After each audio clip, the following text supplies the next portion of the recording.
Okay.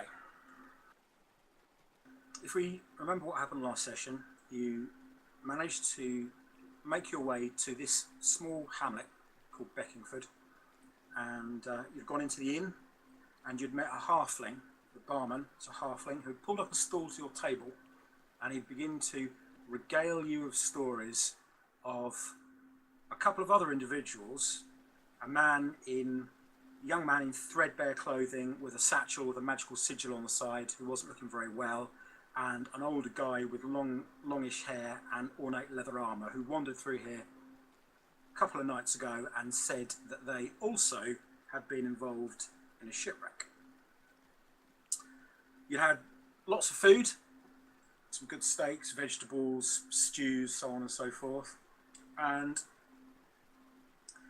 the inn is nice and warm. There's a lot of people in here, and a few of them are paying attention to you. Clearly they don't get a lot of strangers through here.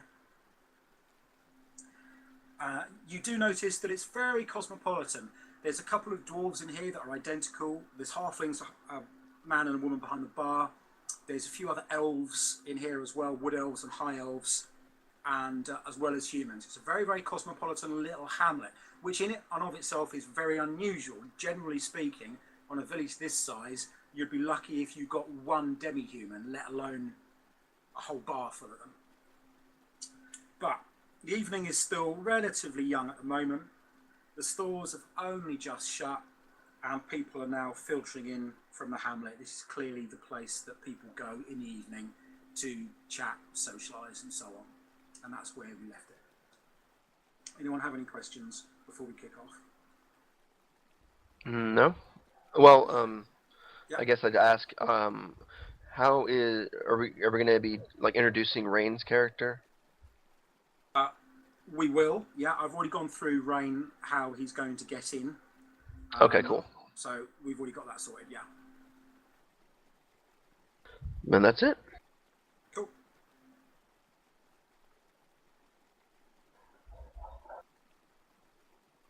Okay.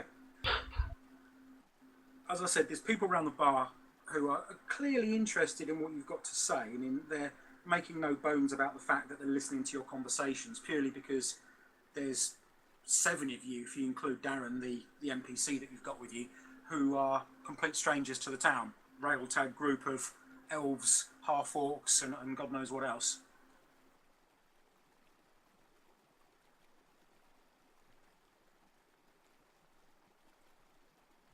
So what are your plans?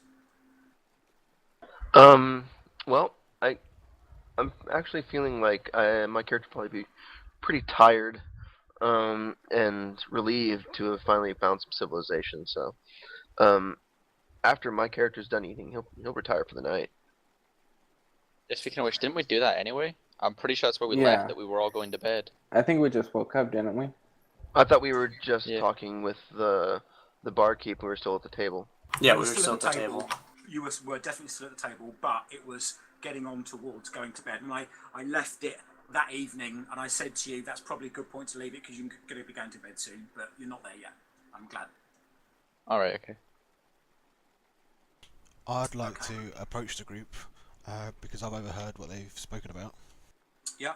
This wood elf gets up and heads over towards you. How are you dressed? I'm dressed in casual attire, just, lounging around attire basically. Okay. He wanders up to your table. I heard you guys talking about 2 people you were looking for. I was recently in a shipwreck myself, and these people sound very similar to 2 people I'm looking for from my shipwreck. I'm looking for a young guy who is seasick. He was carrying a magic satchel. And I'm also looking for a lord of some sort. He appeared to be a lord because he's wearing heavily embossed armour. This was a couple of nights ago. Does this sound like the people you're looking for? Yes, as a matter of fact, it sounds exactly like the people we're looking for, and also the exact same shipwreck. Funny, I don't remember seeing you present. I definitely don't remember seeing you present. Whereabouts was your ship wrecked? So out of curiosity, do we know where the ship wrecked specifically? Well, Well, you we know know that it's you were heading between. down the Sword Coast from Neverwinter to Baldur's Gate, but that's pretty much it. And I think, Sean, you've got an idea that it was. Hang on a minute, I'll bring the map up. I'll show you. Because, Sean, you were actually on deck, weren't you? It just sounds like the Yeah. answer to your question is going to be something along the lines of, well, that's the question, isn't it? We don't know. Wrong map. That map. Right, Sean. So that's where you think you were, because you were on deck when it all went tits up. Right. This is nowhere near where my ship wrecked. My ship wrecked about a couple of 100 miles south of here on the Dragonmere.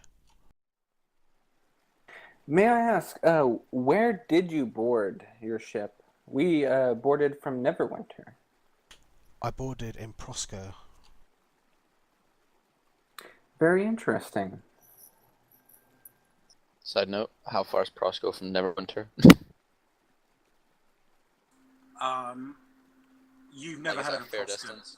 You've never heard of Prosco before, but presumably a long way.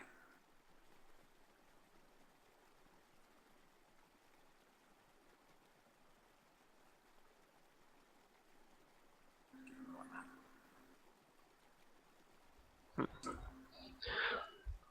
map. Well, I've personally never been to Neverwinter myself. The halfling is about, and he kind of wanders over and says, well, Prosco is probably a couple of 100 miles south of here.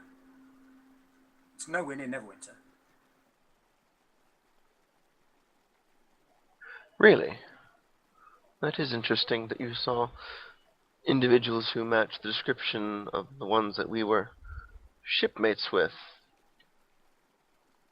What do you know of the pair? They kept to themselves on the ship. All I know is their appearance. One of them was very ill on the boat. When I looked through to find survivors, they were the only two people missing from the rest of the dead bodies. And why are you seeking them? To find out what potentially happened to the boat. I was heading up towards Elmwoods, and I want to find out what happened. By any chance, was there a female captain on board? No, there was not.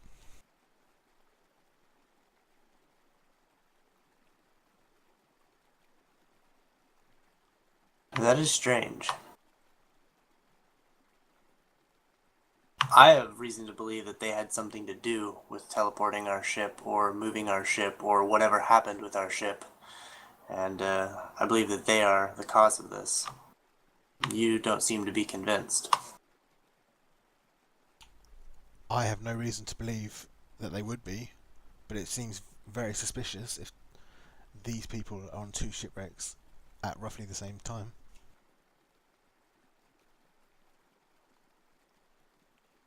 What cargo was your ship carrying? Do you know? I don't know, I'm afraid. I was just seeking passage to Elmwood.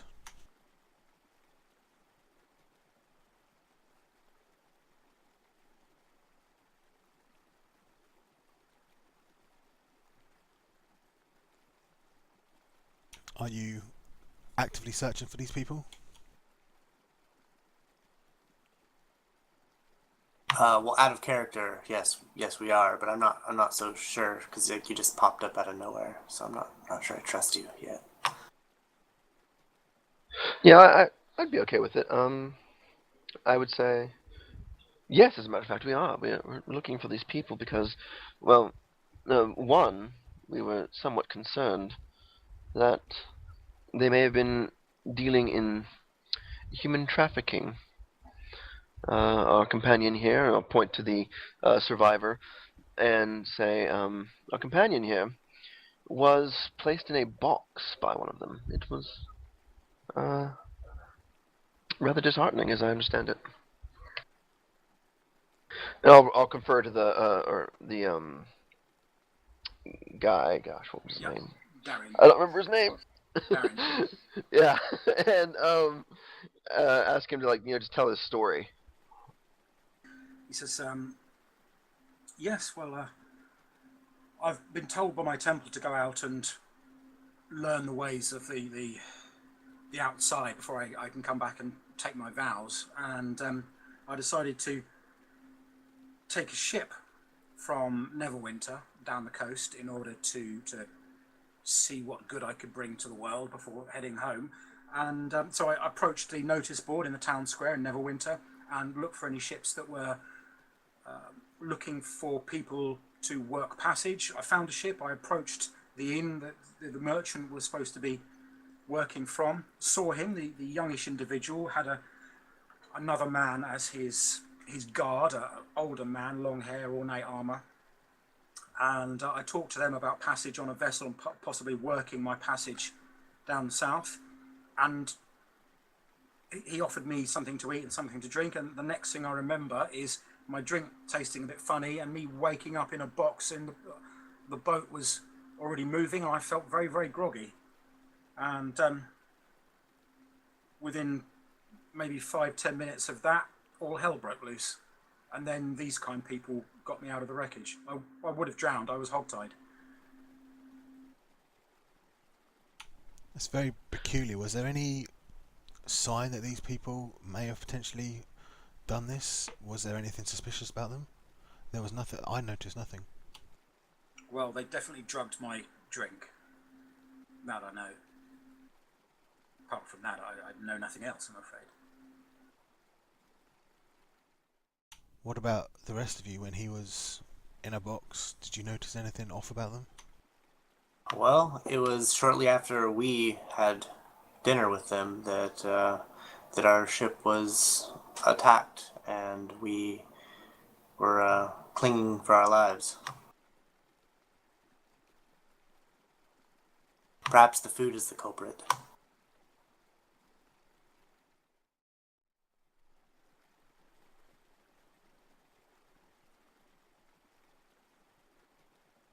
This is very... this makes no sense to me. We were very, very far apart. I don't understand how they could possibly be the same people this far apart in such a short space of time. It's not possible to travel that distance in such a short time. Yes, I would agree. It is quite peculiar. But as we had said, our ship was set for Baldur's Gate from Neverwinter, and well, as you can see, here we are.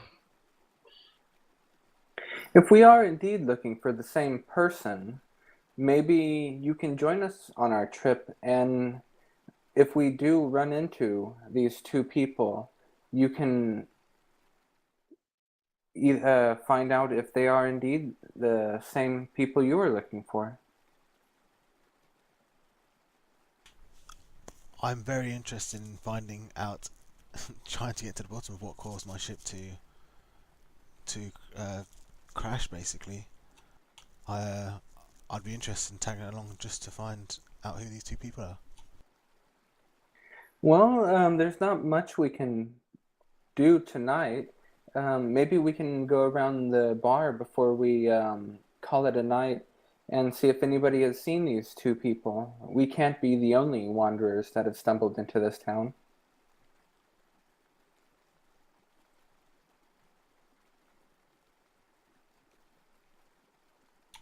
Yeah, I'm convinced. I'm happy to go around and talk to people, try and find out what I can. I guess I'll start off and I'll go stand over and talk to the what are they? The owners of the store, if they're still there. The general store, the two dwarves. Yeah, they're still there. They're sat at the bar. Right, well, I make my way over, sit down beside them. One of them turns to look at you, nudges his friend. Hello, mate. What can I do for you? Where's your bird? Yeah. I was just curious if, I mean, who you see come around these parts. If you've seen two people, roughly, one with a magic satchel, or not a magic satchel, but a satchel with a pattern on it, I guess I try to describe it. Have you seen them around at all? Right. I don't know, my throat's a little bit dry at the moment. I find it really difficult to speak. He waggles I his wave mouth. over to the bartender and ask him to give them both a pint. The barkeeper obliges. The dwarves raise their flagons. Thank you very much, sir. Very much appreciated it. Yes, as a matter of fact, we have. Both of them came in a couple of nights ago. They wanted to get a couple of horses. Actually, we don't have any horses, so we couldn't help them. But they wanted some rope, and one of them wanted to pick up another backpack, and they've taken some rations with them as well. It's all very strange. They were desperate for horses, fast horses, they said they wanted. They mentioned something about Arabelle. Well, not to us they didn't, but we overheard them. Right. Besides that, any peculiar things they tried to acquire or ask services of? Yeah, the younger one wanted an owl. Just a plain owl, nothing special. What do you mean a plain owl? We don't Well, sell right. owls. Just an owl, right? You know, turns its head on. A plain owl. No, he wanted a red one. Right. Anything else you can tell me? Anything at all? Didn't like him much. Like the older one smelled funny, and I don't mean he literally smelled funny, but there was something wrong about him. My brother here knows these sorts of things. He's very clever at that, and he said there's something wrong about Anne.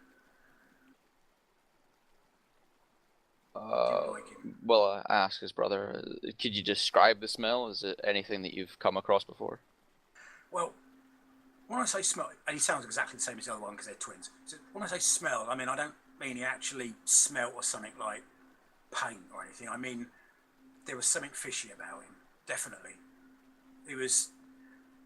You know, sometimes you get that little feeling in your gut, right in the pit of your stomach, when something's not quite right, but you can't put your finger on what it is. That's what I got. Didn't get it from the younger one. I got it from him. And I find that whenever my stomach tells me something, I listen to it because it's always right.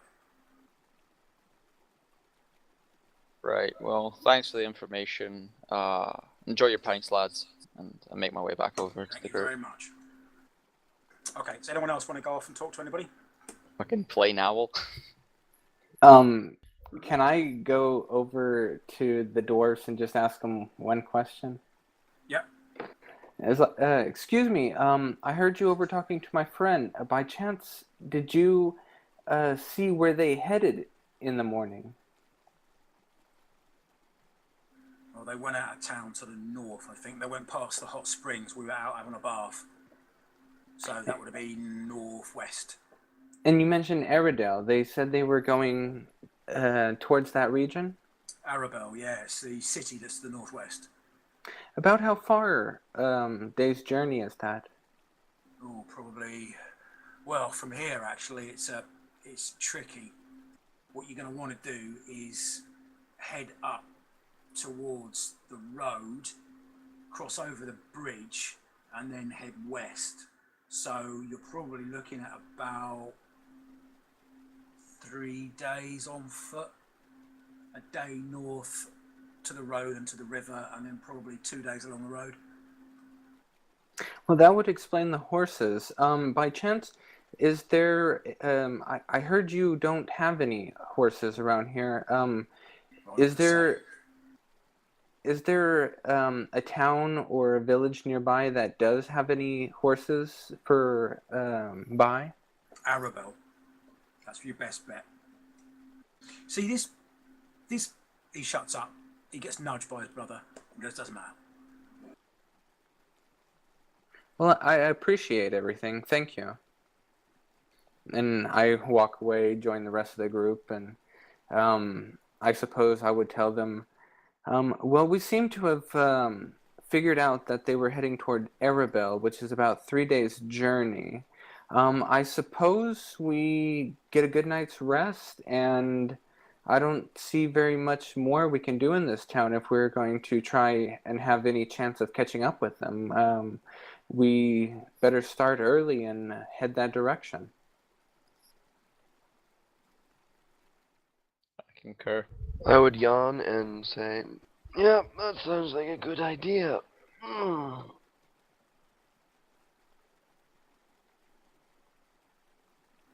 Okay. Anything anybody else wants to do before we move it to the next morning? No, I just want to. I feel well rested. I want to stay and keep an eye out for any potentially strange-looking people coming about, or see if they return. Okay. Well, as I said earlier, I mean, you've been here a day or two so far. A day you've been here, and there's a lot of demi-humans. So there's a lot of other elves and dwarves and halflings and that kicking around town, which in and of itself is unusual for a small village like this. But there is nothing shifty about any of them. They all seem like they've been here a long time. They're very, very good friends, very friendly with each other. There's no one else that strikes you as being an outsider.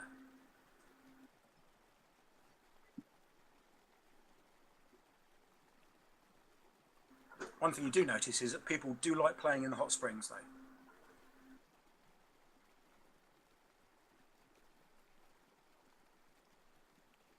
So is it the next morning yet? I didn't really catch that. Okay. If you wish it to be the next morning, it's the next morning. Well, I don't have anything else to do. And I wouldn't really want to make any other inquiries until I've rested.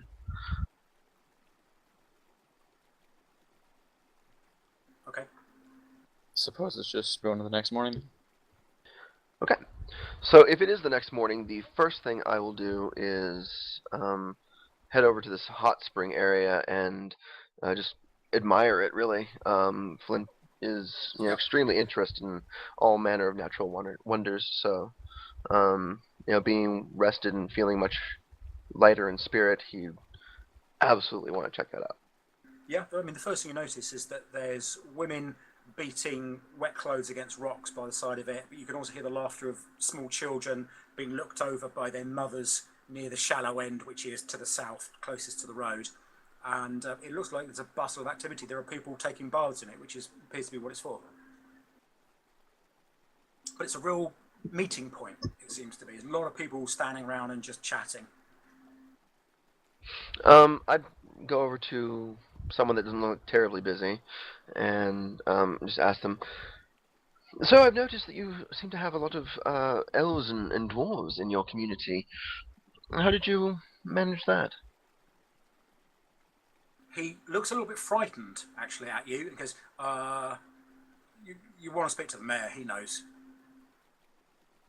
Oh, I didn't mean any offense. I'm a half-elf myself. Right. He kind of looks away. He looks like he wants to move away from you, but isn't. He goes, so, you want to go for a swim in the hot springs? Sure. I didn't realize they were for swimming and recreation. It seemed as if they were for bathing. Well, no, they're big enough. You can swim. Then, yes. That sounds magnificent, actually. Okay. Have a good swim. And I will go ahead and do that. Okay. Right. Anybody else? Chilled? Matson? I think I would, as soon as I wake up, I would head to the barkeep and ask for some bread, some breakfast.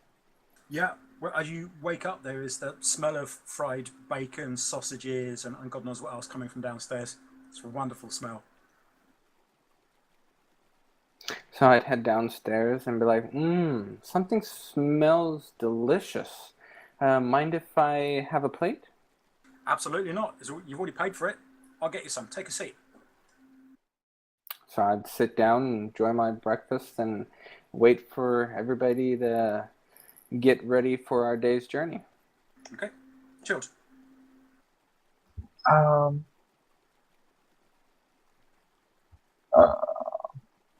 I'm gonna go to the general store and just see what's available. Okay. It's a general store that does have a small amount of adventuring gear, things like rope and stuff like that, but generally speaking, it caters to the village. So it's a lot of things that the village would need, spices, cloth, that sort of stuff. But there is a few bits and pieces that an adventurer might find useful. is there anything you're looking for in particular? No, I was just wondering what all was there about. Okay, there is a dwarf behind the counter who appears to be. Well, he's got his head down. He can't really see you. He's cleaning something at the moment.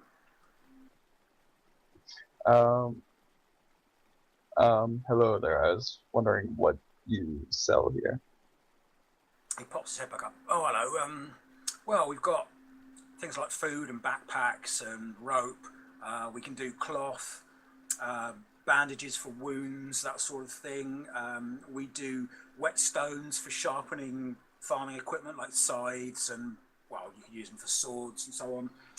Water skins, flint, tinders, sort of things like that, really. So, anything you're looking for in particular, sir? Or I think I'll just buy some food. certainly. Do you want fresh or do you want trail rations? Trail rations? Okie dokie.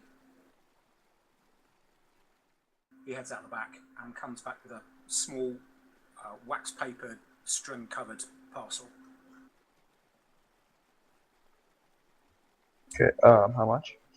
How many days were you looking for, sir? 2 weeks? 2 weeks. I'll have to go and get some more. Hang on a moment. Is that not a lot of food to carry about? It's 14. It's kind of a lot, yeah. I mean, most people carry about 10, 20. but, Are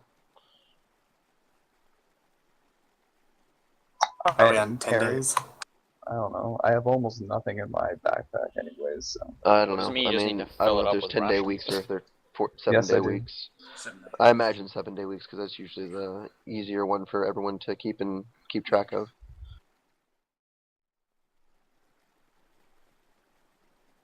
Just finding anyone.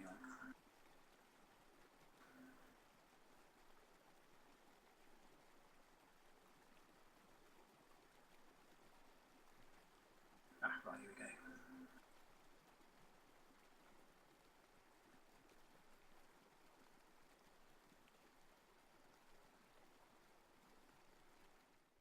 Right. Food. So you're looking for 2 weeks, are you, sir? I can do that for you for... Where are we? 2 gold pieces. Okay.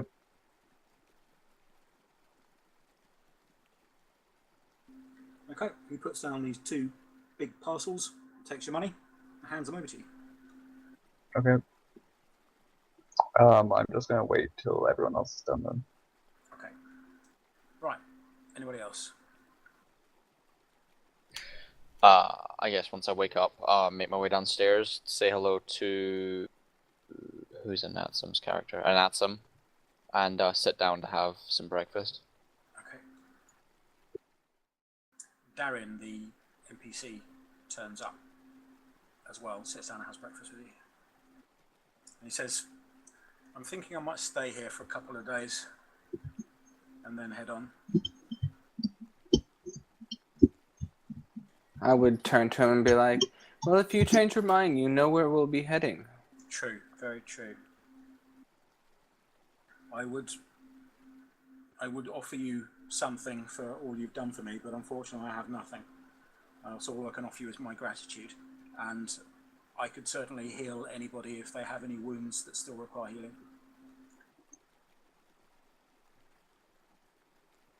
I appreciate that. Well, I wish you the best of luck on your journey.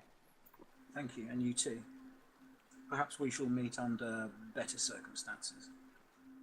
One can hope. Okay. Anybody else for anything else? I'll come away from the window and join them and have some breakfast. Yeah. All good?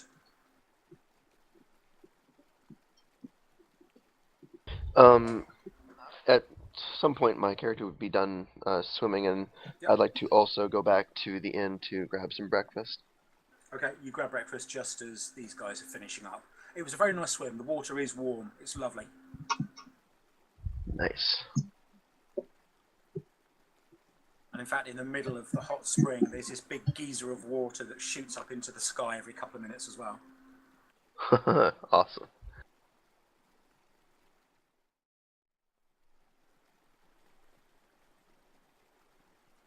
If no one else has anything else they'd like to do, then after finishing breakfast, I'd like to go and speak, or I guess try and find out who the mayor of the town is, because I don't actually know who it is. Who are you going to ask? Is the barkeep around? Yeah, the whole thing. All right. I'd kind of wave him over and say, excuse me, sir.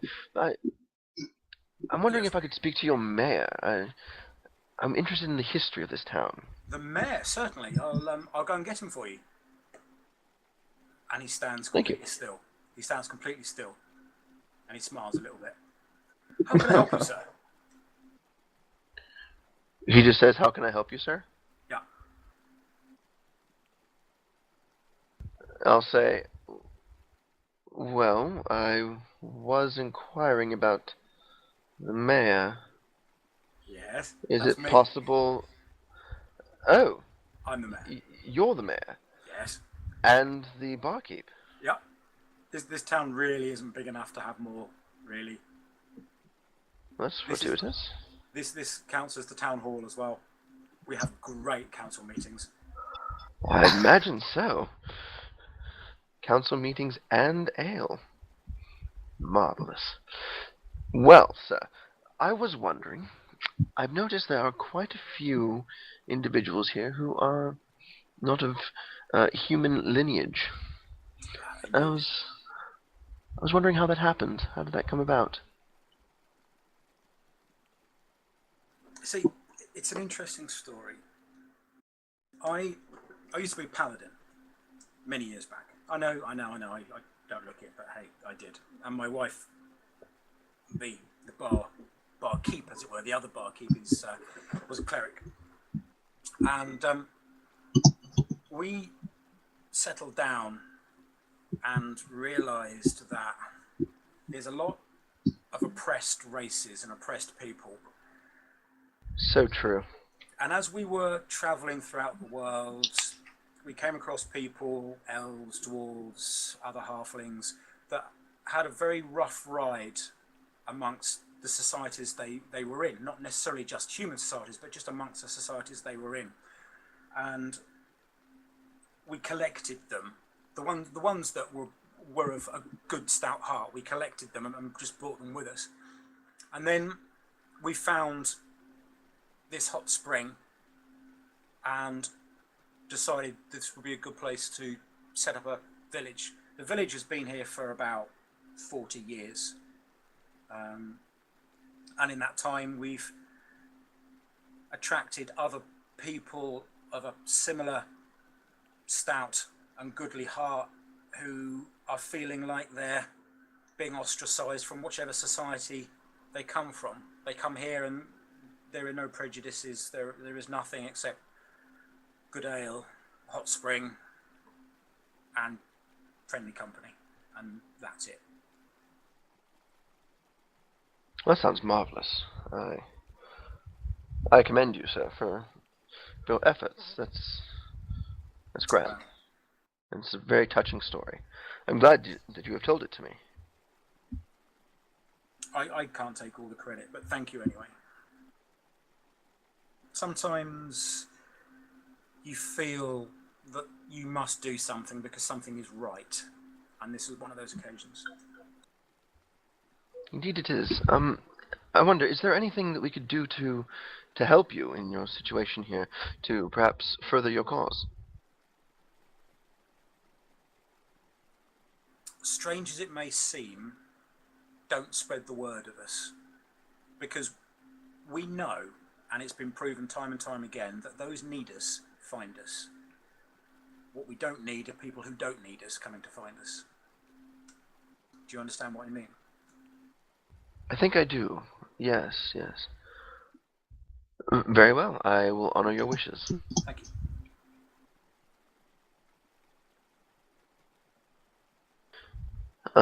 At this point, I don't think my character would have anything else to do. Is there anything else in the town that is particularly interesting or striking?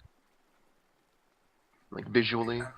Well, there's a nice fountain in the middle of the square, right outside the inn. That's quite nice. Apart from that, there's a few shops, general store, blacksmith. There's a carpenter, but that's not going to be that much use. A leather worker, tailor. I'm assuming that some of my clothes would probably be kind of messed up from the shipwreck, right? Yeah, probably, yeah. I'd go and see the tailor and see if I can't get some of that stuff patched up. I'm not particularly fond of walking around in rags. Yeah. Or you can just buy other clothing. It's not expensive here at all. It's very sturdy but functional clothing, not gaudy in any way. Yeah, the problem being I don't have much money. My understanding is we still haven't split up any of the loot that we got from the previous encounter. Well, you'd be looking at about 5 silver pieces for a set of common sturdy clothes.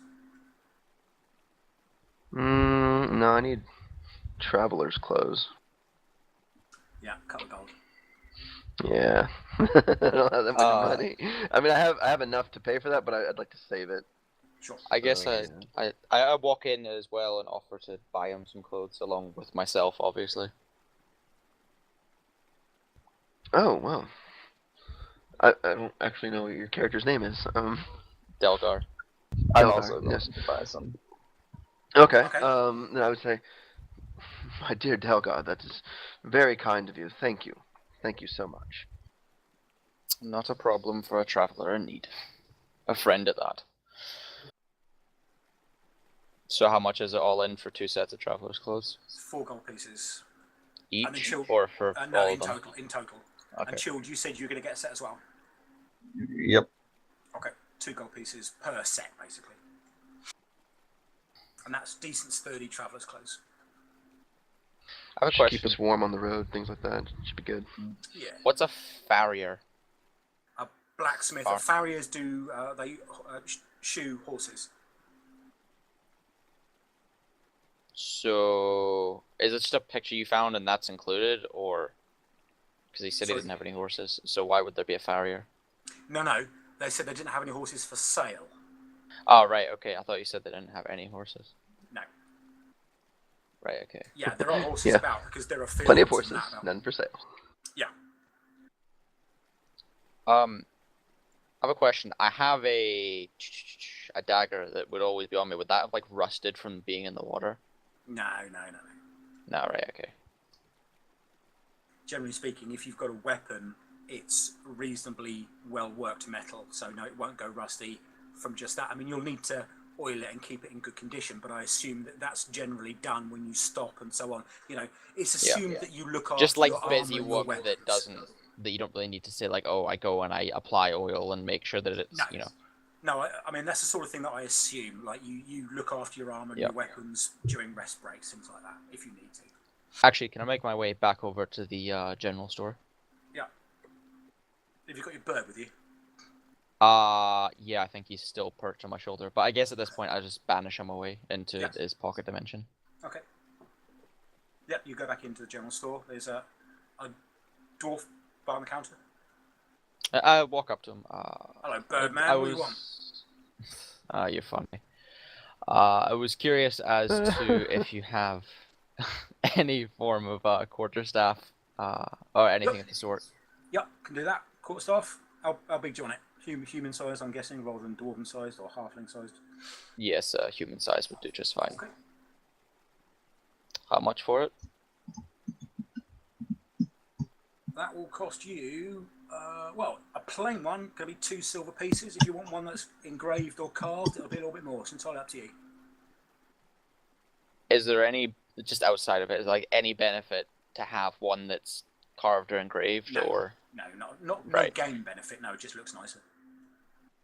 Right. Could I have one that's like kind of carved like nicely? The top is like kind of like a walking stick or something like that. Well, they're all about 6 foot long and straight, but he says, well, he brings that section, and you've got one that's got leaves carved all the way down it. Looks quite nice. You've got another one that seems like it's carved in checker patterns, diamonds all the way down, which looks quite weird.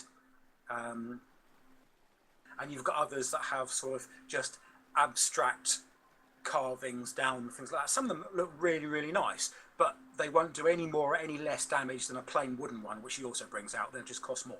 So it's just aesthetics, basically. I think I'll just take a plain quarterstaff, my good man. Fair enough, sir. Sir knows what he wants. He hands you a plain one. Says that's 2 silver pieces, please, Governor. All right. Hand him 2 silver pieces. Thank you muchly. Quick question, since I only have gold, so would that go from, that would give me 98 silver back then? Now it'd give you 8 silver back. Oh, is it only in intervals of 10? I thought it was in Yes. intervals of 100. No, Alright. it's 10 copper for a silver, 10 silver for a gold. Alright. And from there, I think, yeah, just say goodbye, farewell, and make my way back to the inn. Okay. Anybody else for anything else? While they were away doing that, I donned on my leather armour and just waited outside the inn for them. Okay. Yeah, I would just get ready for the trip. You know, strap on the weapons, put on the armor. You know, the works. Okay. Everybody meets up outside the inn.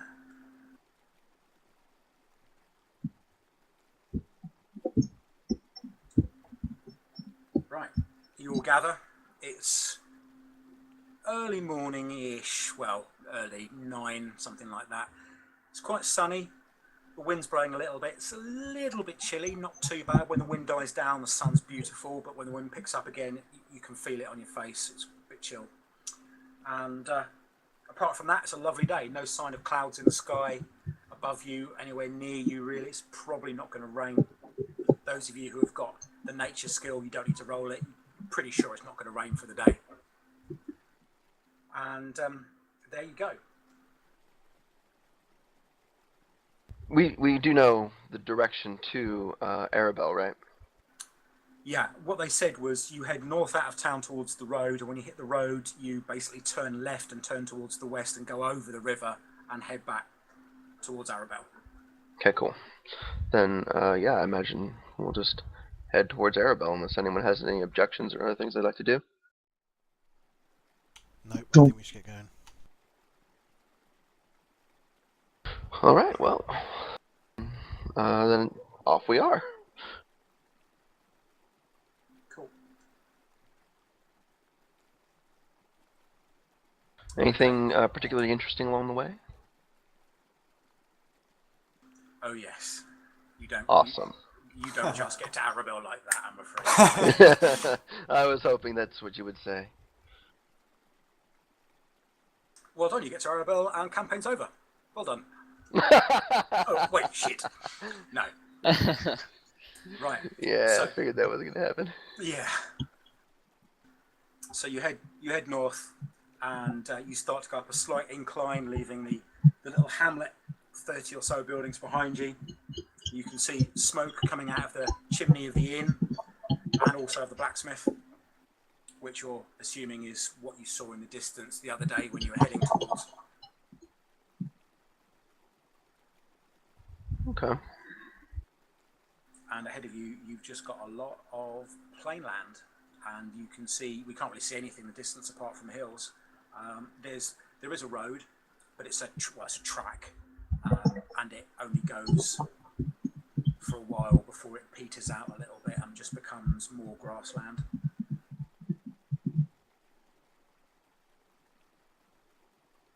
Okay.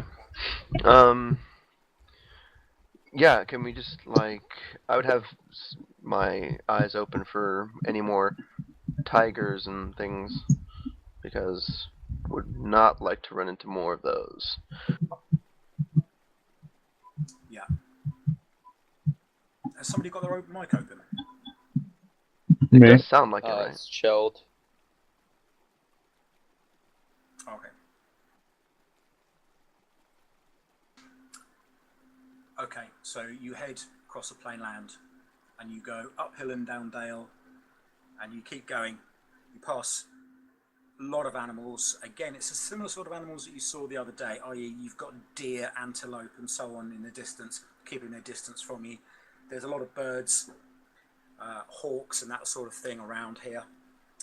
When you get to the top of a hill, in the very, very distance, you can see quite a large forest. And it is a large forest as well. It seems to stretch off to your right for as far as the eye can see before the horizon. And that's the direction that you're going, towards that.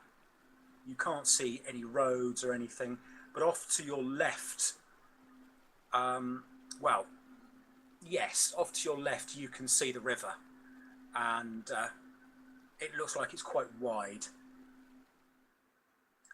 but you're heading to the north. And you keep going.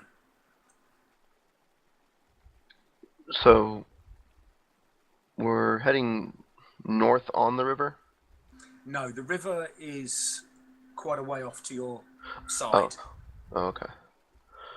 So we're just kind of following the river.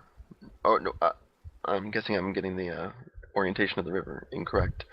Well, the river is north-south, and you are following, Okay. You're going north, but you're not following, well, you're following the river, but you're still a few miles away from the river. Away from it, okay, cool.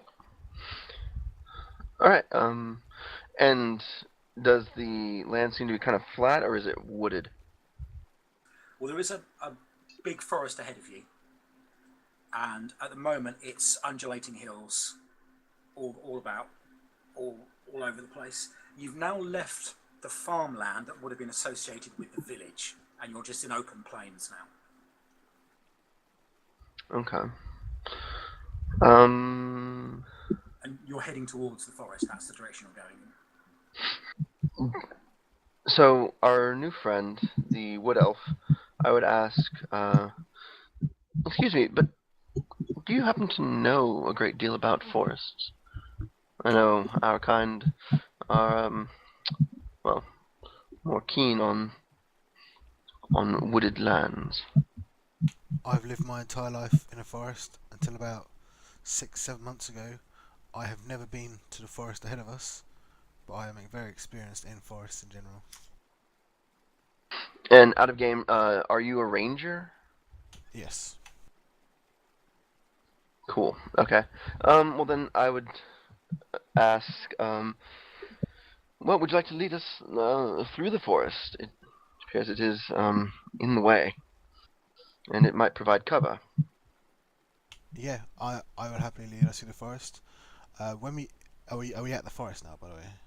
Yeah, you stop for lunch and then you carry on going. And when you get to early to mid-afternoon, you hit the forest.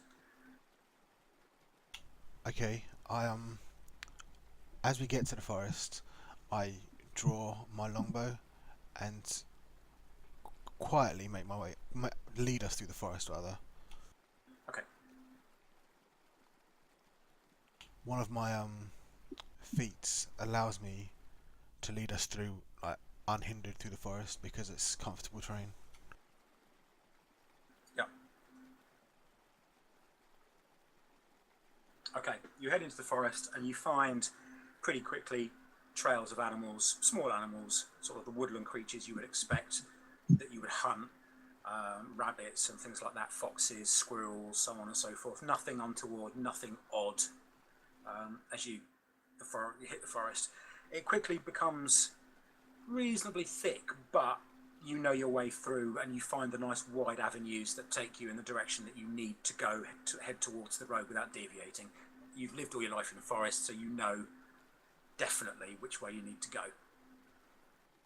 You get about an hour in, the sun is now starting to dip down, and you now find what you believe to be a very, very old and overgrown dirt track or road. We're talking probably the last time it was in good condition would be 100 to 200 years ago. And it's going in the direction that you're going.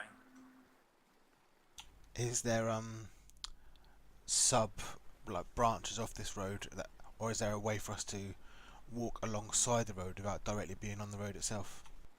Well, when I say road, I mean only Like a trail, you have yeah. noticed it's a road. It's not even really a trail. It's just you've noticed that there are definite areas where the undergrowth was cleared a long time ago, and although it's grown back, it hasn't grown back in the way that you would expect it to do if it hadn't been cut down in the first place. And the ground is quite hard in certain places that would tend to indicate that it's been compacted down to serve as a road. But apart from that, without knowing about that, you'd never know it was a road.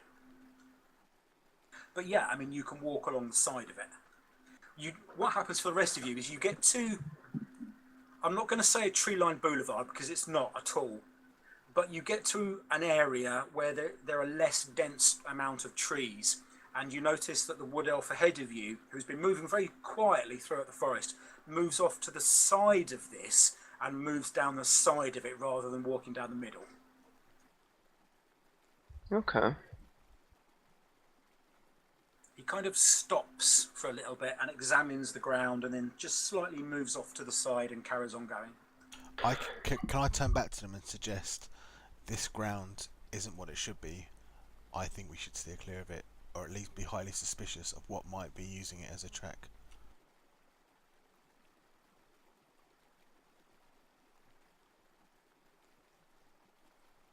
And then I go off to the sides and beckon for them to follow me.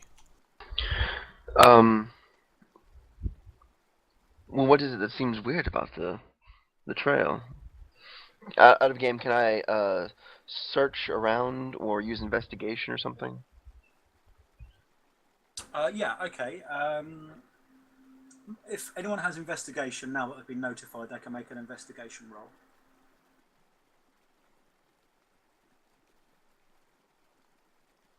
Oh, good. Yeah. Okay. Yes, there was a road here. There was a road, and basically, what you think has happened is that decades and decades and decades ago, this road was abandoned, and it's now nature has started to take the road back. Well, in fact, it has taken the road back, but there's just bits and pieces here and there of compacted earth that would say to you that there used to be a road here.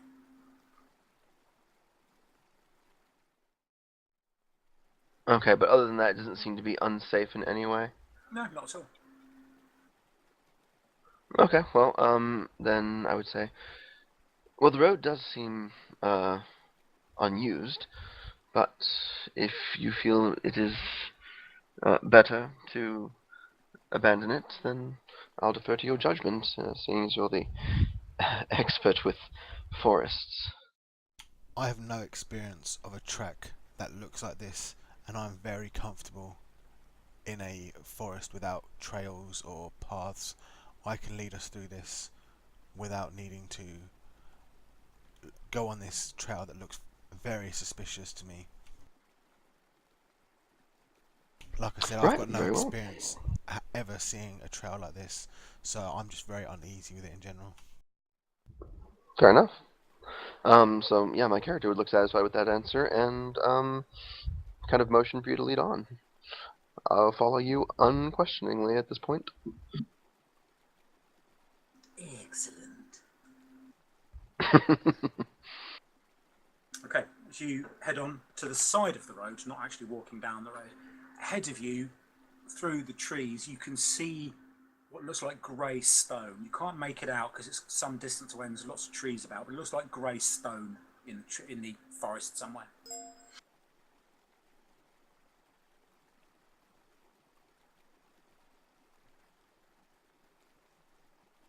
I slowly, I start stealthing towards it, so to say. We're going very slowly and very quietly, and beckoning for those behind to stay where they are, like just temporarily. Okay. I will also stealth at the side of that. Okay, let's have a stealth roll as well for you, please, Rain.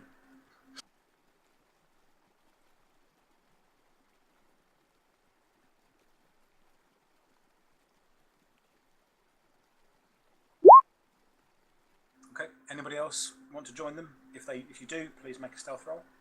Does it seem like we're about to get in combat?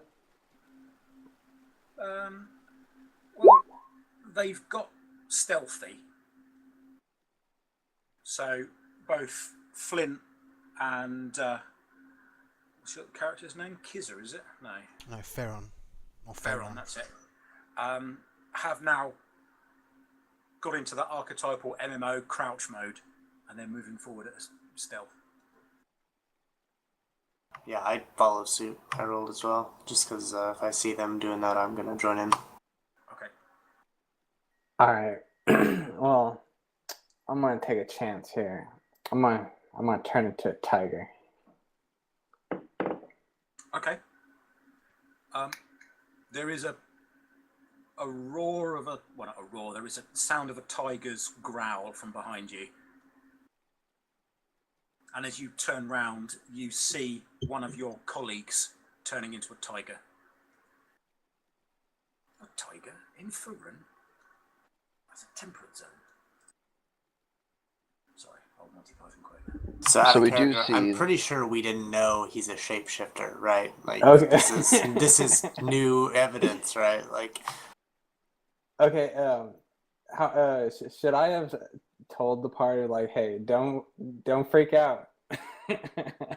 You Well- might have wanted to mention something like that, but We haven't. having seen him do that, can I roll knowledge arcana to know whether or not he's like a were tiger or if he's like a druid or something that just has that ability?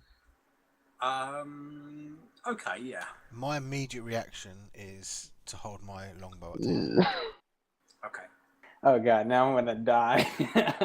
It's quite possible. Yeah, Chilled, you're aware of druid shapeshifting. Well, in fact, actually thinking about it, pretty much everybody is aware of the very basic things that the main classes can do, the basic things, so that you do know druids are in touch with nature and can turn into animals, and that paladins can touch people and heal, and wizards cast spells, and yada yada yada. So you know the basic stuff. You don't need to make a roll for it. Oh goodness, I'm Do still we alive. can we then make the assumption that he is a druid? If you wish to make that assumption, please do. I'm back. Okay. Yeah, All I right. mean, if you wish to make that assumption, that's absolutely fine. I don't have a problem with that. Would it be possible Yeah, I for think me it's to probably make a fine. animal handling check just to try and confirm this?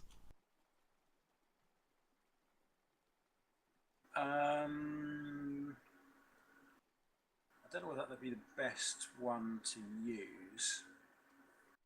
Well, you've spent all your time in wood elf areas in the woods, haven't you? Yep. So you have seen elven druids shapeshift on many, many occasions before.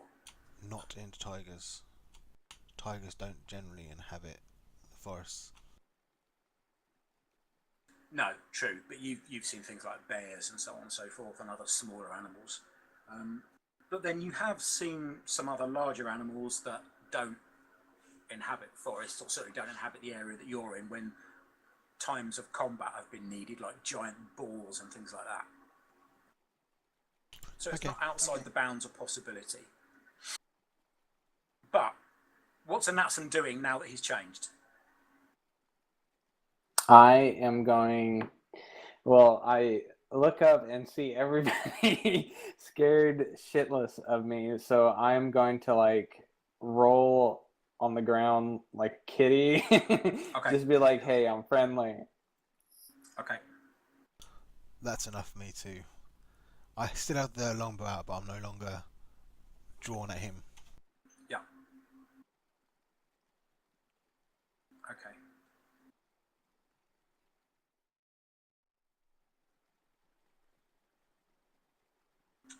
Right. So you move ahead towards this stone, and as you stealthily, well, as stealthily as you all believe that you can make it, some better than others in some instances.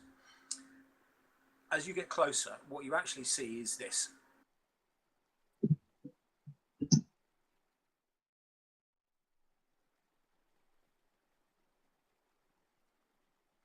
See that? No. No. Ah, how strange. How about now? Yep. Yep. Weird. This roll 20 is a bit flaky sometimes.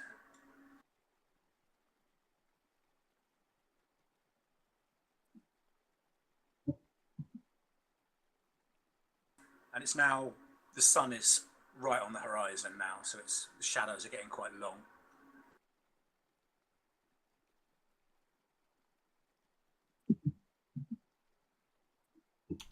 Is it possible for me to get slightly closer to see if there's any sign of habitation? Yep, you get closer. And yes, it does to you look like there are booted tracks. How close are you going to get to it? I want to stay in the tree line. I don't actually want to come out into the open. How close would that Right. be? About 40 foot. Yeah, that 40 foot then. Yeah, I mean, it looks like there's tracks on the ground outside, but you can't really see any detail without getting right up to it. Okay, I go back to the group and say there's definitely signs of people or something inhabiting this tower. I'm not confident that we want to be tackling this. There could very easily be orcs stationed around this tower.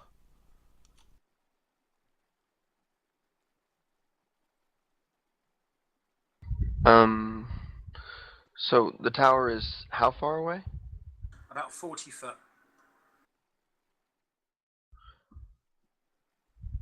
And it doesn't look to be inhabited, does it? No. User in your channel timed out. Could I roll perception to get like a better feel for it, whether or not it has been inhabited User or anything entered like your channel. Not without going into it and having a look, no. that? Okay. Do we hear anything? Just the sort of sounds you would expect to find in a woodland, birds, animals, that sort of thing. Okay. If we want to approach this to have a look, we definitely need to go about it smartly. We can't just have one person wander up. We need to be ready.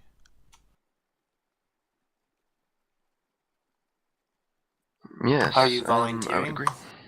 I have my longbow drawn.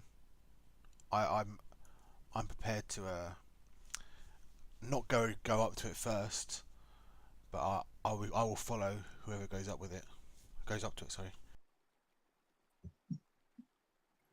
All right. Since doesn't look like anybody is going, I'll take the lead, and I will I just on all fours slowly make my way up to the tower, and I'll turn around, see if everybody's behind me, and creep towards the tower.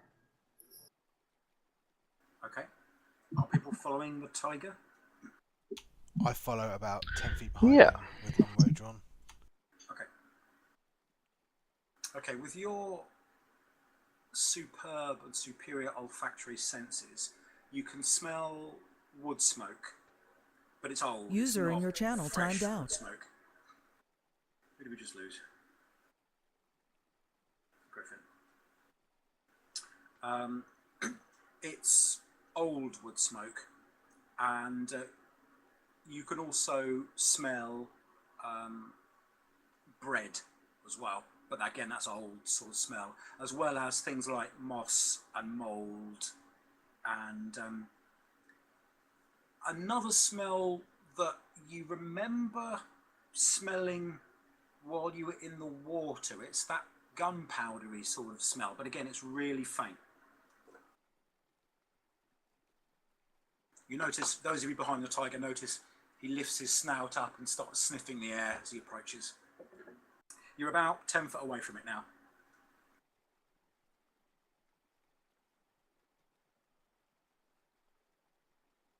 Okay, with all the old smoke, the old bread, do I infer that nobody is actually inside? Or do we still not have enough information? It doesn't smell like there are any fresh scents. User joined your channel. Sorry about that, guys. My the internet just dropped for a second. That's right. Yeah, it doesn't smell like there's any fresh smells in the air.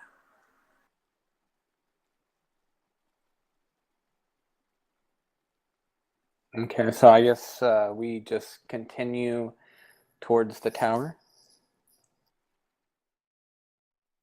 Yeah, I'm happy to do that. So you leave the tower. Okay, it's now virtually nighttime. So you'll be moving through a dark forest. No, wait, I thought we were No, we're going approaching into the tower. I thought. Yeah. Oh, right. I thought you said leave the tower. Sorry, my bad. Oh, yeah, no. We're going to it. Okay. You, what's the tiger doing? I am outside the very entrance, still sniffing around. I don't smell any like fresh smells, so I step inside and have a look around. Okay, the entrance is about 4 foot up, but that's no sweat for you. You just nimbly jump up and head in. The rest of you, User are in you your following up and channel in? timed out. I'm sorry, what was that? The user timed out thing kind of over. Are you, the tiger hops up onto the ledge. You can see the ledge on that picture. It's bottom left hand, just underneath the entrance. And he heads in. You are heading in, aren't you? And that's him. Yes. Yeah, I'm gonna go in too. Okay. Are you guys going to go in as well, or are you going to stay outside? I'll go in. Okay. Yeah, I'll head in. Yeah, I'll go in.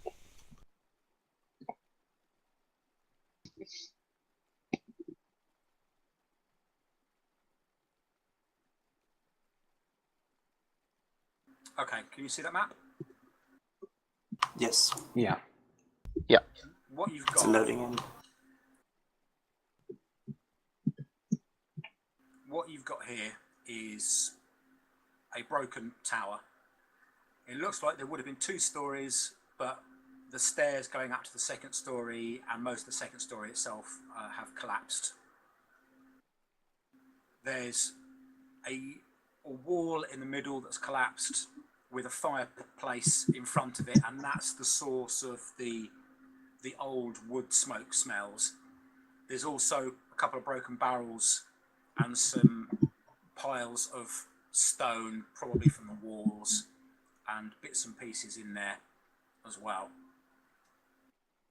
Feel free to move yourselves in and about. Your icons, your tokens should be at the bottom.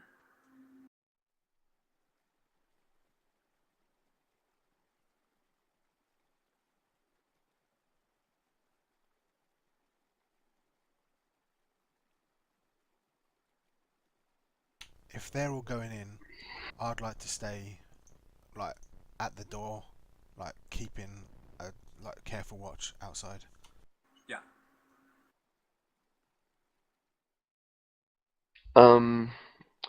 So do we know if there's anything, like, useful?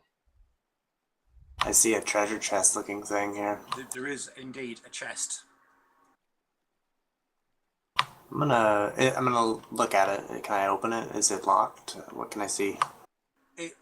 It's old and it's battered, but it does look closed and locked. The wood is very, very old. The metal is rusted, but seems to be holding. Alright, I'm gonna slam it with the butt of my axe. Okay. See if I can crack it open. Yeah, the wood starts to crack at that. But it hasn't opened yet. What's that? It starts to crack, but it hasn't opened on the first bash. Oh, well, seeing some progress. I keep hitting it. Okay. Yep, second one hasn't opened yet. I turn around to them and tell them to keep it down. Noise travels very far in the forest at night. This is making quite a bit of noise. 30. Hold on, I almost got it. And then I smack it again. This one opens. See, I told you. But yes, that sound has echoed out. Okay, so what you've got in here is a couple of old books, it looks like, that are very, very old and dry and papery thin. And there's a small leather pouch, cylindrical pouch, probably about 4 inches long and about 1 inch wide, that has a bottle in it with a cork stopper, and there is leather and wax binding this pouch all the way round the bottle neck, so that you can't, so it's cushioned within this pouch and won't actually come out of the pouch. So the pouch and the bottle are bound together.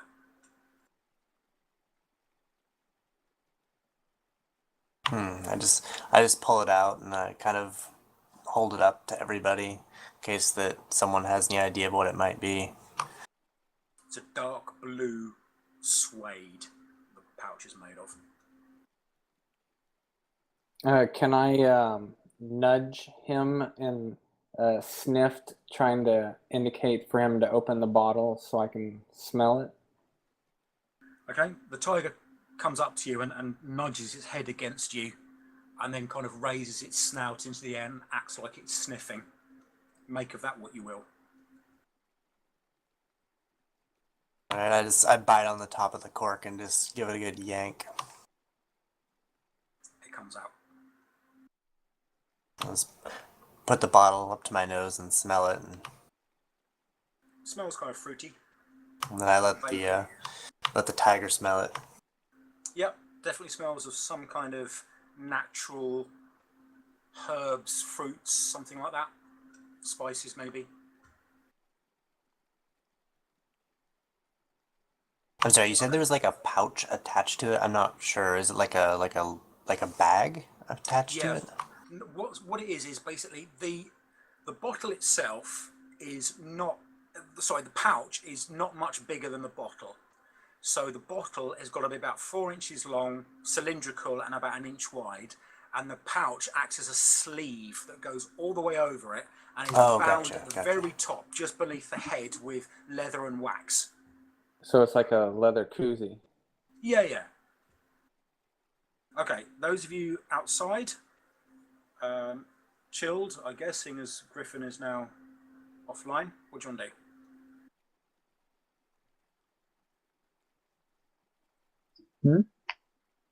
Chilled, is there anything you want to do? You're outside at the moment. Go inside. Okay. And Rain, are you facing in or out? I can't see. You're facing out, aren't you? Out, yep. Okay. So, can I have Sabin and Chilled both make me perception rolls, please? Yeah.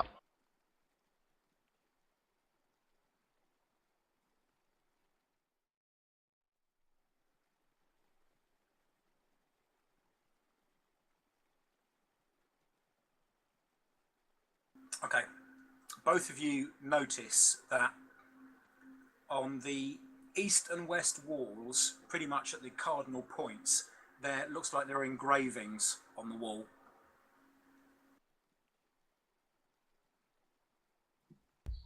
Okay. Yeah. Do they? Are they in? I'm assuming a particular language. Is it any of the languages that I can read? No, it's you. Are you going to go and actually have a look at it? You can't really tell from where you are because don't forget it's dark in here now.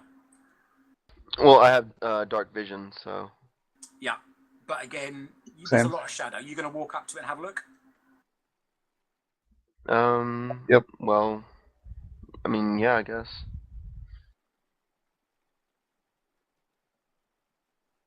You see that? See that?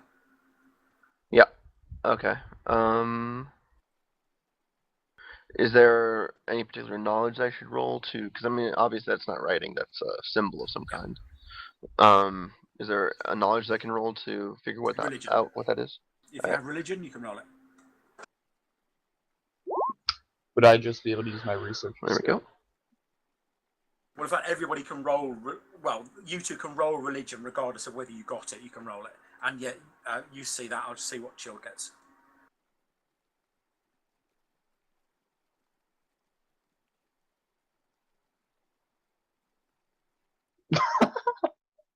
Oh, dude, that's not good. Wow. Epic fail. Excellent. Nice. Right. Flint, yes, it is the holy symbol for Mistra, the goddess of magic. All right. So Can you tell looking me at what this- it is? Looking at the symbol, I will say, that's interesting. It's the symbol for Mistra. What if this was perhaps a church or a User temple at joined one your time? channel. Hey, how's it going? Hello. Okay, so the two of you over by the chest and the bottle, what are you doing over there? Well, I think I'm going to start up the stairs. Did these stairs go up anywhere, or is this kind of No, where they they go end? up about 5-6 stairs, and then there's just broken stairs, broken roof. You can't get up any further. There's nothing up there at all. It's just broken above it. All right. Well, it doesn't seem like there's a whole lot going on here. I'm just going to move back over here towards the door. Okay. You do hear Flint talking about something he's found over on the left. Some kind of symbol.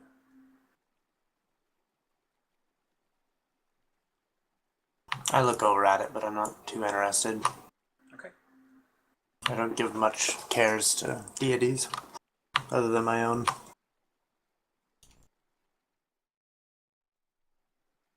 I can't really talk in this form, so I'm just kind of wandering around.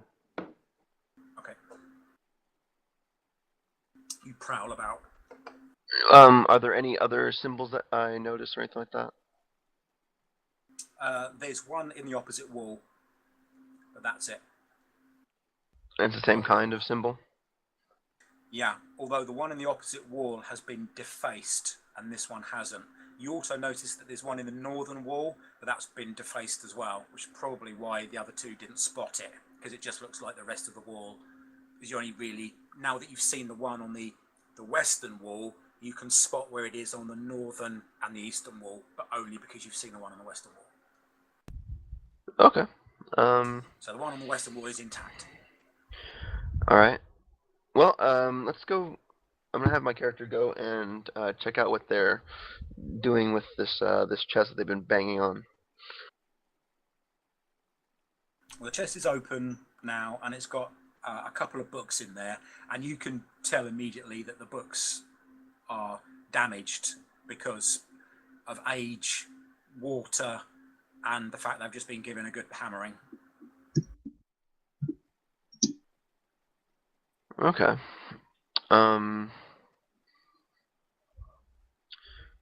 So I'll ask him. So what did you find? Looks quite interesting. Do I see anything like outside, or is it still silent to me? Silent. Yeah, silent.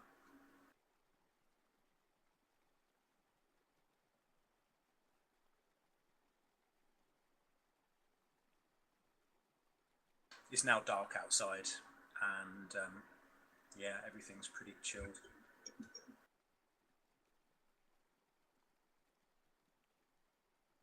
Right, So does no one tell me what you found?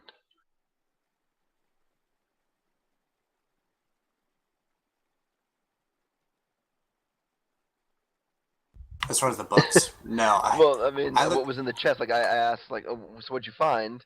And it looks quite interesting. Oh, yeah, I held up the bottle earlier. I like just held it out. I found this bottle and there's some books, but I can't read, so they're all yours. Oh, well, thank you. And so you hold out the bottle as well? Yeah, it smells fruity and herby. I know you were a vintner, you said, so Yes, perhaps I you am would a like vintner it. by trade. So can I recognize what it is by smelling it? Okay, you're going to reopen the bottle and have a smell.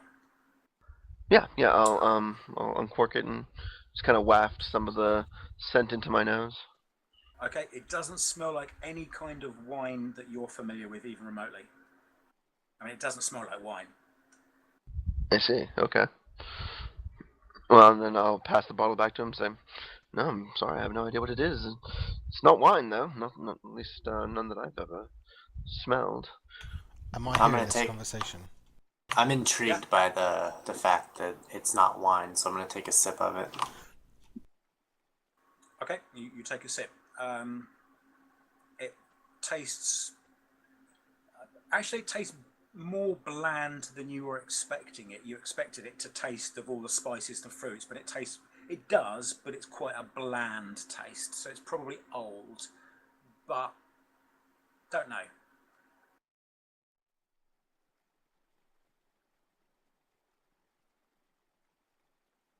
But then you only take a sip. I mean, there is actually only a mouthful in there, to be quite honest. Yeah, just a little sip, not even like a full swallow. Yeah, because I mean, a full swallow would be the entire contents of the bottle. So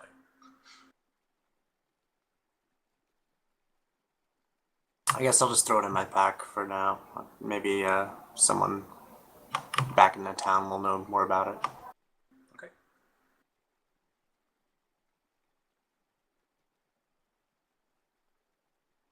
I turn around and just ask them what's taking so long. What could possibly be going on that's taking this long?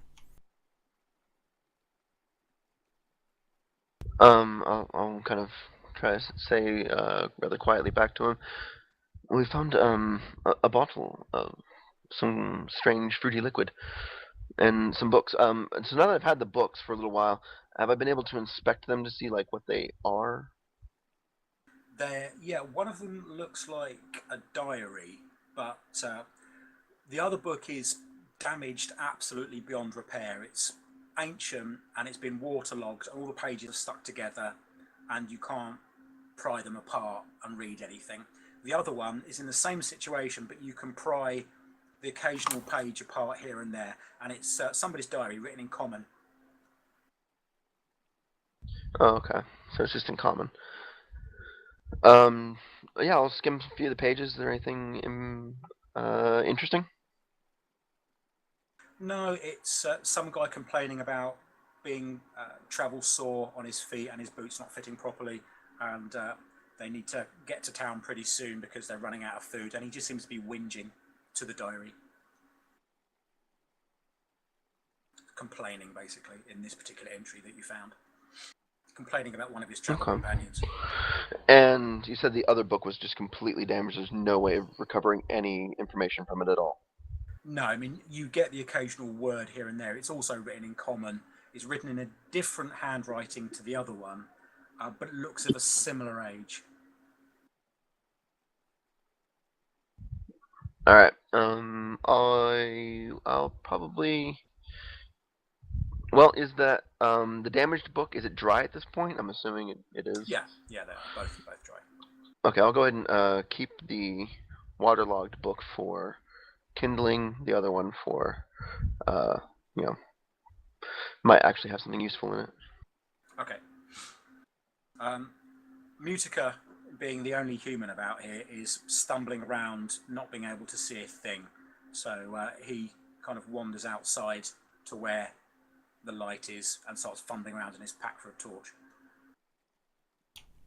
I see him doing this, and I immediately whisper to him, "What are you doing? That torch will bring attention to us from all around. Put it away." I can't see anything. What am I supposed to do? Well, come and stand next to me and just stay next to me.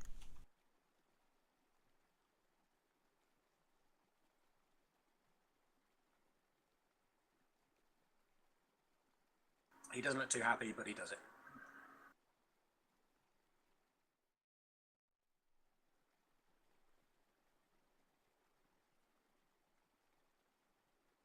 Okay. I think if what sort of time is it at this stage? It's now nighttime, so I the sun is well down. I think this would be a good place to just shelter for the night. I'll need to meditate for 4 hours, but other than that, I can, stay alert. I'd like to. I mean, because there's some stairs, right, that lead to another level. There are the remnants of the stairs that lead to the remnants of another level. Okay, so the other level does seem to be completely decimated. Then there's nothing useful above us. I mean, All right. you can kind of hoist yourself up and have a look, but it's very, very damaged, and there's just more rubble and that up there. There's nothing really much. But it's not even big enough for one person to stretch themselves out. It's too damaged. Okay. Then I'd like to just investigate the area for any other kind of anomalies with the ground or any of that kind of stuff, just to make sure there's nothing that's gonna, pop up on us, surprise us. Okay. Well, the only anomaly that you can find is that the symbol in the left-hand wall is completely intact, and the two symbols in the one in the north and the one in the east wall are horribly defaced. That's the only thing that's odd. Apart from that, all of the rubble that is around there has obviously come from the upper stories and the walls and has come down. There's the remnants of a chair, some barrels, and sort of jugs and things like that here and there. There is a fire pit that looks like it was probably used a couple of days ago. It was the last time. It's very, very cold. It's very, very ashen. And that's what Anatson was smelling earlier, was that wood smoke from there. There's remnants of wood in that fireplace. So that's pretty much what you've got. Okay. Well, then the other two symbols of Mistra, were they defaced in a specific manner? Like, do they look like they've been defaced the same way? It looks like they've been defaced by blades, but a long time ago. So someone's got a dagger or a sword or something and has just run it over the rock so many times it's destroyed the symbol. Okay. And there's no other holy relics or symbols or anything like that lying around or No. anything like that. Anything? Do I know anything about Mistra and the items that she favors? She's a goddess of magic. So anybody that follows magic is going to be in her favour.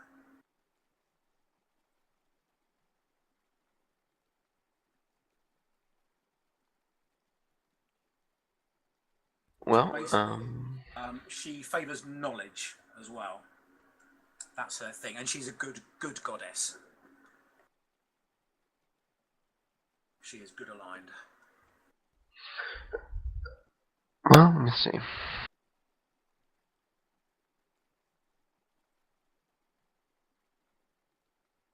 Would it be possible for me to just step outside? And you said I saw some tracks earlier. Yeah. Could I use my natural explorer ability to see, exactly what creatures were using those tracks? Yeah, they're booted, humanoid booted tracks, but they're small, so they're not orc or anything like that at all. How many were there? Darn, it didn't take detect magic. Two, and one of the pairs of boots is very good quality. The other pair is less so. And how long ago did they pass through the area? A couple of days.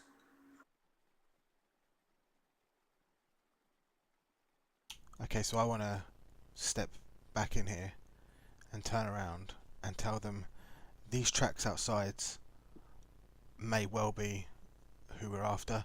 They're very recent and there's only 2 pairs of boots.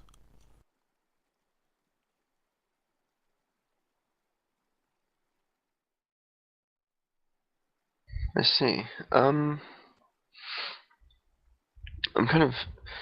I'm gonna start, pointing out this kind of stuff with the Mistra symbols to the other people around and say, there are these symbols of Mistra here that they seem odd. Two of them have been defaced. The other one seems to be perfectly pristine. It, does anyone have detect magic as a spell?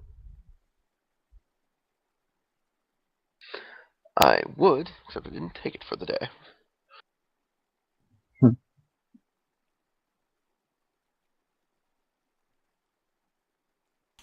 I'd like to just turn around to the group and just say, we don't want to be messing with magic. Just leave it be. But I like magic. I'm fairly sure if Griffin was here, he would also echo that he likes magic as well, being that he's a wizard. I don't quite know what he's got. Yeah. So I'll take that to mean that no one has detect magic. Nope. I mean, just check wait. Griffin's character sheet. Hang on. Yeah, Griffin might. I'll have a look.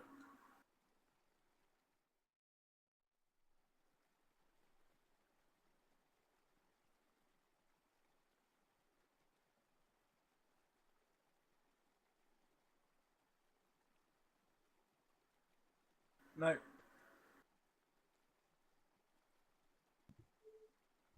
Well, okay then. In that case, can I use the mend spell to repair the other two symbols? You can, if you wish, yeah?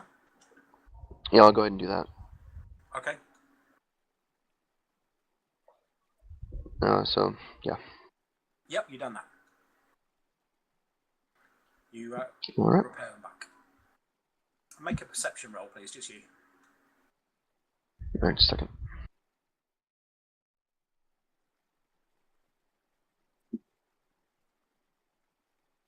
Nice.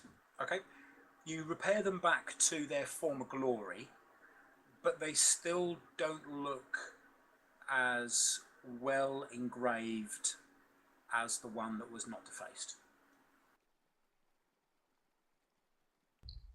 Interesting. Can I guess, touch them or investigate on them or something like that to get a better feel for like the differences between all three? Okay, yeah, you start on the east one. I mean, it looks the same, but it's just the stone feels a little bit rougher. The same with the north one, it feels a bit rougher as well.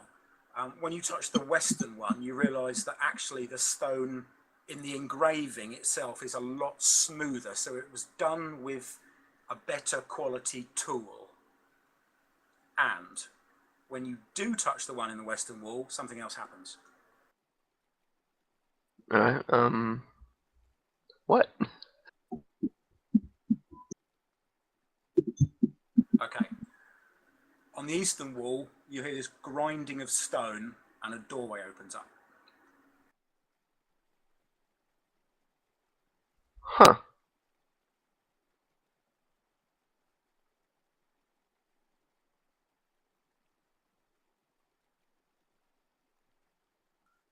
Wow. I take it you can see that. Look at that. Yeah, the stairs, right? Yeah. Coming Yeah. down. Clearly.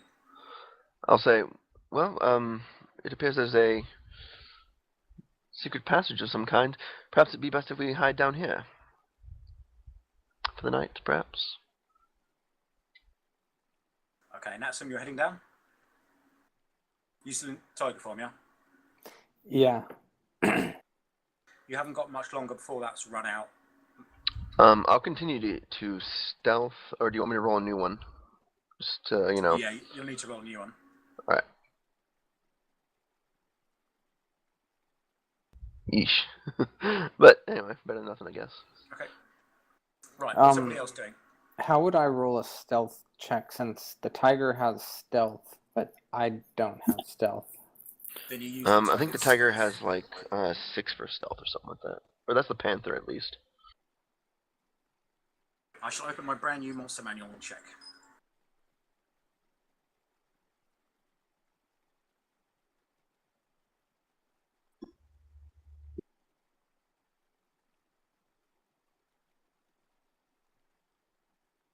Ooh, this book's really shiny.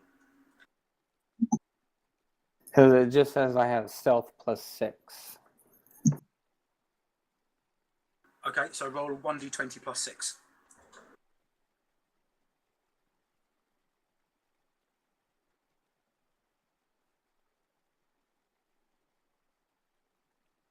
So you got 12, effectively. Oh, that first one I didn't add. Okay, yeah. No, but you just add 6 to it, that's fine. Okay. Okay. Okay, so the two of you head down.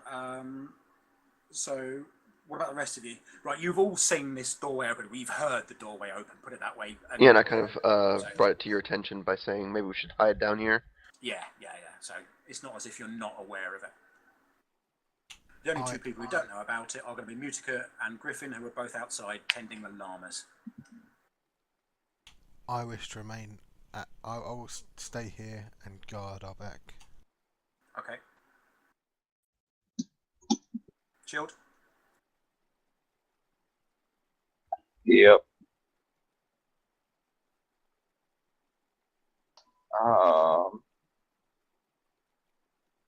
Do those stairs actually lead to anything? Or are they just broken halfway? On the inside there. The stairs go down. Oh. No, like those spiral stairs. Oh, the spiral stairs? No, they go up and they're to a broken area. Okay. And do this stairs on the outside just lead like outside or No, downstairs? they go down. Go downstairs. All going down there then? Okay. Are you moving quietly or not? Nope.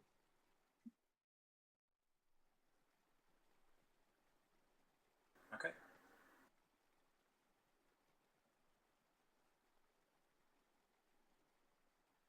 Right, Griffin and Mutica come inside. Because it's easier that way. Alright.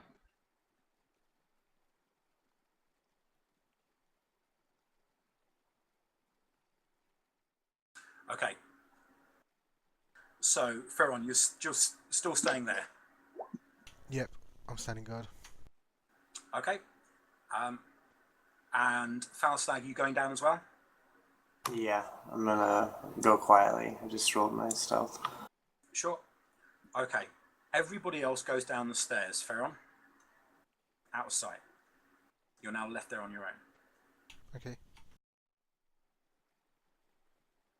So as we're descending, I'm going to try and look for another, like a mechanism to close this door behind us. Doesn't appear to be one, no.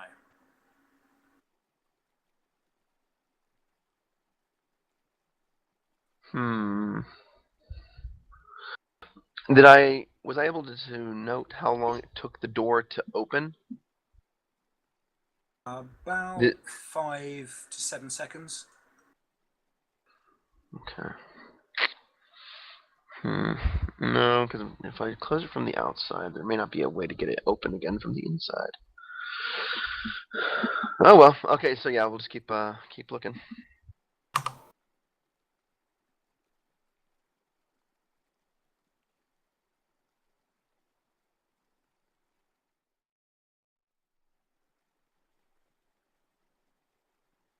So, as we're descending, do we see anything interesting?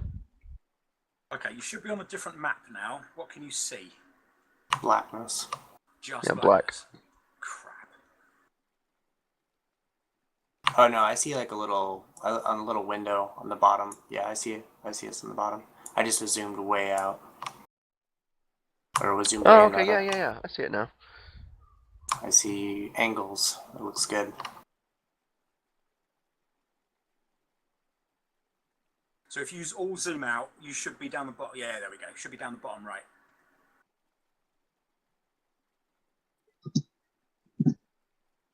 They're now going out of hearing range from you, Ferron. Okay.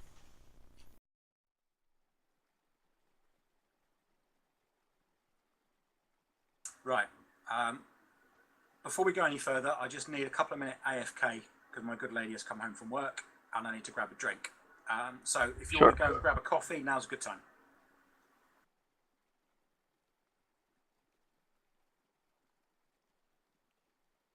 just going to move you off this map for the moment, so I don't spoil anything.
Right, sorry about that. Who are we missing? Anybody? Not I. We're all here? Yeah, I'm here. You're here? Rain chills. Good, good, good. So we've got... And that's Sabin, Sean.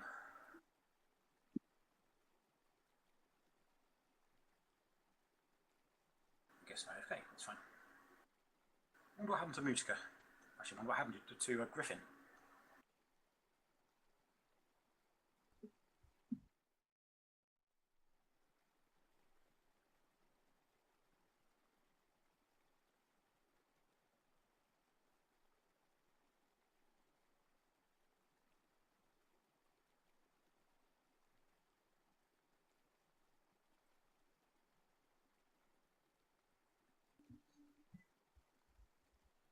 Not sure.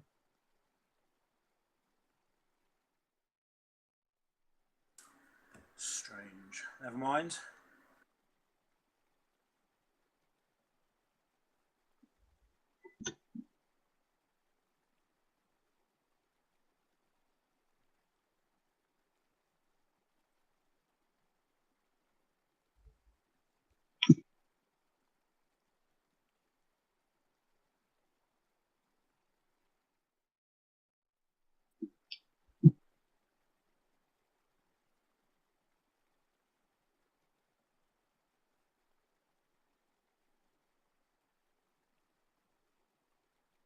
Guys.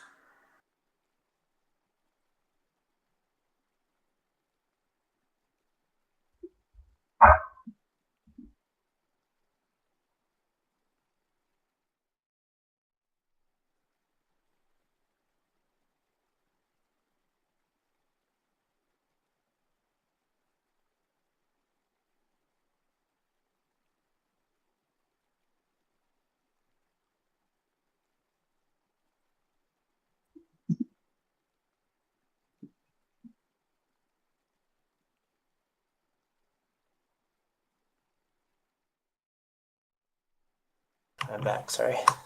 No worries. So I think we're just missing a couple. It's all good. So, like, compared to everybody I know in real life, I am one of the most chilled people. I get told that all the time, but you seem to be so much more chill than me. I never used to be. It's my change of career actually that's done it for me. What did you change from, and what are you now? I used to be a financial risk analyst working for the government, with all the stresses and the strains that came with that. And I'm now an actor. Awesome. Yeah. Film and TV. That's And great. What you have you have to been be in? chill. You have to be chill, otherwise, in this job as an actor, you just go crazy. So you've just got to, just take it as it comes. What have you all been in? Lots of British stuff that you probably haven't heard of. Things like Midsummer Murders, The Bill, Inspector Morse, stuff like that. I've done a couple of US films. Got an agent out in LA. My visa's going through. Should be moving out to LA at some point in the not too distant future. Probably January.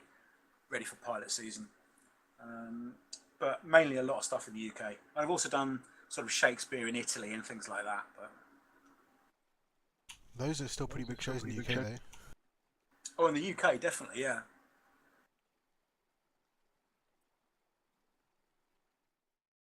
Yeah, and they're still kicking about on the on TV as well. My episode of Midsummer Murders was on again a couple of weeks back.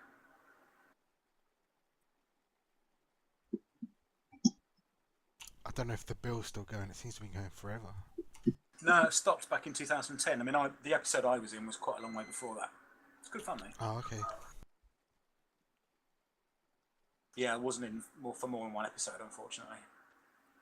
I played a young tearaway who got blamed for doing something and took the rap for a crime that he didn't commit in order to avoid getting beaten up by the guy who did actually commit the crime.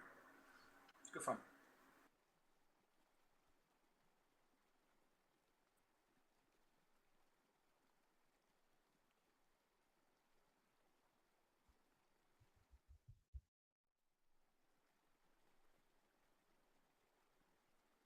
But I've got a nice meeting next Monday at Raindance Film Festival with a US director who's coming over for his film. So that should be quite cool. That's cool. I've just got the contract through for his next film. We're shooting out in Kansas next year. So that's all right.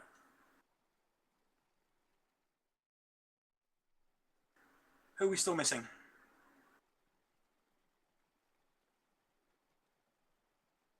Griffin? Anyone? Yeah.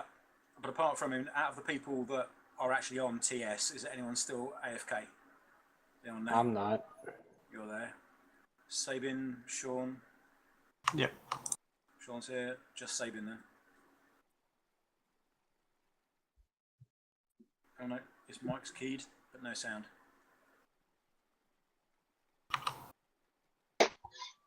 Oh, there we go. Three. Good stuff. So Griffin's still not back? No, don't know where he is. Very strange. So strange, yeah. I mean, I know he was having, like he said early on, that he was having some issues with his internet, but I thought he'd have them resolved by now. Well, I have to go now. Oh, he hasn't dropped me a PM on the forums or anything, so I guess he can't be back. Yeah. Never mind, we shall press on. Okay, so right, what you've got at the bottom of the stairs is clearly a worked room, i.e. it's been fashioned underground to be some kind of catacomb, cloister of some kind. In the middle of that room there would have been this column that joined the floor to the ceiling, but that's damaged and it's lying in bits around the bottom of the base, and that's you have gone up to it. In fact, ahead of you, you should be able to see two torches. Is that correct? Yes. Okay. and in between those there is a statue, and that statue is of a man wielding a staff in his right hand, unfamiliar to any of you. Statue is made of stone and it's about 8 foot tall. Alright, so first things first, is it possible for me to mend this column? No, not with a mend spell. There's too much stone there for you to fix. Okay. Well, since it's beyond me, I'll, lament its existence and say, well, that's a shame. Such a beautiful column destroyed. It's very dusty smelling down here. It's a very musty, damp, old smell.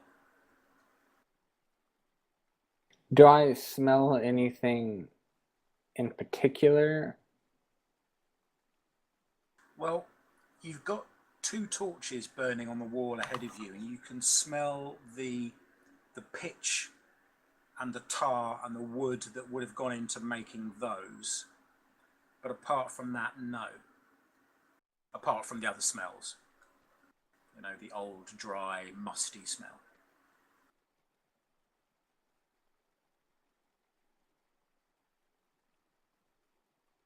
So, looking at this statue that's in front of us, does it look like it has a placard or anything like that to identify who the individual is? No, not at all.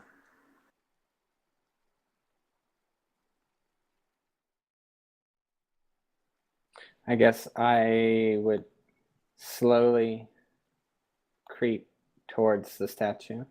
Okay. You do that thing.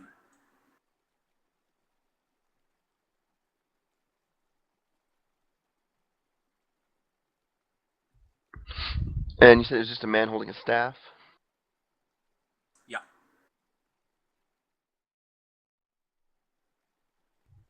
Okay.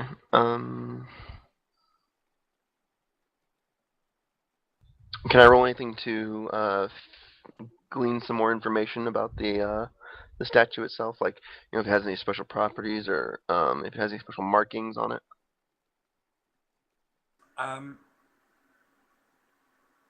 You can make a perception roll if you wish. Okay. Okay. There doesn't appear to... I mean, there are no markings on it. The guy is dressed in what you would assume to be wizard paraphernalia. He has a skull cap on, which looks like it, if it was real, would have been made of leather. You can see what looks to be stitching marks on it, where it would be fashioned to go over his head. His sleeves are quite long. He's wearing robes of some kind with a belt cinched around the waist.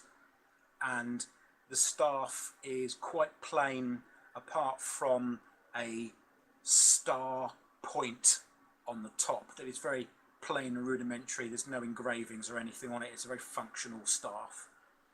There are no other engravings on the statue at all. He doesn't have any other engravings on the clothing or anything else other than trying to simulate the facsimile of real items in the real world, pouches and such like. Okay. All right. Well, then, it looks like there's these 2 pathways on either side. Yeah. One looks like it's been dug out. The other one looks like it's been masoned. Okay, the one on the left, I didn't have a good graphic for it, unfortunately. Looks like a collapsed, worked corridor. So it looks like the other one on the other side, but it's just collapsed inwards. Oh, okay. So it's From actually what not you can see. something I can pass into. Yeah, it looks damaged. So what's Falstag and Shield doing? I'm just going to move up with them. Okay. Shield?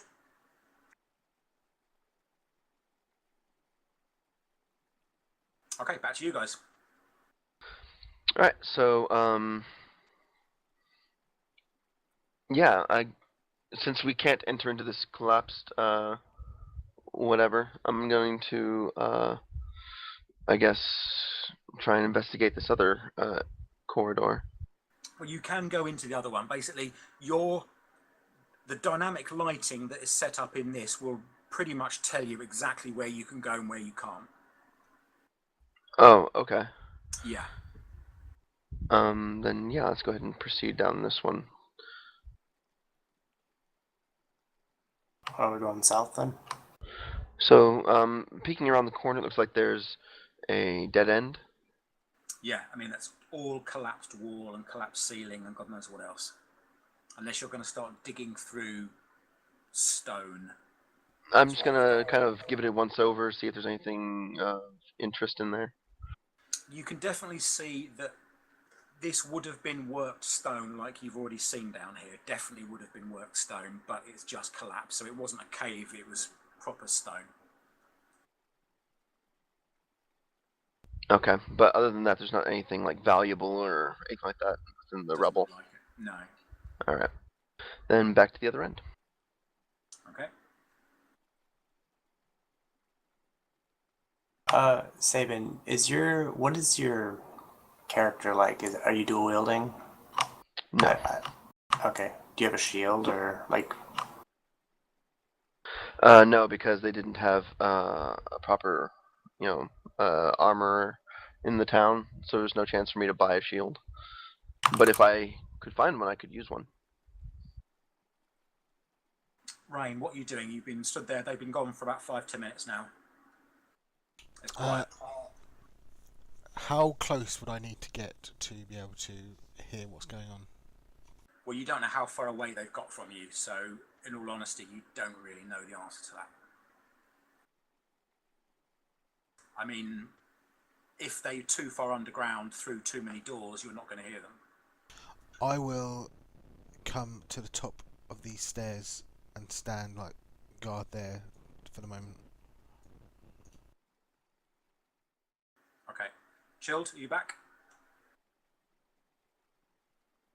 Chilled? Okay, moving on.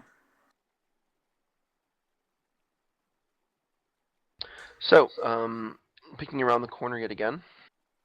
Looks like there's another like more corridor and then a possible door up here on the north side.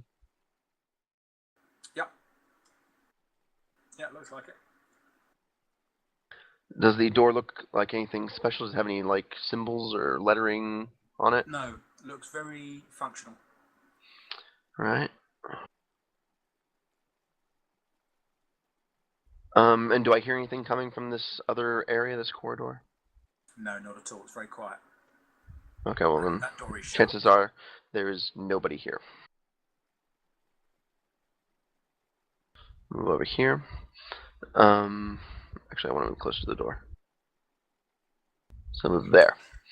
And can I inspect the door from here? Or do I need to be one more square over?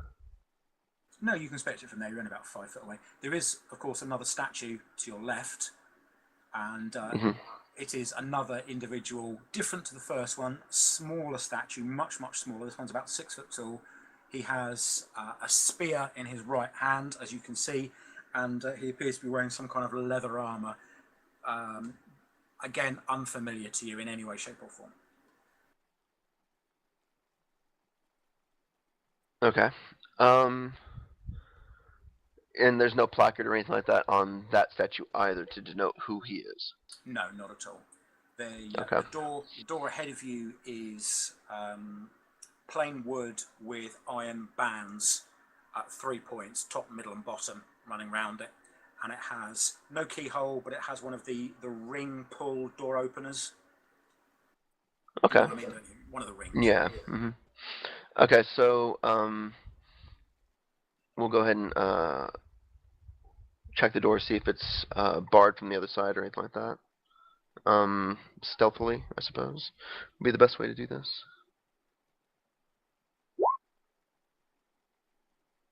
Okay, stealthing.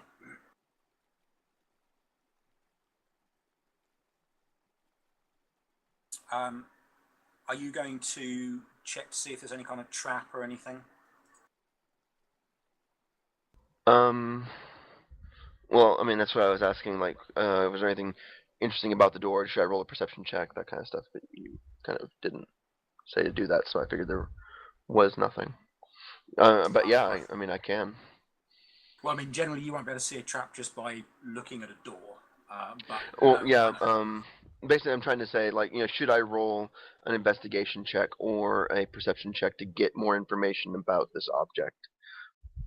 Like, typically, anything that I'm going to interact with, I'm going to want to do something along those lines. I'm gonna inspect it to see what it is before I start touching it. Sure. Okay. Yeah, that's absolutely fine. All right. Which would you prefer, perception or investigation? Investigation, please. Okay. Nice. Okay. Doesn't look like there's any kind of trap on the door. You search round the edges, around the side where you expect to find needles or tripwires, and there's nothing there. All right. And that doesn't give me any, like, there's nothing special about the door in any way, right? No, that's right, nothing. All right. Then yeah, we'll just try the door, see what happens. If it opens, well, okay, cool.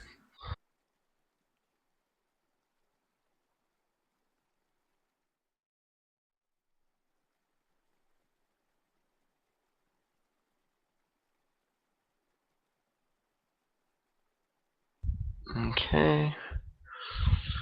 So from here, it looks like I can see some bookshelves. Is that correct? That is correct. All right. Do I hear anything from inside? No, you don't. You hear nothing. I'll come in and inspect this first bookshelf. Okay. The bookshelf is empty. Oh. That's right. Yeah, sorry about that. Completely empty. That's okay. All right.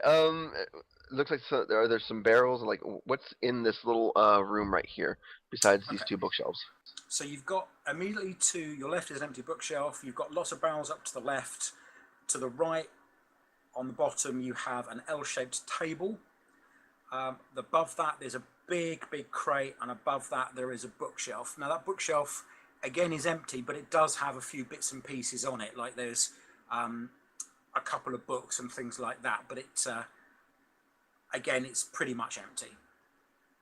And there's also a broken crate just to your left in front of you. A broken pallet just to your left in front of you. Okay. So I guess we'll just kind of move in order. I'll move to the barrels and tap them to see if there's anything in them. Okay. While you're doing that, let's just move to some other people. Sure. Not a problem. Right. I'll come back to you in a moment in Natsum. Let's go to Rain first of all. They've been gone now 10 minutes, and it's utterly quiet from down there. What about? Is it still like absolutely silent up here? I've not heard like a. No, nothing at all. Okay, I'll make my way down the stairs then. Okay.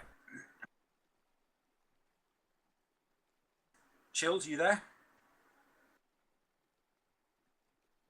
Chilled? Guess not. Okay.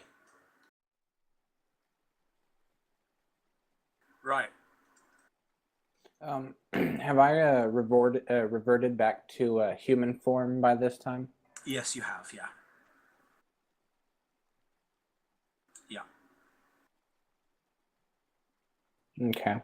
While he's looking around in this room, I'm gonna take a little peek up ahead.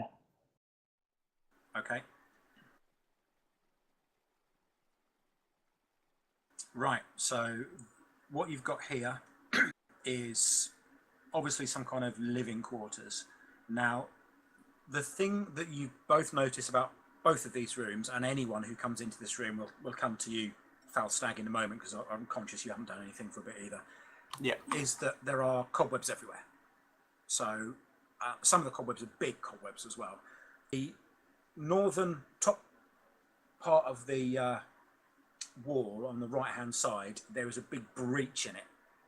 So a big hole about 3-4 foot across, and there's rock and stone, so it looks like part of that has collapsed, and that looks like a tunnel of some kind. There's a table, there's a chair, there's a bench at the back, barrels, a bed, a bookcase, and what looks like a web covered chest on your left through that door. And so I'll leave you there, and we'll go to Sean. What are you doing?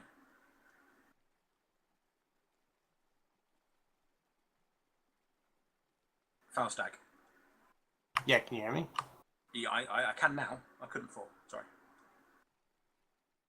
All right. I'm just gonna move up and kind of see what everyone's looking at. Wow, this is pretty nice. This design in here. Did you do this? Yeah. The architect is great. Ferren, are you going to move up as well? Move up to where everybody else is? Or Yeah. join there? Move yourself up. Okay. So yeah. And that's when you've gone over to that chest. Now this chest looks in very good condition. I mean, it's old. It is definitely old, but it is in good condition. Is it locked or unlocked? There is a big padlock on the front of it that is closed. And it's a big padlock as well. Is it metal bound? Yes, it is, yeah. It looks like rich oak, and it's been metal bound with a silvery metal.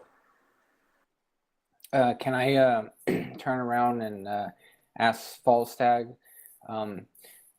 would you come over here and give me a help with this? Maybe me and you can bust this lock off. Well, I'll see what I can do. It looks pretty strong, though. It does look very strong, in fact, yeah. I mean, the chest is probably about 4 foot wide and about 3 foot tall, and the bands are about 4 inches wide and possibly half an inch thick all the way around this thing. The lock itself, the hasp of the lock is probably 3/4 of an inch round each, you know, the tine of the hasp. So it's a thick lock against very, very thick banded metal.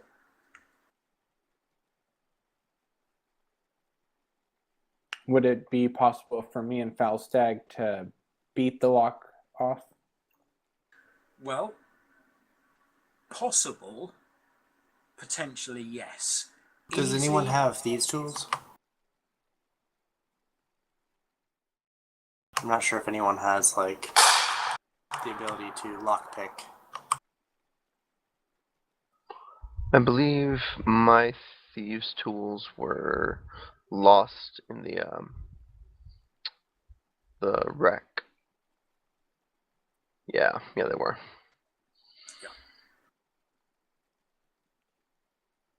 You want me and Falstag to roll a strength or some type of roll for the chest?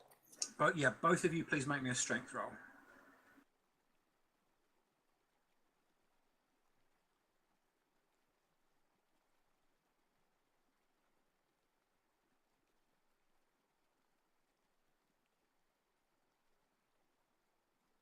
Okay. When you hit this thing, I'm assuming you're hitting it, is that correct? Yeah. Well, I mean, unless we can, like, I would prefer to lockpick it, but I don't think anyone has the tools needed to do that. So yeah, we'll just smash it. Okay. You both hit the chest with your weapons, I'm assuming, rather than your bare fists. And the first thing you notice after your first blow each is you're not even leaving a mark on the metal. However, you do hear some noise from behind you.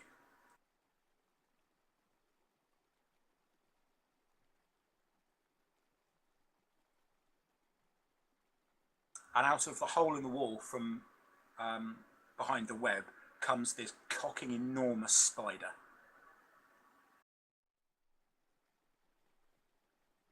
Should I roll a perception check to see if I notice it as soon as it crawls out? No, you don't need to roll a perception check. You can hear it. All of you can hear it. And we shall go to initiative. All right. Can I turn into a tiger as soon as I hear it?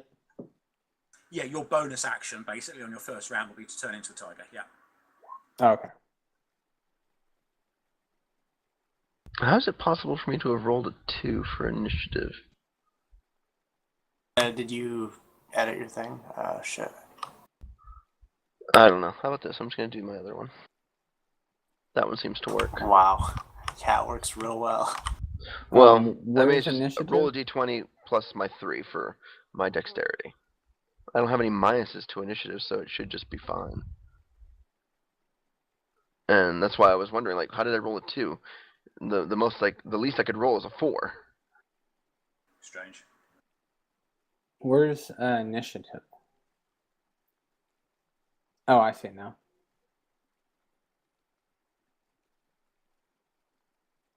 My initiative button isn't working, so I had to do it manually. Okay. What did you get? 18.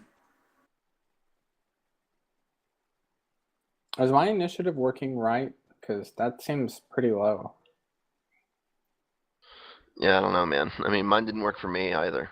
Yeah, the default thing is wrong. You just manually add the thing in. So if you rolled a 1, you just add in what your plus would be. Like if you got +3 dex, then it would be 3 + 1. Okay, I have 0 modification for dex, so I guess it is a 1. rolled right. So are we all correct? So those numbers are right, yeah? Yeah. Yep. Okay.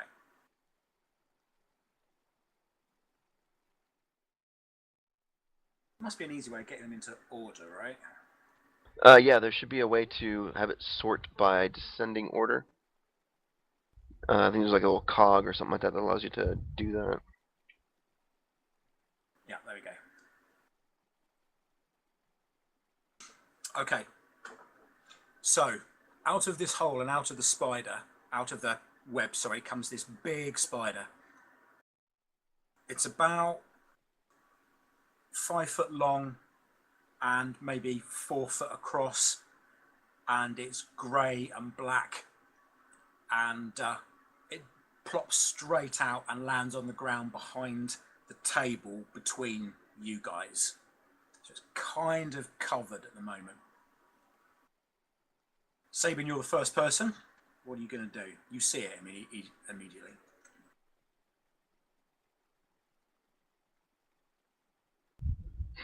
Okay, well, I think the first thing to do then would be to... I'll move over to this corner and draw my weapon. Okay, I mean, you can do that as part of your move action. You actually have a proper action as well. Oh, okay, well, in that case, I'm going to... I mean, from... I'm used to 3.5 where drawing your weapon is your action. Yeah, no, it's not. It's an incidental action, so yeah. So you don't have to move to that corner if you don't want. You could actually probably move up to engage, couldn't you? Yeah, I'm gonna move over there, but I'm gonna ready my action for when Pharaon or when someone attacks, either Pharaon or Falstag attacks the creature. Okay, so effectively, because you can move, then move and attack, you don't have to do it all in one. You're kind of hanging back a little bit for somebody else to engage with a ranged weapon and then moving into attack, something like that. Yeah, okay. Or preferably a melee weapon. Right. Okay, well, next it's Pharaon. Now, you already have your bow out and an arrow nocked because you said that to me some time ago, so... I attack it with a longbow. Roll a hit, please. Okay, so you don't have advantage or disadvantage on this, so you're familiar with how that all works, right? Yeah. Cool. So you take your first number. If you just make in a standard roll, you take the first number that appears on the screen, which is an 11, and unfortunately 11 is a miss. Okay, that's my turn over then. Falstag.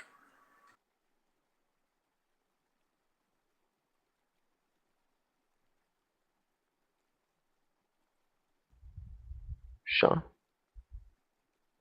Oh, could you guys not hear me? No, couldn't hear you at all. Oh. Well, no, I was talking. I don't know why it didn't activate. Yeah, I just like ran up with my shield and axe out, and I just slammed it onto this spider. That is a palpable hit, sir. Roar. Alright, and with that, I'm gonna go ahead and trigger my attack, if that's okay. It is.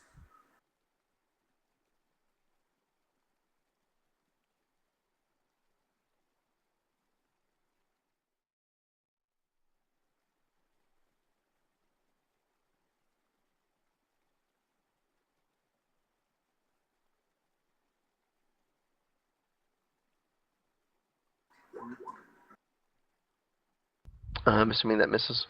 It does, in fact, miss. Sorry, sir. Okay.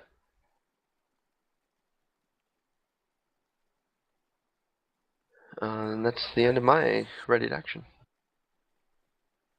Okay, right. And now it is the spider's go. Unsurprisingly, it's going to go for the person that hit him. I think that seems fair.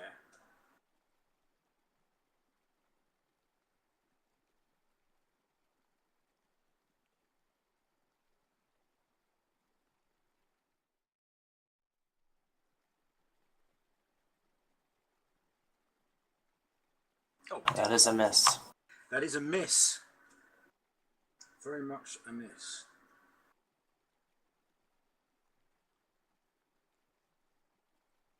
And now it's down to Anatsum. All right, I'll use my bonus action to turn into a tiger. Yep. Roar. And let's see, 5, 10, not far enough, but I'll move over and I will bite the spider.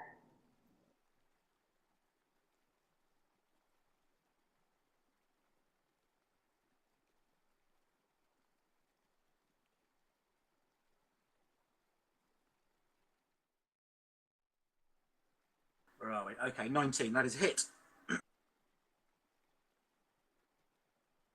Okie dokie, for 5. Good stuff.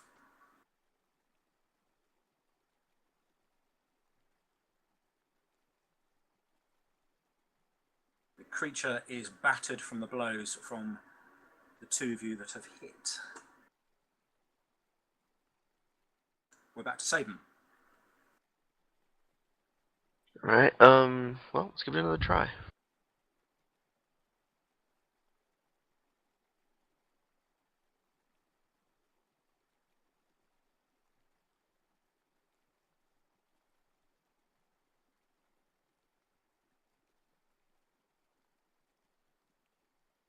$21. Yep. Alright. So, because there's a person standing next to the creature, I will get a sneak attack as well. Yeah, I believe so, yeah.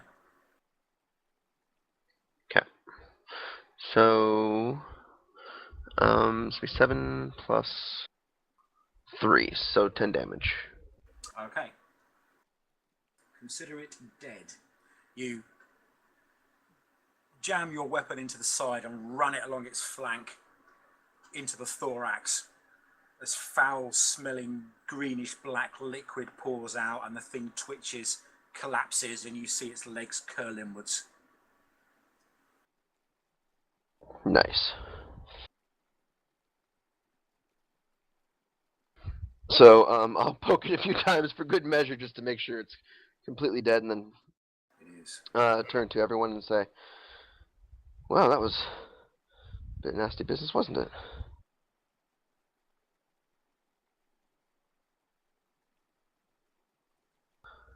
Right. Did you find anything interesting? Preferably a lot more attractive than this foul beast here. Out of character, what rating is a spider? This one was CR a half. Okay. After we kill the spider, I'm gonna go back over to the chest, and since I'm in tiger form, I'm gonna start beating at it again. You want me to roll a strength?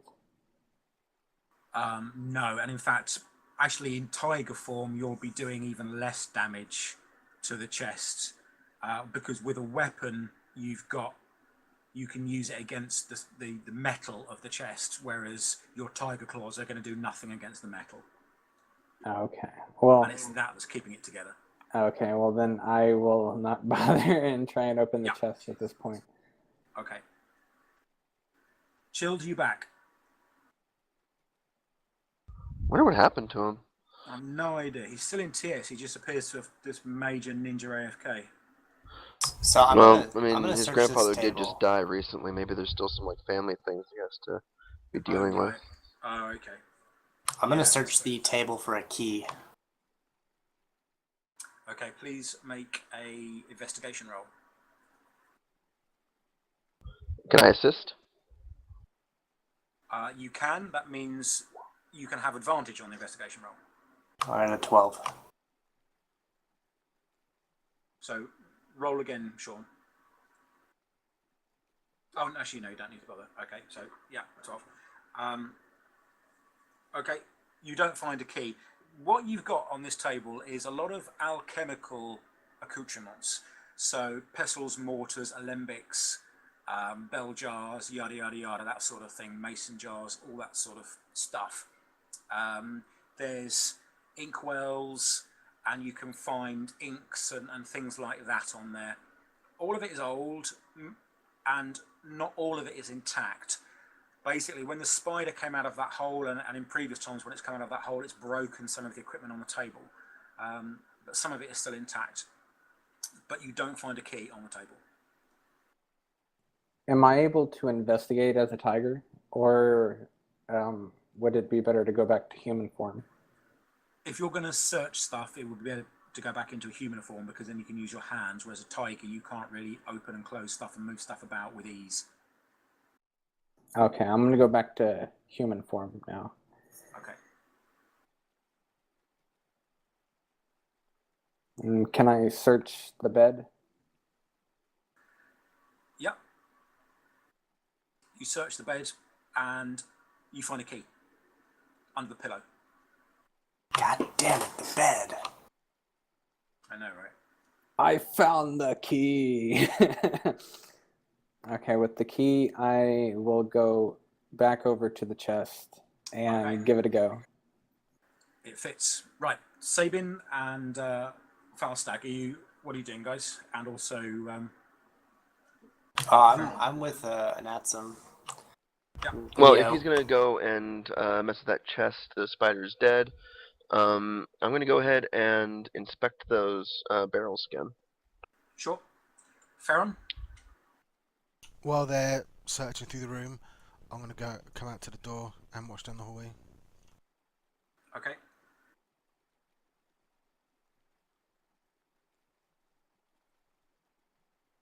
No worries. Right, I'll deal with the barrels first. The barrels, some of them have liquid in. Not all of them. Some of them have liquid in. And the liquid that is in them, there isn't a lot of it, so they're not full. Okay. So are any of the barrels that have some liquid in them near the top, or do I have to like really, unpack them in order to get to them? No, I mean, with a little bit of judicious shuffling about, you can get a barrel out that has liquid in quite easily. Okay. Yeah. I'll go ahead and remove one of those, uncork it, and kind of try to find out what's in it. Okay, this one appears to have, for all intents and purposes, vinegar in it. It probably was wine once. Fair enough. All right. Well, I'm totally uninterested in that. I will then go and inspect the bookcase behind me. Okay. There are some other barrels that have liquid in as well, by the way. So it's not the only one. There's 3 barrels that have liquid in, 4 that don't. Okay. I'll save those for later then. Okay. You go over to the bookshelf. The bookshelf does have parchments and things like that on it, but again, it looks like it's been cleared of any interesting books. But you find a few parchments. There are a couple of books on there, but there's also a few knickknacks, like there's a skull, human skull, on one of the shelves. You can find a couple of candles in candlestick holders and things like that on the shelves. So the sort of mundane items you would expect to find, bric-a-brac, is there. Okay. So there's just a couple of Books.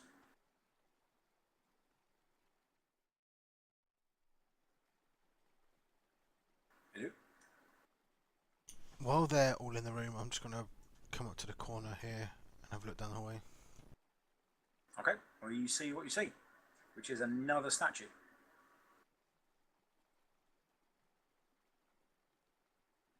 This statue looks like a statue of User the in your first channel guy. timed out. I thought he was going to go. What were you saying about the statue? This statue that you're looking at looks like the same guy as the big statue near the entrance where you first came in. Right, okay. Just slightly different clothes, but the same staff and the same face and so on build. I won't go up any further though until the rest are done in the room. Okay. And yeah, that looks like an opening on your right as well. Yeah. Okay, so seeing as Sabin has dropped off a TS, let's go back to Anatson and Falstack. Well, turn the key. What are you waiting for? Okay. You turn the key. And the chest opens. And inside there is a purple silk cloth. About an inch down. It looks like whatever it is material that's been folded over and placed on top of something. I'll just reach down and pick up the cloth and move it aside. Okay. It's very, very fine silk cloth. You move that out of the way, and underneath it there is a... User joined your channel. Okay, I don't know what happened there, but it looks like I'm back. Okay, I'll come back to you in a mo. I'm just dealing with other guys while you disappeared off, but I'll come straight back. Underneath that purple silk cloth there is what looks like a globe in a globe holder, a map. There's a goldish sort of metal, and the globe is situated in that. It's canted off at an angle, much like globes of the Earth are now, and it's very ornately inscribed and engraved, and the whole thing is about 2 foot tall and about 1 foot to 18 inches wide, with a heavy golden coloured base and golden hasp to it. Beautiful. Okay, I take that out of the chest. I put it on the floor behind me and ask, okay, it wouldn't be religion. What proficiency would somebody need to kind of understand what this is? History, maybe? Yeah, history. That'll probably do it. Does anybody have history? If you don't have it, roll it anyway. Just you're not going to be proficient in it.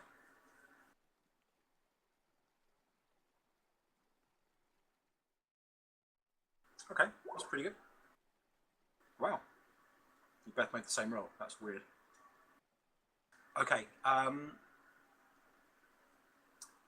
The globe isn't of Faerun at all, the world that you're familiar with. You've seen maps of bits and pieces of it, and none of this is familiar to you at all.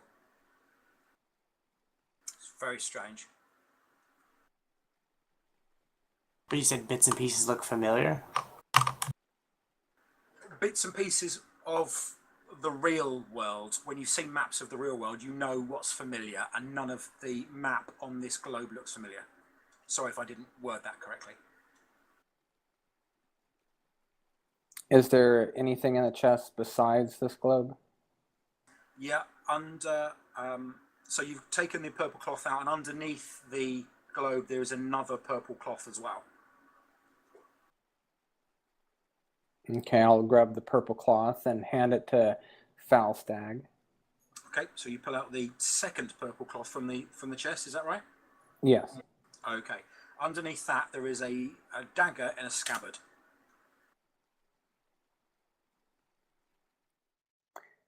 Is it a well-crafted dagger or just a common dagger? It looks very, very plain, actually. It's in very, very good condition, but it looks very, very functional. The scabbard is just a dark brown leather in exceptionally good condition. The blade, the hilt and the pommel are very plain looking, very functional. but in exceptionally good condition. Okay. I will grab the dagger out and ask if anybody wants it. Okay, I'll leave you there for the moment. I shall now come back to Sabin and Rain. So I've just dealt with Rain, so come back to you, Sabin. What are you doing?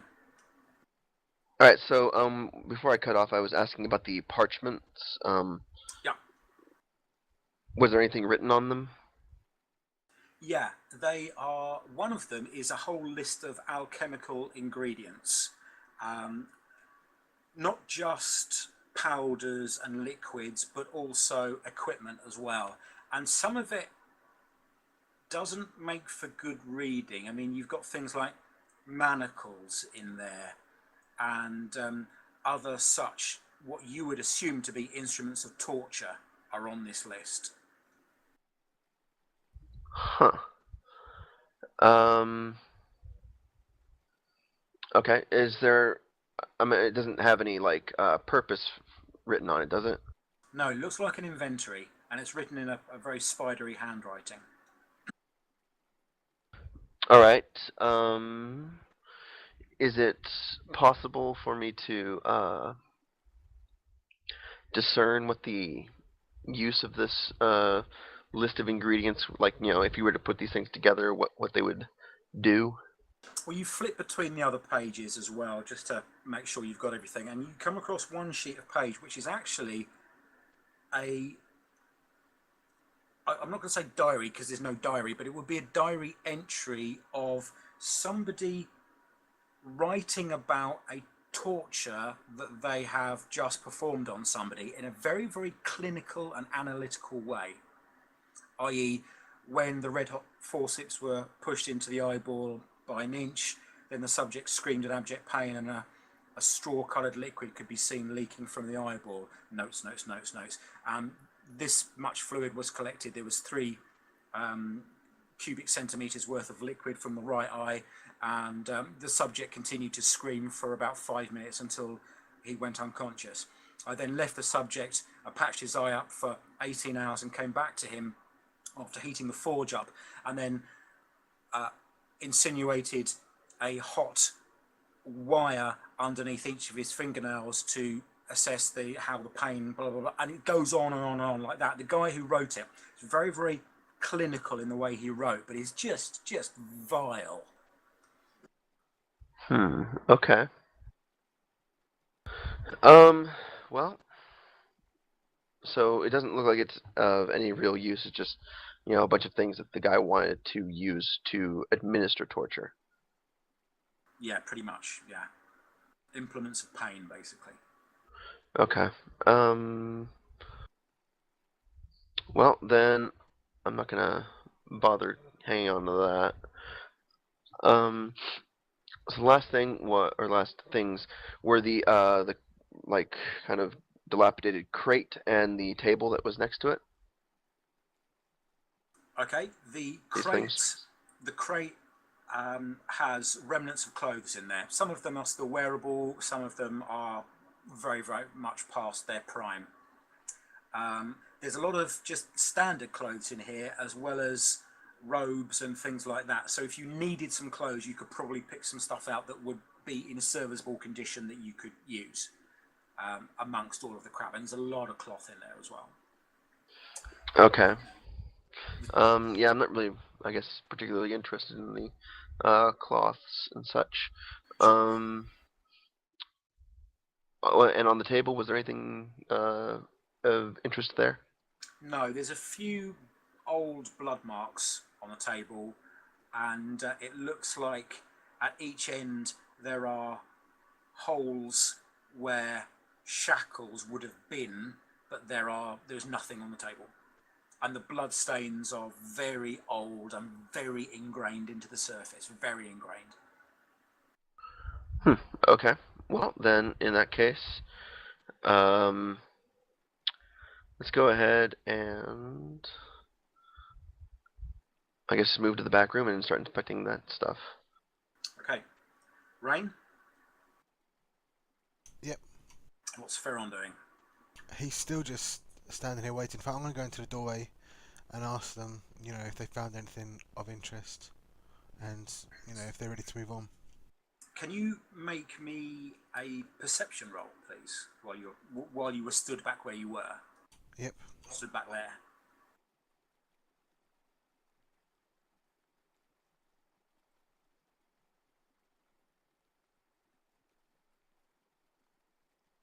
Okay. What a roll. You move back to there. Okay, sorry. Say that again. What are you saying to them? What have you guys found? Is there anything of interest in this room, or are we ready to move on and try and clear out this area?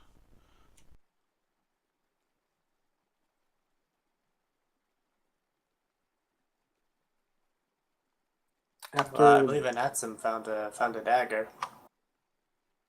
yeah, after the dagger, was that it in the chest, or was there more? That was it. Oh, okay. I turn to the group and say, or I turn to whoever's outside the hallway and tell them, let me inspect the hole which the spider came out of, and I think we're done in here. Okay, I'll stand in the doorway still. Okay, the hole that the spider came out of is going to be very difficult for you to get into, but it looks like a nest of some kind. Okay, so it's too small to crawl into? You could probably get your torso into it, but that would be about it. Okay. I'm going to take a quick peek and walk away from it. And shout out to the group. Well, I'm done in here. Oh, by the way, did anybody want that dagger we found in the chest?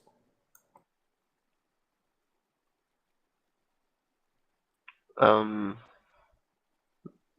particularly interested in daggers, to be honest.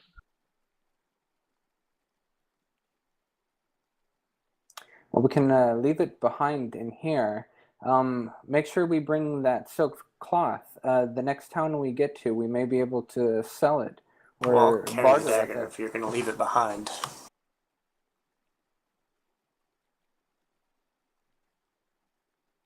All right. So So I just I'll throw the dagger in my backpack, I guess. Okay.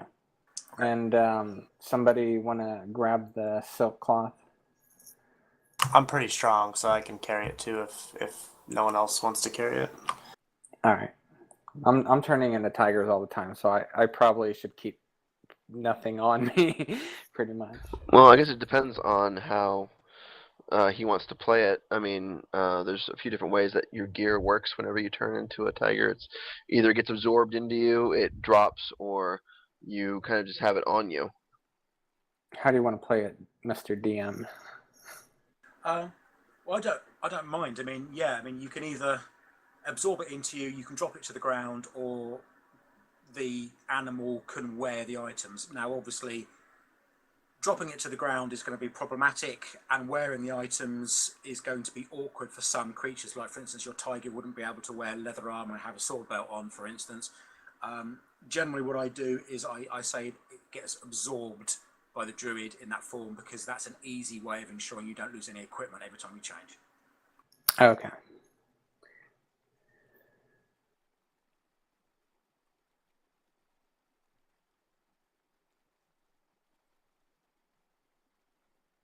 Okay. So, if everyone else is done, then I'd like to kind of inspect the bookshelf and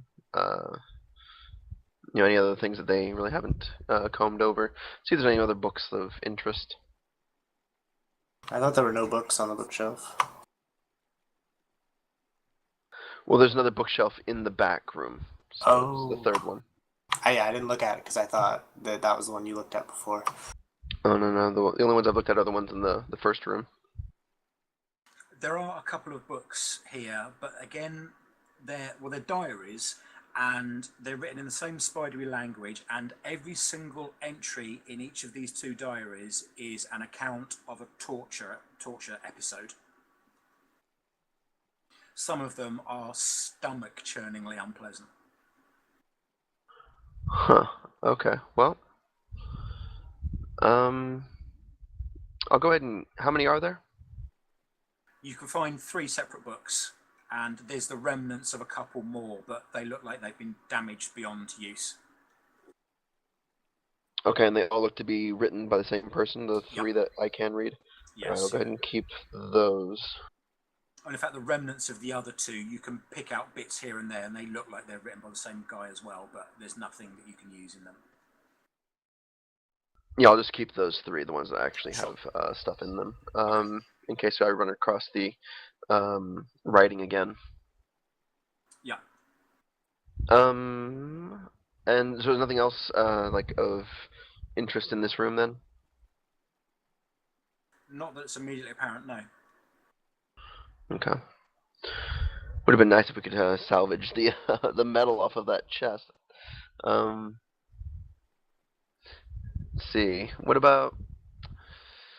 Is it possible to harvest any of the poison out of the spider? Does it have poison? It does have poison in its poison sacs attached to its fangs. You can milk it, yeah. All right. What would I roll for that? Nature. What would a person? Or no, actually, animal handling is going to be better. Actually, I think. Okay. Unfortunately, I don't have animal handling as a proficiency. Can I still roll it? Do you have nature? I don't have survival. No, it's going to be animal handling. Okay, roll that. All right. And don't roll low. If you roll really, really low, you could actually end up pricking yourself with Yeah. venomed fangs. Just to warn you. Please roll a 1. All right. You said animal handling, right? Yeah. Okay.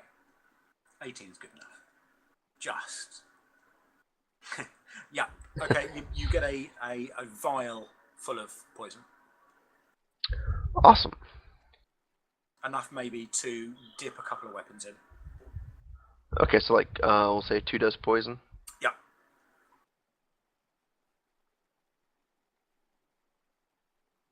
Do I know any of the details about the poison, or is it just you're gonna make it up when I use it? I'll make it up when you use it. Well, I know what it is, but I'll worry about it when you use it. All right, cool.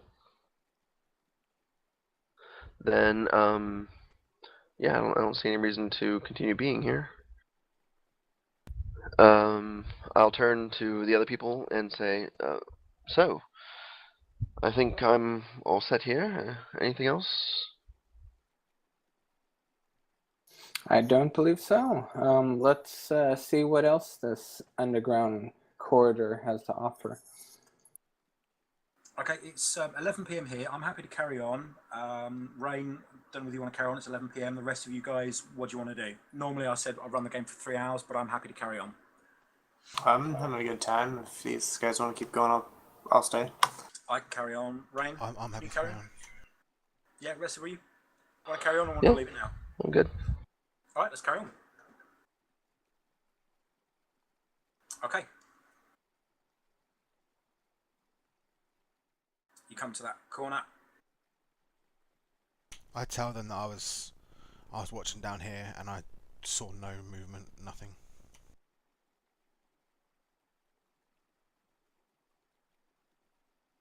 Okay, can I have from Falstag and Anatsum a perception roll, please?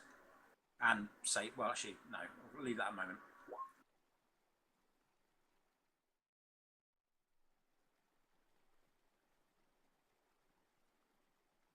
Ooh. Right, when you were up in a corner, which you were a minute ago, there, as you walked south, you felt a breeze of air coming from your right.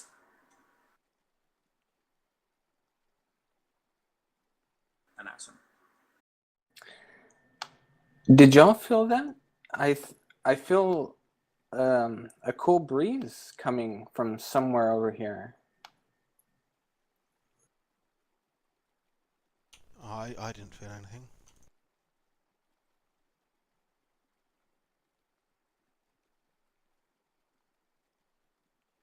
Can I do like I already did the perception. check? Would I know where it exactly, like pinpoint where it was coming from? Yeah, you're fairly sure it was whereabouts it is on the wall. You're fairly sure it came from sort of an area about a foot square in front of you. Can't see anything, but User left your channel.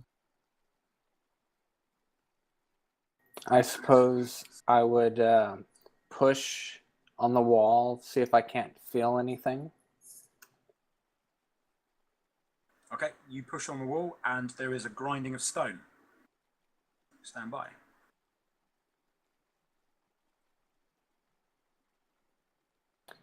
I would turn to Falstag and be like, I felt the wall move. Help me with this, Falstag. See if we can't open this. I'll help. I'm pretty strong. I'll just move up and I'm gonna give it a push. Really put my back into it. Okay, and the wall swings open actually effortlessly. Once you've got it about 6 inches or so of hard movement, it swings to your left and goes flush against the left-hand wall, slightly raised out, as you can see. But what you do have in front of you, where that wall was, is blackness. Just a black wall in front of you where the wall was. An unnatural black wall, I might add. Pretty much like it is now. You can't see through it. This is very peculiar. I think there's something in front of here, although I cannot see. So I would have my hands out in front of me, walking very slowly. Okay. Move yourself forward. Right. The moment you step through this veil, boom, you can see. But looking behind you, you've got a black wall again.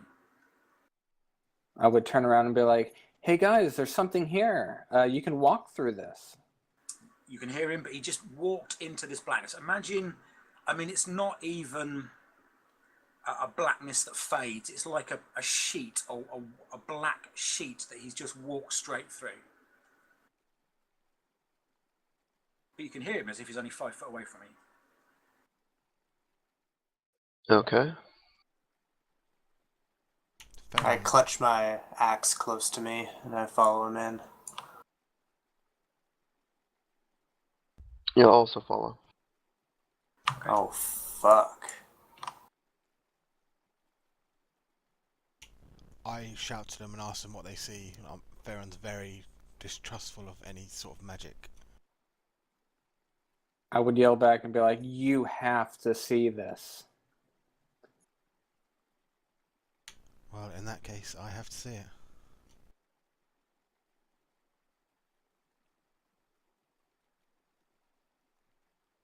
Okay. And that is in fact what you see. You should all be able to see that, right? Yep. Yeah. Okay.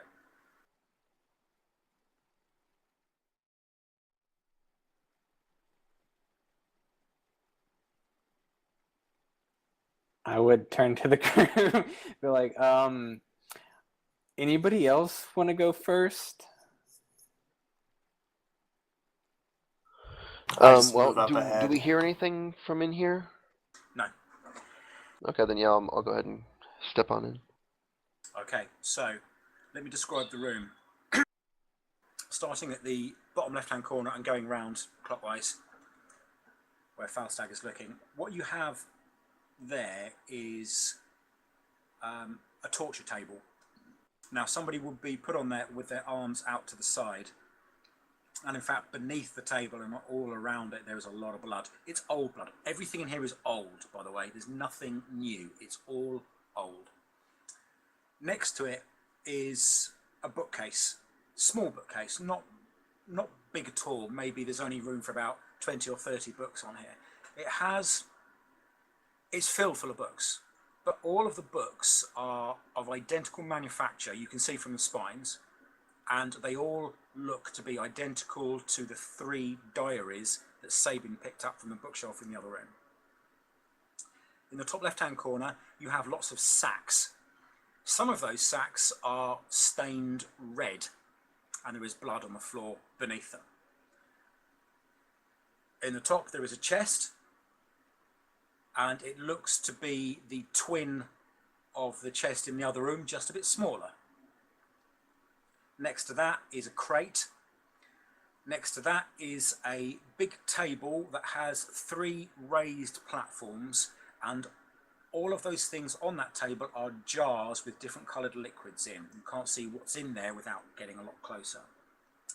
Next to that there's a barrel, some more crates and things like that.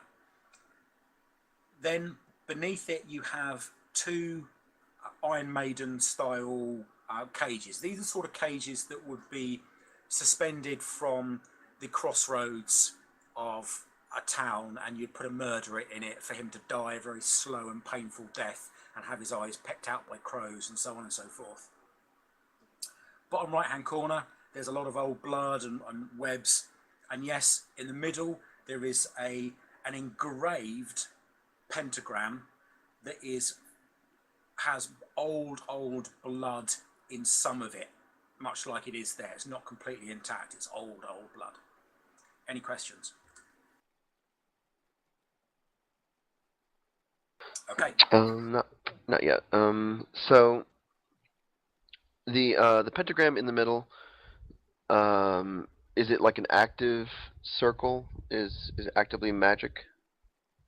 Well, you can't really tell that without casting a detect magic, but it's not doing anything obvious. I mean, it's not sparkling or anything else like that. It just looks like an engraved circle that's indented into the ground, and then what would happen is blood would be run into the grooves to fill out the pentagram, to create a blood pentagram. And there is blood in some of it, but it's very old and very crusted and not completing the pentagram. And it's ancient, it's old. Okay. Can I use Knowledge Arcana to figure out what it was for? Yeah, make a roll. Anyone else who has Arcana as well can make a roll. Someone wants to assist me. Unfortunately, that would be both Chilled and Griffin. Neither of them are here. They're back at the beginning, making love to each other or whatever they're doing, I don't know. Right. It is clearly some kind of ritual circle, but that much is evident. But as to the function of it, you're not entirely sure. Do you actually have Arcana as the skill? Yeah, I do. Okay. It's also one that I have expertise for. Right. Now, your knowledge would indicate that there are 2 main types of ritual circle. You have summoning and containment. So this is either going to be to summon something, or it's going to be to contain something else to stop it from disappearing. That is your best guess. It's one of those 2. You're not entirely sure. It could be something else, it could be something else, but that's your gut feeling. All right. Fair enough. Well, without being able to, glean anything else from this, I will just, also move to the back and tell everyone, do mind the magical circle. Okay. What about the rest of you chaps? Please jump in when you want to say something. Don't stand on ceremony. I will go over to the chest, and do I still have that key I opened the other identical chest with? Yes, if you wish. Okay, can I give it a try, see if it'll open it? It's the same type of lock, but this key doesn't fit it. I'm gonna begin searching around for a key, realizing that one didn't work. Okay. The shelf right in front of me. Yeah, right. That shelf, the jars are full of bits of people. Eyes, brains, hands, feet, fingers, faces, heads, such like. Every single jar is full of a body part. Not just from humans, there's dwarven, elven, halfling, gnomish, human, there's lots of different types. Orc. but that's the only thing that's in these jars. I mean, all the jars have murky liquid in. They're all old. So unless you start opening them, picking them all up, that's what they are. Yeah, I'm not going to disturb the jars. As far as like opening them, I was just like looking between them and whatnot, trying to find a key. No, the rest of the table is utterly clear. What about this this brown thing to my left? That? No, I'm sorry, right in front of me. Like. Okay, that's a bookshelf. That's the small bookshelf that's got all of those books. Okay, gotcha.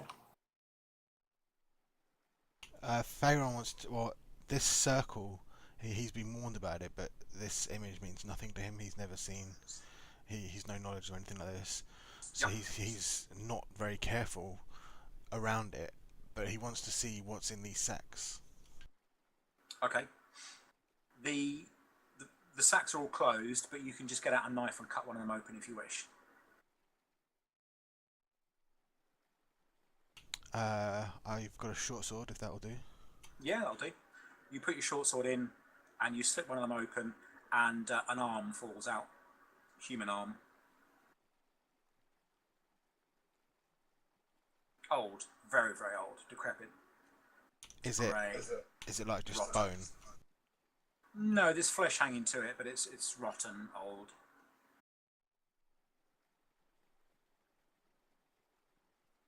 Okay, I stumble back, like into Falstead, I guess.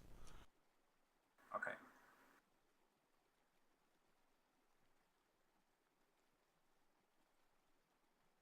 Okay, next. Anybody for any more? Okay, so it sounds like I can do something then. I'm gonna go ahead and look at the table that's in front of me. Yep. Okay. Well, there are lots of jars of human body parts on there. And of those, are there any that are just filled with just liquid, not body parts? No, they all look like they have something fleshy in them. Okay. And then are there any other things like kind of scattered in between the bottles, or is it just bottles of body parts? Just bottles. Different sizes, but just bottles. Okay. Do any of them look to be elevated in any way? I don't get you. Like, are they standing on like a pedestal or a book, or? Right. No, they're all flat on each tier of the table. Okay, so all the bottoms do look to be flush with one another. Yeah, they're all flush with the table. Yeah. Okay. Is there perhaps anything special about the table itself? It's a light-coloured wood. It's set in such a way as you have 3 tiers, much like that table is set there. It has bracing underneath it, so you can see all the way underneath. It doesn't look special. It looks like a display table. Okay. And then, is there anything to my to the right there? Yep, you've got 3 small wooden boxes, and then there's a barrel in the corner. And All right. So, sorry. with the boxes, can I investigate them to make sure they're not like trapped or anything like that? Yeah, they don't appear to be trapped. I mean, they look like small boxes. You have a look about them, fairly sure not trapped. All right. Can I just open them? Yeah, you get a blade underneath the lid of the first one, and you pry it open because it's sealed, and you find about 5 or 6 human hands in there. They're all desiccated and dried, drained of blood. Delicious. Is there anything interesting on the hands, or in the hands, or in the box besides the hands? No, it looks like they've all been. I mean, the hands are all white, where they've been desiccated and dried, and they're wrinkled. you notice that one of the hands has wax on each of the fingers and thumb. On a very tips. Okay. And then, so that's just the first box, right? Yeah. All right. Well, since these don't seem like they're particularly useful, I mean, you said one had wax on it, Yes. but it's not made of wax. No, it isn't. No. Okay.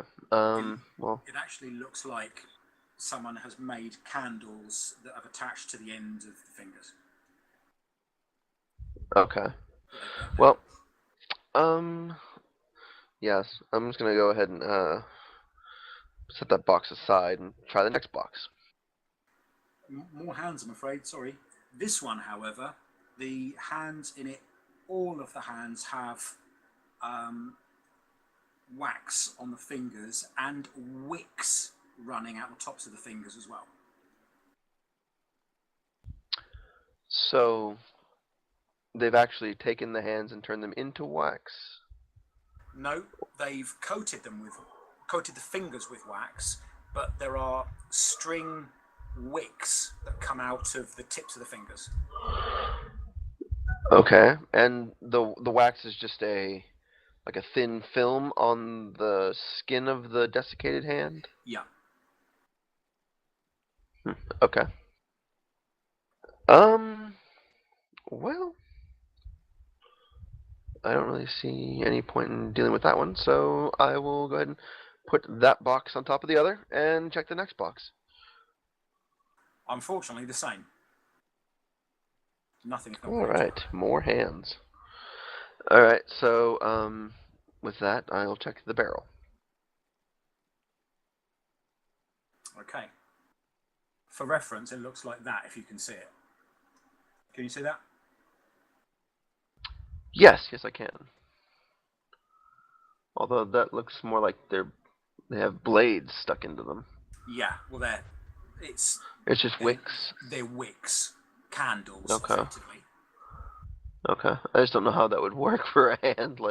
I don't imagine you could do that. Unless you actually had, changed the skin into wax. I don't imagine that'd be very effective as a candle at all.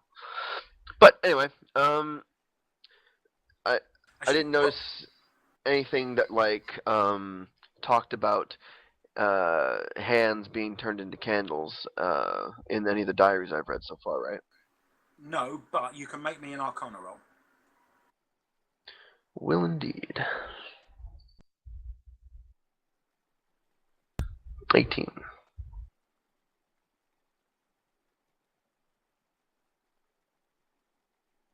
You are familiar with something called Hand of Glory. Okay. Yeah, is that like the old Hand of Glory, the one that you can turn into a necklace and put a ring around? See that? There's another picture up. You should be able to see that. Yes. Yep. Okay. A Hand of Glory is the hand of a murderer that has been taken from him after he has been hanging at a crossroads at midnight. This hand is then taken away and wicks are implanted in the fingers, and what the wielder of a Hand of Glory does, there's two things you can do with it. One, if you light one of these candles on one of the fingers, you will be able to see any invisible creatures that are within a certain distance around you, and it will last for a period of time. Once that candle is burnt out, the finger will curl like you're curling one of your fingers. The other thing you can do with it is when you light one of the fingers, when you go into a house in which people are sleeping, it will put them into a trance-like sleep that they will not be able to be woken from until that candle is extinguished. And when that candle is extinguished, that finger will also curl. Interesting. They are generally used, they're evil items generally. Okay, but they do allow us to see stealthed individuals or like invisible creatures, right? Yeah. All right. In that case, now knowing that, I will take all of the completed um, hands of glory and store them. How many are there? There's 4. 4. Okay. Um, in that case, who else here right now? It's Rain, Anatsum, and Sean, right?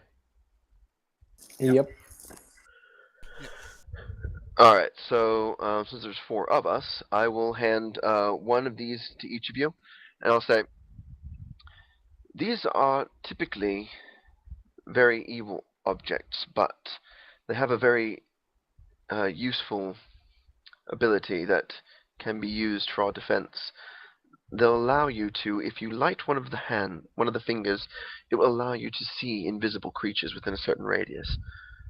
Um, should we ever find ourselves encountering such a creature, we would, be able to see them. We'd be able to reveal them. I'll give one to each of you, so that way, in case if the other 3 are incapacitated, hopefully one will be available to light the hand. I don't accept this. I don't trust anything to do with magic. I don't either. I am looking at it. No, it just does not settle right. I mean, it's a severed hand of a human that's been desiccated. It's not a nice looking thing. Nope. Okay. So that's fine. Very well. So Anatsum, would you take one? I'll take one. I'm not afraid of magic. Okay. So if you'll take one, then I'll give you one, and I'll keep the other 3, and hopefully Griffin will accept one as well. Possibly Chilled if he ever comes back. Okay. And we'll just do that for right now. And then I'll explain to you the other use about the the sleeping trance thing. But say that I'd prefer we didn't use it for such a thing, unless we have to, like to infiltrate a tower full of sleeping orcs or something.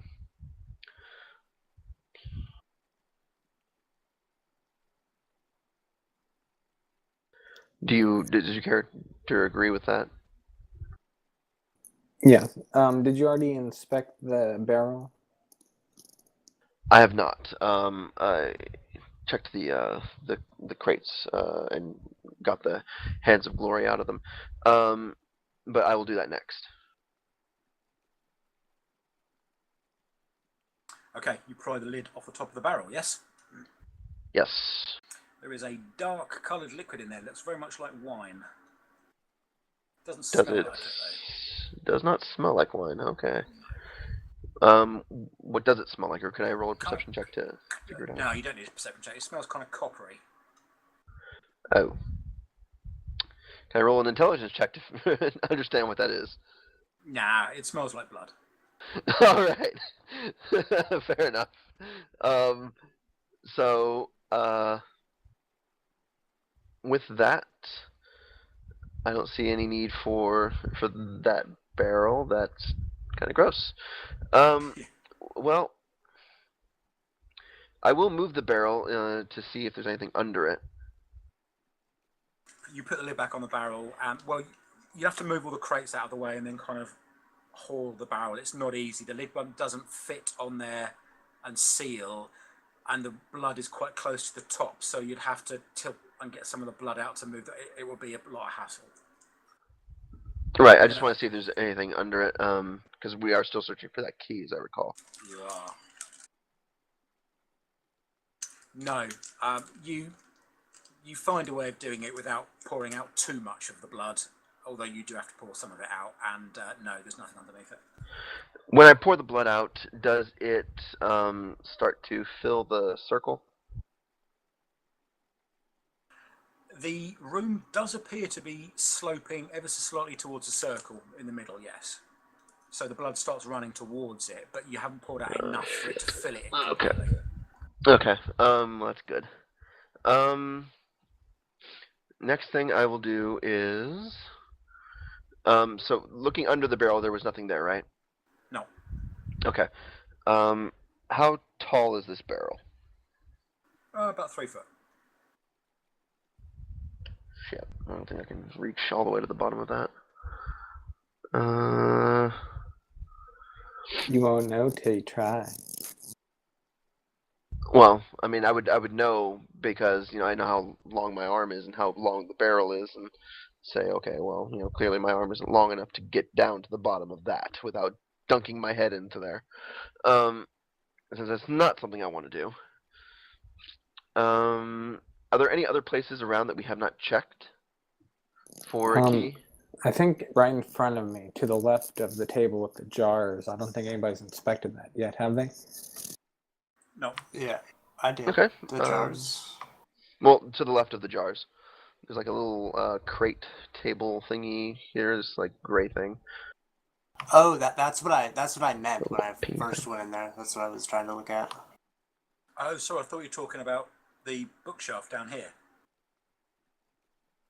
Well, no, the first time I was looking at that, and you told me that it was jars, like of like different colored liquids. Oh, I do apologise. My mistake. I thought you were looking at the table. I do apologise. That's fine. That's a crate. So it's not really a box. It's very loosely sided. You can see into it, and there's straw, old straw in there, and the lid isn't on properly, and you can just hoist that off quite happily and see that there's an indent in the straw. So something was kept within that crate, but whatever it was is no longer there. Is there anything underneath the straw or within it? No, it looks like the straw was just used as padding for whatever was in it. Oh, okay. Well, if there's nothing there, would there be anything in the spider web over on the bottom right? No, you'd be able to see that. I mean, it's thick, but you could still see through it. No. Are there any other books in the room? Like, I know there's like a little bookshelf over here, but I didn't hear if anyone took any of the books or said anything about books being there. Yeah, it's full of books. And all the books have identical spines, and the spines are identical to the books that you already have, the diaries of the descriptions of the torture. Okay. So skipping all the gory bits, I'm just going to kind of try and skip to the end, find the most recent diary, and then kind of skim through that one to see if I can find out anything about like what this circle is to be used for. Okay. That'll take you a bit of time. Is there anything else anybody else wants to do for the moment? I don't think anybody's inspected the torture device, have they? No. Can I inspect it, see if, I don't know, we're looking for the key. Indeed we are. Well, the first thing to notice about that torture table is that there's an awful lot of staining on there. So it's not fresh liquid at all. It's not even on the surface. It's stained into the wood, and it's a dark, rust-coloured liquid stained into the wood. There are also on there some small, ancient, desiccated articles of flesh, gobbets of flesh here and there on the table in places, mostly near the manacles. Small though, not big bits. It looks like somebody was torn apart on this table. Probably very, very messy. But no key or anything besides flesh. No key. Sabin, you're getting the idea that whoever wrote this was clearly a necromancer, and what he was trying to do was push the boundaries of what magic knows about undeath. So not just death, but the flip side of death. I see. Okay. You haven't got to the end yet. You haven't got to the end yet, but...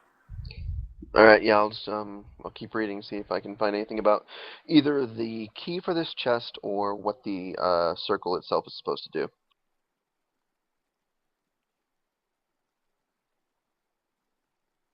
You find what you believe to be the last diary. And it actually mentions something about trying to achieve lichdom. And you're all aware of liches. I mean, they're supremely evil, nasty, horrible undead creatures. And it looks like whoever owned this facility was trying to become a lich. Now, he hasn't succeeded by the last book that you found, but he does allude to another book, his master book, that holds the final key, that is bigger and grander than everything else, and that he feels sure will provide the final answer. And that's the last entry that you can find, and that was dated probably 90 years ago, there or thereabouts. Okay. So let's see.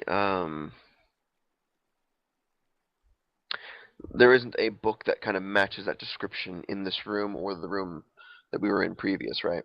No, it doesn't look like it. All of these books are quite plain diary style books. Alright, well, I'll turn to everyone and say, well, I don't think we're going to find any answers here. That it appears that there's another book, much larger, grander book than these, that may hold some answers as to what this arcane circle is, and potentially where the key to that chest is. I say we do a bit more searching about. All right. If we find any more, we can always come back. I want to check these spider webs because we just found a spider, so I'm checking them for either spiders or possible keys.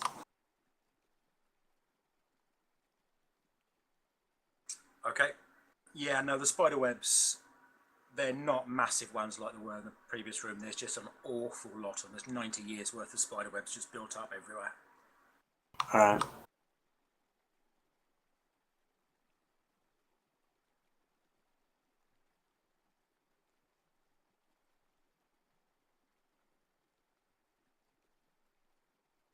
Okay. I hate to leave that treasure behind. Well, we're not leaving it behind. We're just gonna go and look for the key. Oh, I know, but I still, it pains me to leave it behind.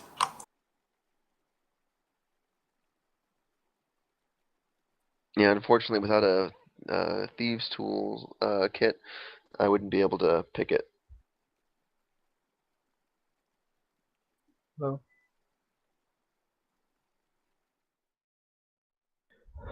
So, yeah, I guess we'll just move out. Unless anyone else has anything they want to do here. Where are we? Oh, you're back. Oh, there you What are. happened?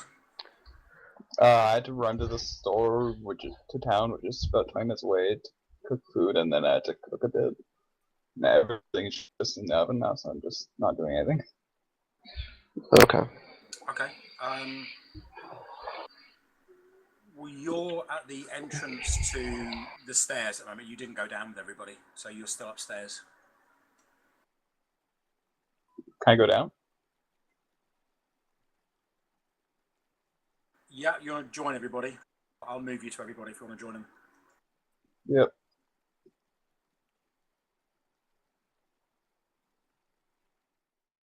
That'll be easier.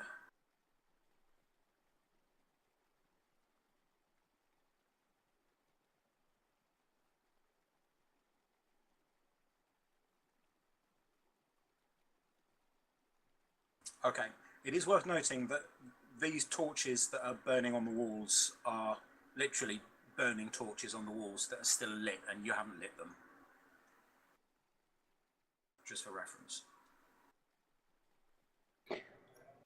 Okay, I stepped inside and peeked in a little bit, so I'm gonna step back out and turn to the rest of the group and be like, guys, I think we found that book that was referenced in the diary.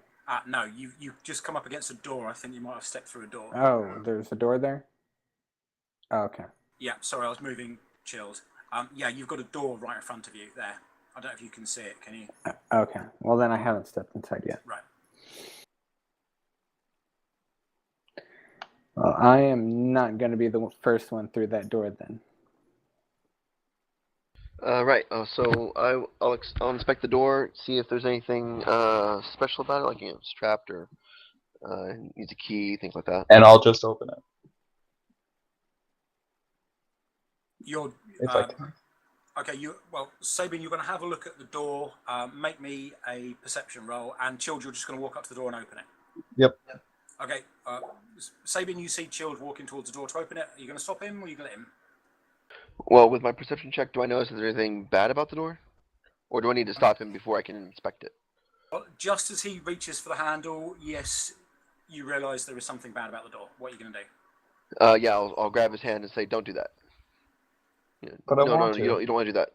Trust me, you Why don't not? want to do that. Why not? There's something bad about this door. Then we won't find out what's bad until we open it. What is there that's bad about the door? You think there's a trap on it when he turns the handle. Okay. I'll say, if you turn the handle, a trap will go off. Okay, what's the door made of? It's iron-bound wood. Can I just shoot a witch bolt or magic missile at it? Actually, do you have mage hand? You might be able to just manipulate the door from afar. Okay, yeah, I could do that. Forgot about it. I'm gonna use mage's hand while standing back to open the door. Yeah, I'll inform everyone else to kind of get out of the way, and we'll all move away, probably into this other corridor. Okay. And yeah, hopefully, brace ourselves against the corners and things like that, trying to keep ourselves away from whatever's going to happen. Right. Yep, the door does open, and let me just set this up.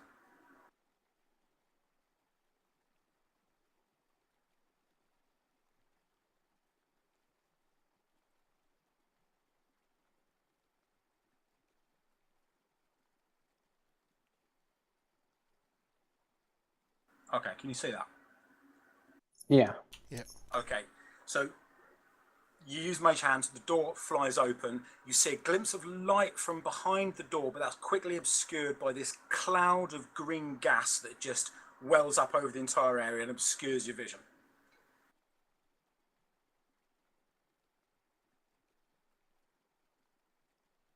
All right.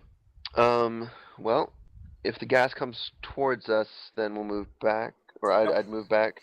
But until then, I'll just wait until it dissipates. Okay.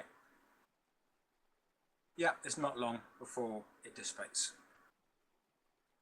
Okay.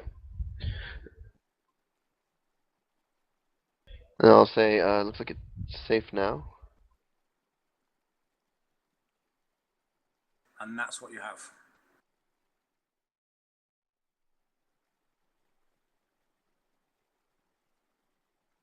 I shall describe the scene for you. Right.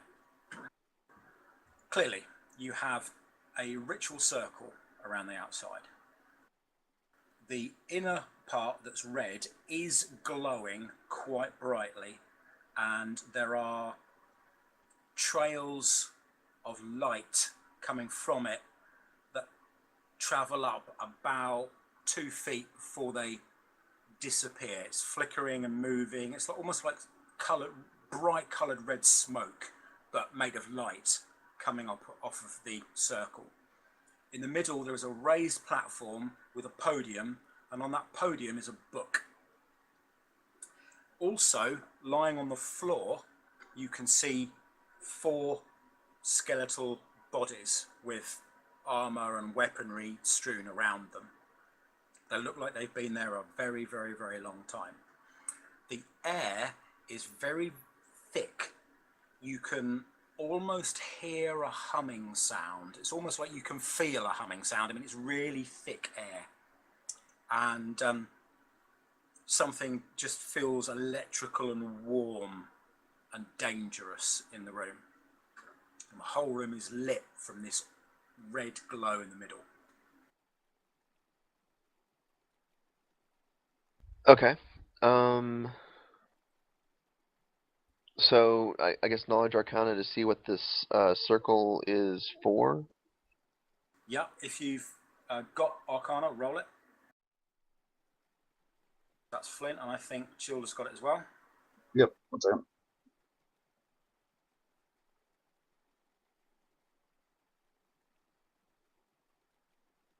Rain, you still there? Yep, Yeah. I'm here. You're have you dropped out of roll 20? I can't see you on the bottom of the screen. Or are you still in it? I'm still in it. Oh, weird. It's showing you're not there. Strange. I just thought chill, just roll. Okay. Right. Both of you are sure it is a ward stopping something from getting in or something from getting out. That's what it is. Okay. And all the skeletons are on the inside, right? Yeah. All right. I'll go over to this rubble and find a rock and just toss it at the podium. Okay. The rock lands in, bounces on the floor, and that's it. All right. Toss another one, and then this time hit the glowing circle and then the outer runes. So like do two rocks. Yeah, sure. Yeah, you do both of those things, and nothing untoward happens.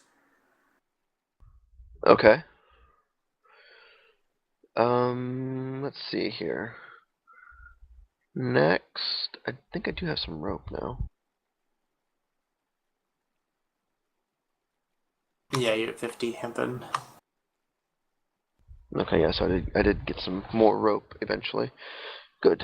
Let's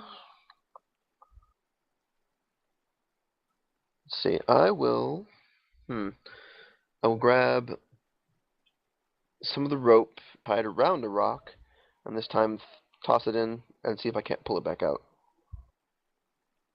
You pull it back out.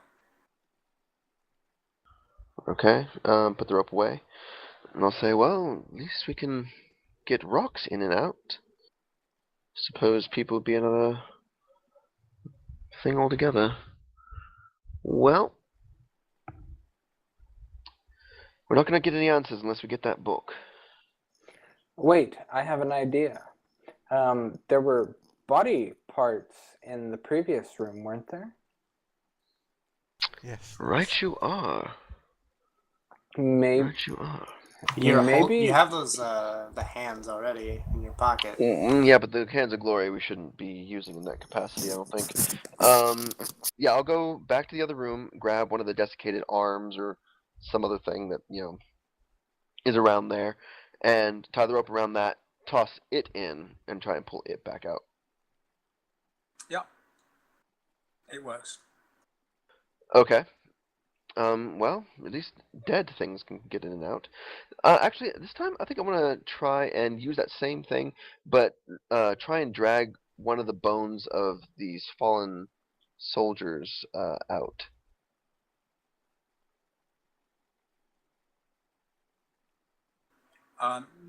No, that doesn't seem to work. Because they won't catch on the hand, or because they simply will not be removed? A bit of both, really. Huh. Interesting. Okay, I'll say, well, it would appear that these skeletons will not be removed from the circle. Alright, well, I'm gonna say we should probably come back to this room in a bit. I just want to see if perhaps we can find more clues as to what's going on here just before we mess with this. Because if this does what I think it's going to do, then those skeletons are going to come to life and attempt to murder us. The air appears to be slightly warmer now than it was when you first entered the room. And you're sure that at the very peripheral of your hearing, you can hear this kind of buzzing sound, thrumming sound, almost like the string of a guitar being strummed, but constantly. It's very, very weird. It's right at the back of your hearing, at the back of your brain. You're not sure what it is. It's quite disconcerting. And it gets worse the closer you get to the circle. Okay. Yeah, so I'm going to go ahead and back out of this room.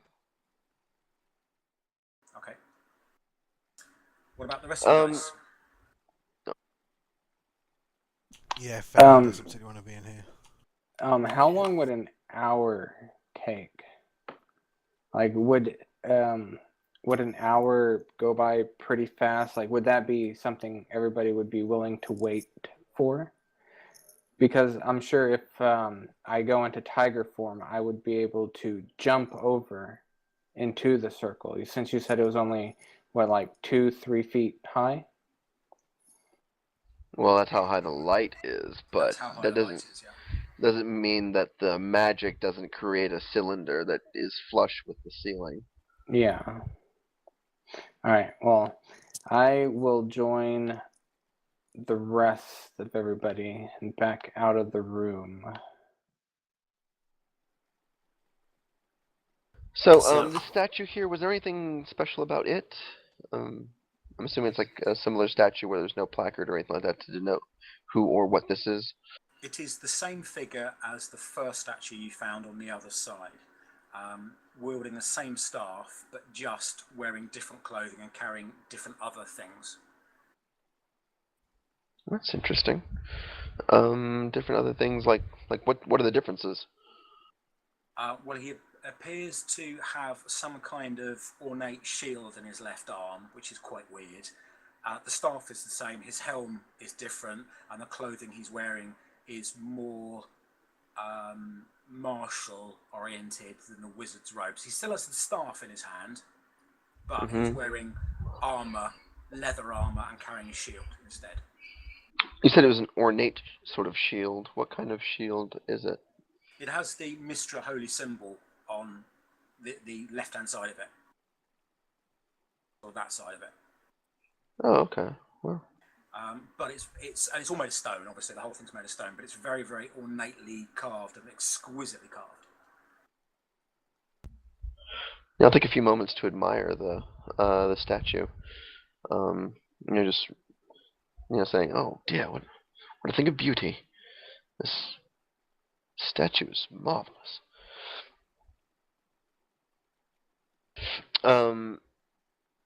Okay, so after kind of feasting my eyes on that, I'm going to check down at this broken corridor. Okay. So Throne's already gone down there.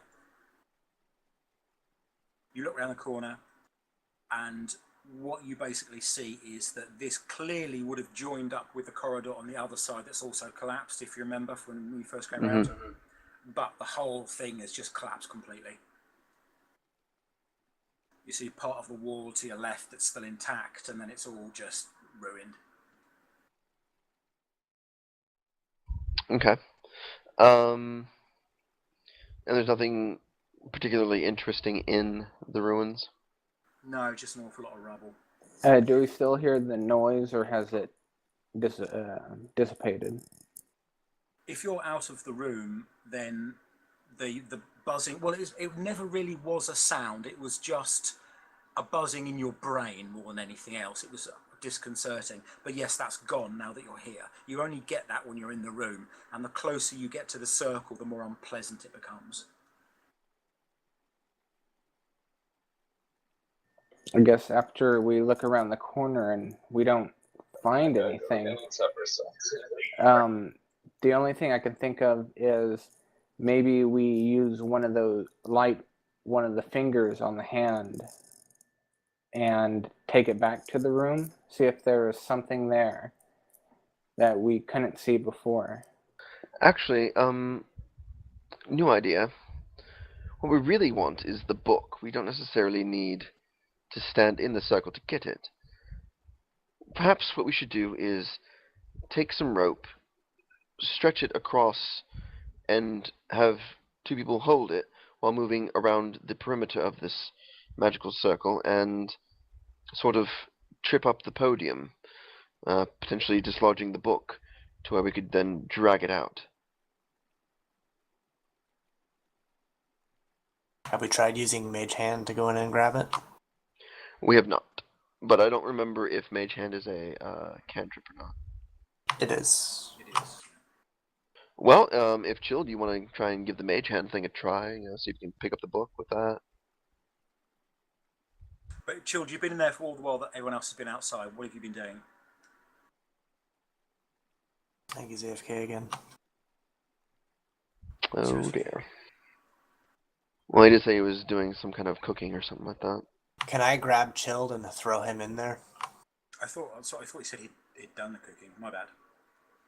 Okay. Something was in the oven or something like that, I think is what he had said. Ah, right, I misheard. Okay. Right, well, we'll leave him there for the moment. He's pondering his next move. Alright, so then perhaps we can try the rope trick. Sounds good. Give me half that rope, buddy. Right, and that's now that you've gone round to the other side and had a look, you realise that the book looks like it's chained to the podium that it's on. It's chained to it? Yeah.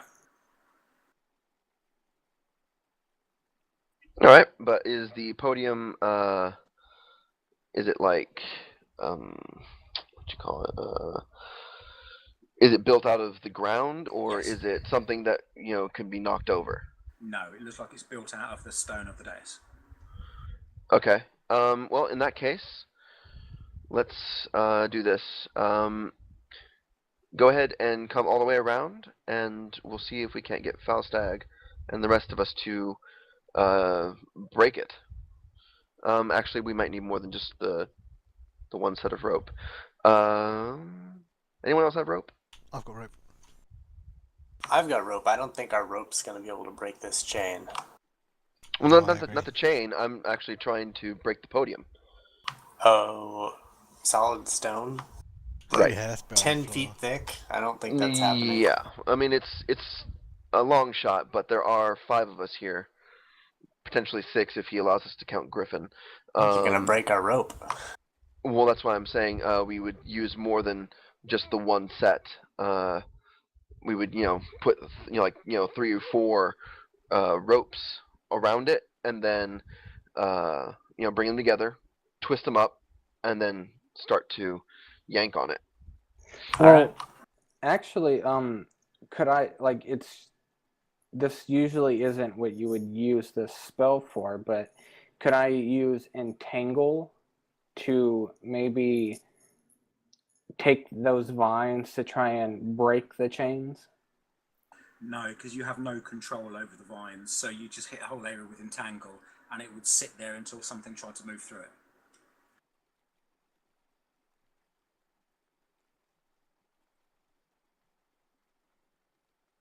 Did you catch that? Yeah. Right, cool. So I didn't know whether my voice was working then for a moment.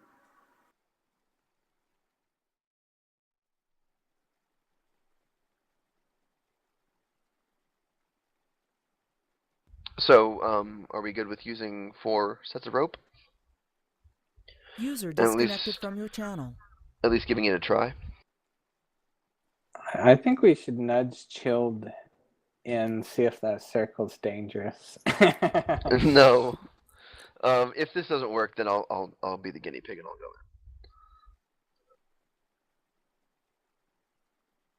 in. All right. Try it.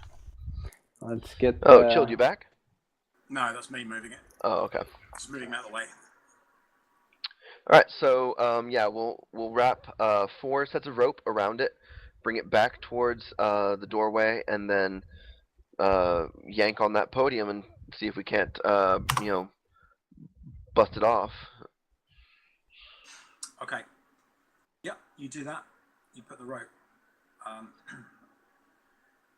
through the middle, as it were. You sort of pass it to each other, then move around the circle. Well, actually, it'd probably be best to, instead of putting it through the middle, like try and, yank it so that way it goes up towards the top part. Liver and fulcrum and all that fun stuff. Physics. Yeah. Yeah, that's what I meant. I meant like. Oh, I see.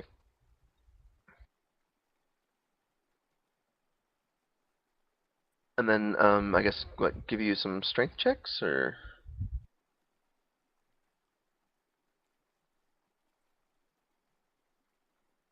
Does that make sense? I'm sorry, what? Oh, sorry. I'm weird. First of all, I don't think I can speak and use my mouse at the same time because everything's on my mouse. But what I'll do is I'll use the ruler to show you what I mean. So this. So rope up to there. And then sort of round like that. Is that what you mean? Yeah, basically, we have 50 feet of rope. It's an entire rope, so we're gonna kind of get someone to be both here and here, and then both of them will have the rope on this side of the podium, and then they'll both meet back over here, and we'll do that with 4 different sets of rope, twist them together, and then yank on that podium, see if we can't dislodge it. Okay. Yeah, I got you. Okay, so all 4 of you are going to end up near the door, basically, in a sort of tug of war, yanking on the rope. Yeah. Okay. Right, so you do this quite successfully. You do notice that by the time you've got the 3rd rope round the pedestal and back to where you are, there's this humming sound. You've now got an itching sensation at the back of your brain. Have you ever had an itch inside your head that you can't scratch? Unfortunately, no. Right. Well, imagine. Well, perhaps that's fortunate. Yeah, I've had it. It's horrible. Right. Imagine you've got an itch inside your body that you can't scratch. Okay. And it's getting worse. But it's in your brain. So you've got an itch in your brain. You know what it's like? Sometimes you've got an itch in the middle of your back and you can't get to it because you're carrying something, so you can't scratch your back. Yeah. Yeah. Right. Imagine that in your brain you can't get rid of, and it's getting worse and worse and worse. And that buzzing sound is not it's not a sound, but it's that feeling in your brain, and it's getting more intense. It's getting warmer in here. Whatever it is, it's whatever you seem to be doing isn't working, isn't good for whatever you're doing. Okay. Strange to explain. Can't really do it justice. Apologies. All right. So the general feeling that we get is that if we continue with this course of action, that something bad is going to happen to us. Potentially, yes. Yeah. I mean, whatever it is winding up. All right. Well, so then I'll say perhaps we should, leave the room for a bit. So grab the ropes, leave. Okay. Does the sensation go away? Not quite. By the time you get out to the statue, it's a lot less, but you can still feel it, whereas before you couldn't. Okay. Well, you hear noise from inside the room.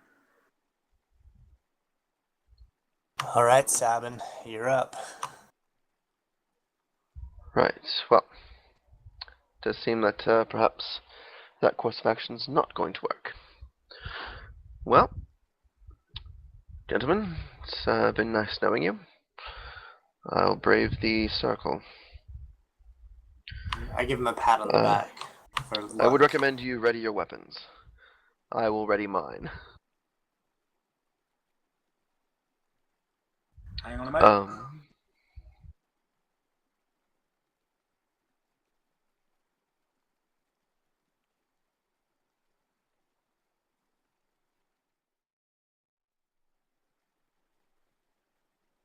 So am I to understand that Sabin never declared the risks, like the knowledge of what this circle is? Because I'm still playing as though I don't know what the risks of the circle are, what it could possibly be. Well, all we know is that it's a ward of some kind. It's to keep something in or out. So I didn't really Right. feel like it was something that was particularly uh, like Right. need to know. I did say though that what I think is going to happen is that if we cross into this circle, that those skeletons are going to come to life and they're going to try and kill us. I did say that out loud. So, and then once again, I had warned everyone to have their weapons at the ready for when I enter into the circle because I anticipate that's what's going to happen.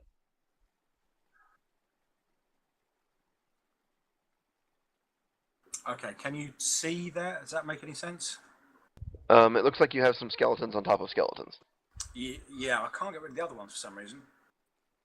Huh, okay. Oh, perhaps it's Are because they in the you're on the background layer? token layer instead of the map layer. They're all in the token layer. Oh, really? Let's make sure they're not in the GM.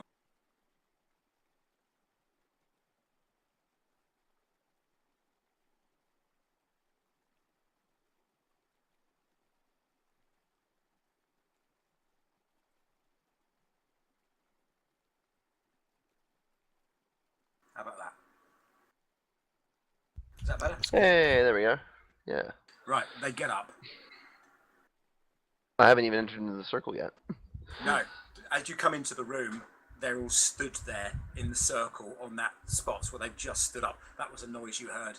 And the air is now vibrating almost. Okay. Initiative. Well then, check? I guess as we are entering into the room, we would probably be like, they weren't standing before. Initiative.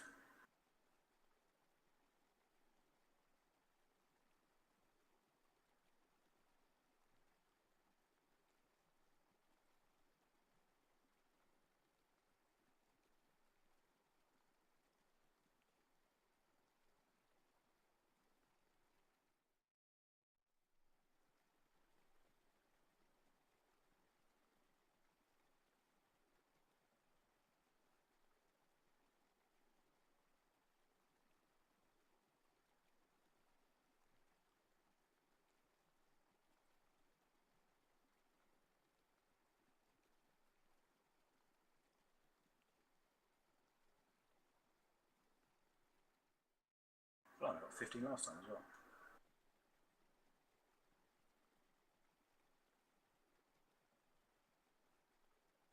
Right. Who do I need to get rid of? Nobody, I think. We're all here, aren't we? Yeah, except for chilled. He's not in the list, and neither's Griffin. So it's 1, 2, 3, 4, 5, I 6. appeared twice in it. You appeared twice. I just rolled a 10. Got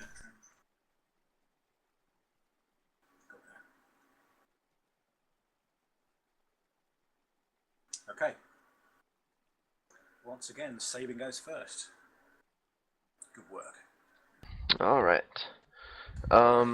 Well, since we feel like going into the circle is bad, I'm going to wait here. And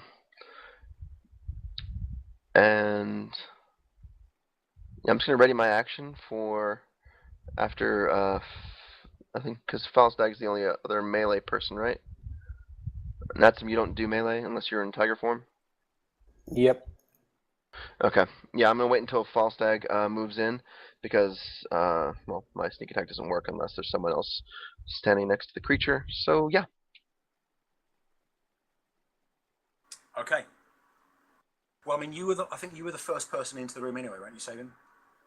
Yeah, but like I said, seeing that the skeletons were standing, I probably would have stopped short of the circle, like right around here, maybe at the door. Sure. But what I mean is, the chances are is that Falstag will be behind you rather than in front of you, because you were the first person into the room. Yeah, it's probably true. So you hold your action, Right, Sean, whereabouts would you have walked past Sabin to that spot, or would you still be behind him? Well, if I didn't realize there were skeletons. I probably would have Exactly. stopped. So yeah, I'm allowing you to retro it back a bit. I don't know. I'd probably just be standing like right here, right next to him. Okay, that's cool. Right.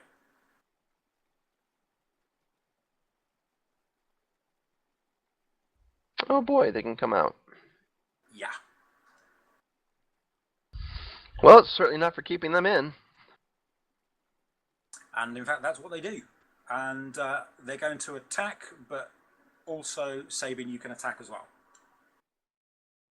Because you're holding your action. Unless you want to hold it even further, of course. Well, at this point, Falstag is currently giving threat to 2 skeletons, it looks like. Yeah. Yeah, okay. So, yeah, is there anything differentiating the 2 that are there that he's threatening? No, one's sword shield, one's axe shield. Not really. Okay. Well, let's go for the axe shield. That'll allow Falstag to move forward. You know, could be useful later. All right.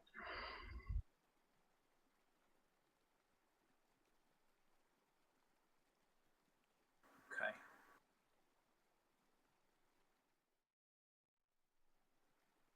Right. So 13. 13 is a hit.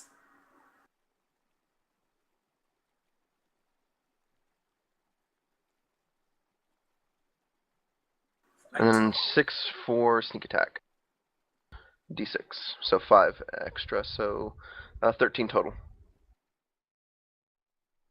Wow. You actually just hit this thing and it shatters and falls to the ground. Awesome. One less to attack me. Nice. Alright, so, yeah. That's my readied action. Okay, but it does have initiative at the same time as you, so it strikes at the same time you do, but it is dead. Okay. That's how it works. Right, I will start at the top with the one that's actually threatening Anatsum, and then I will go down from the top. Alright.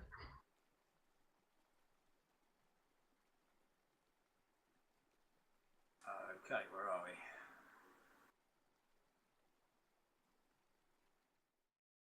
Out of curiosity, just from looking at these skeletons, do their shields look to be usable? Yep. Okay, so that'll be my next thing to do is to pick up that shield and wield it to give myself some extra AC because mine's not the highest. Sure. Anatsum, what's your AC? 18's a hit, right? Pretty sure. Let me check.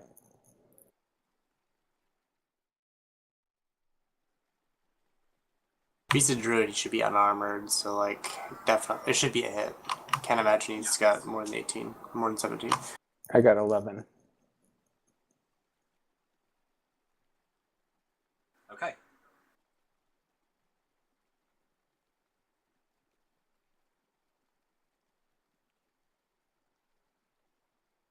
Ooh, 8 points of damage.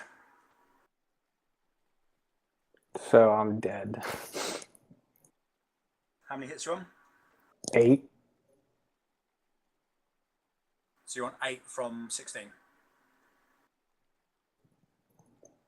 I have 8 max. No, you should have more health. You're level 2 now. Yeah, It depends on his constitution. you're level 2. You probably, have you not leveled your character? I guess not all of it. I did the skills and I put druid to level 2. I don't remember how much health a druid gets. I think it's a D8 though. Yeah, So if he got max health and he had like a 9 for constitution, he would have 7 plus 5 minus 1's 4. He'd have 11 hit points. So he's currently got maximum hits is 8 because he has no con bonus. So you actually have the high average, which is 5, so you have 13 hits total. Okay. So you're on 5 hits now. So your maximum total hit points is 13. All right. Okay, so the next one down is going to go for Sabin. Right.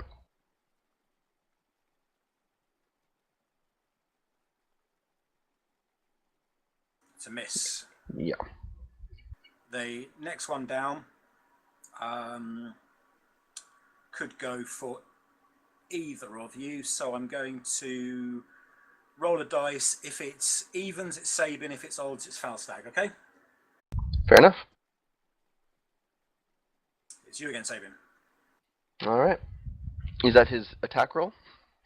That's the one that's Actual dead attack roll. now. Okay. That wasn't his attack roll. That was just to see whether it's odds to hit which one it's going to Thank hit. So God. that's his attack roll, 10, and he misses. Yeah. Phew. And the last one is going to attack Falstag. All right. Wow. And that's a miss as well. I'm guessing Falstag, yeah, you've got an AC higher than 10. Well, you've got to have an AC higher than 10. I have 18 AC with my shield. Wow. Nice. Okay. So that's the end of the skeletons. So now we're down to Ferrum. I move in here, and I want to attack this one with my Yeah. longbow. Good call. That's a 12. That's a miss. That's me done then. Okay. And that's him. I am going to move back away before I die. Yeah, good call.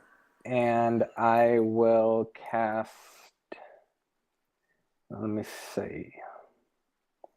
I will do poison spray. Okay, poison spray is probably not going to do anything against undead. Okay, well, how about produce flame? That will be better. And this one, there is no saving throw. Yeah, you roll to hit on that one, I believe. So that one you could crit with.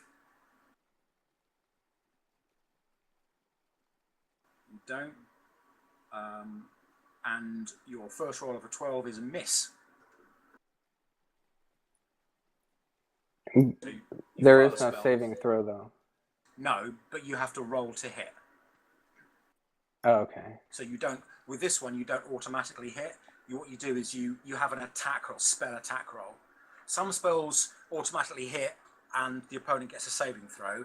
So other spells, you have to roll to hit, but the opponent gets no save. So if you'd hit him, you would have done damage. He doesn't get a save, but you didn't Okay. hit him. So yeah, it's just how the spell's worded, and that one says you need to roll to hit. Okay. Falstag. I'm going to attack the one nearest me. Yeah. I rolled a 16 and hit for 6. Okay. That is a hit. And that is my turn. Thank you.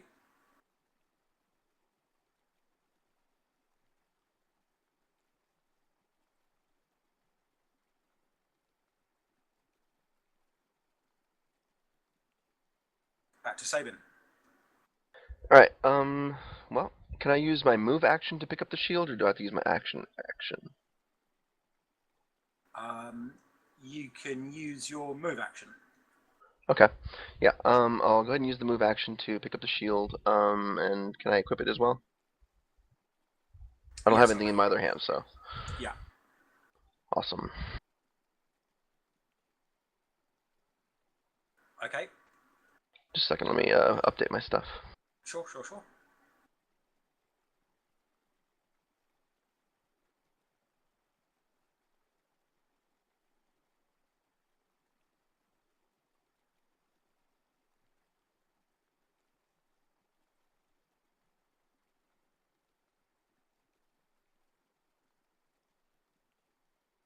Okay, that should do that. All right. Then with my actual action, the one that's next to Falstag is still alive, right? Yeah. Then I'll attack that one. Okay.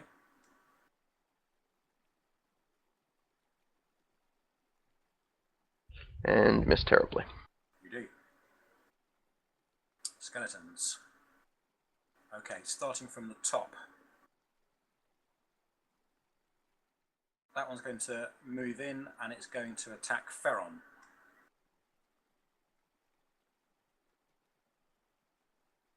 Is your AC 13? It's a miss. 15. Okay. Cool. And that one is going to attack Sabin. That's a hit. Yep. For 7 points of damage. Oh, God. Ouch.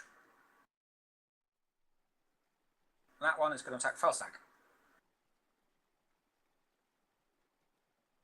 Ooh. That is a hit. That's a hit. For 5.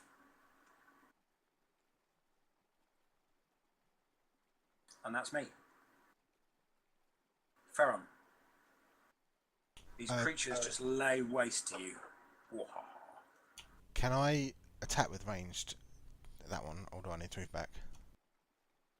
I don't believe there's a rule for attacking into melee or attacking from melee. You'll need to move back. Yes, there is a rule, but fortunately it's a lot less harsh than it was in previous editions of D&D, fortunately. So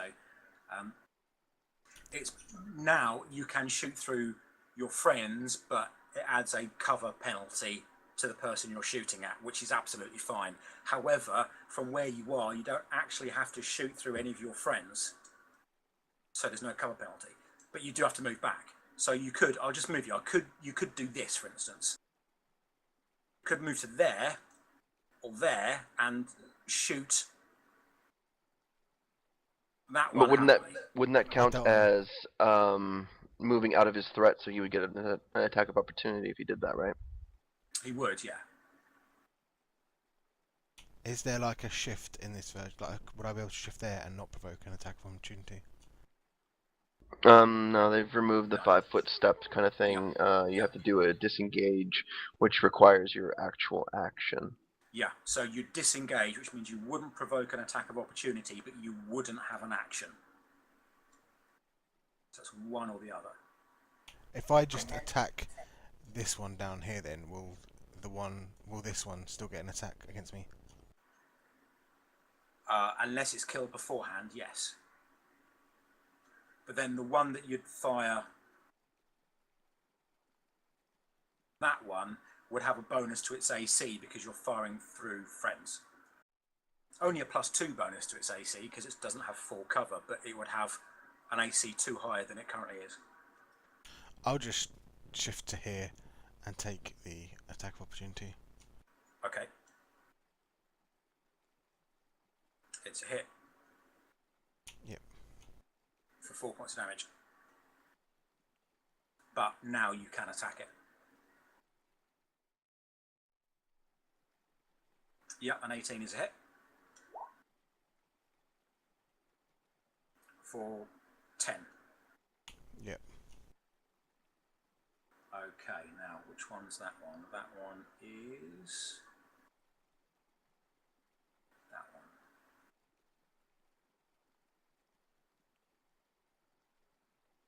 Yeah. Remote.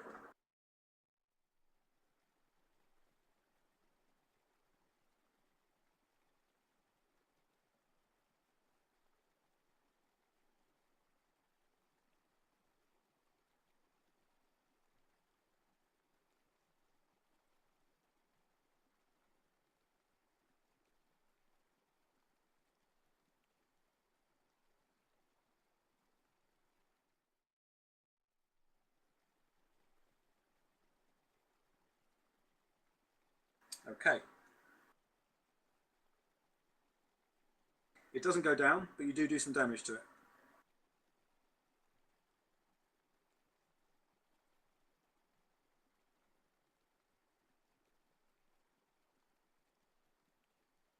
So, Ferron, we're down to an Atson. Now, can I cast the same cantrip twice? Yes, you can. Absolutely, you can keep casting it round after round after round. Okay, well then I will produce flame again.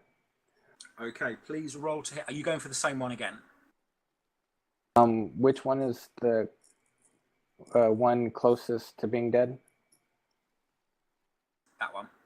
Okay, well then I will attack that one. Okay. Please roll a hit. You rolled an 18. That's a hit for 10 damage. No, for 9. Sorry. That's my one you're looking at. Ah, right. You've got to roll a hit first, I think. What do I roll to hit? It's a d20 plus your spell attack bonus. For produce flame, right? Yeah. Just check to make sure. So a d20 plus my wisdom modifier? Yeah. Yeah, make a ranged spell attack. On a hit, the target takes 1d8 fire damage. So that's D20 plus your wisdom modifier plus your proficiency bonus. What would be my proficiency bonus? +2. Okay, so it'd be +5. Yeah.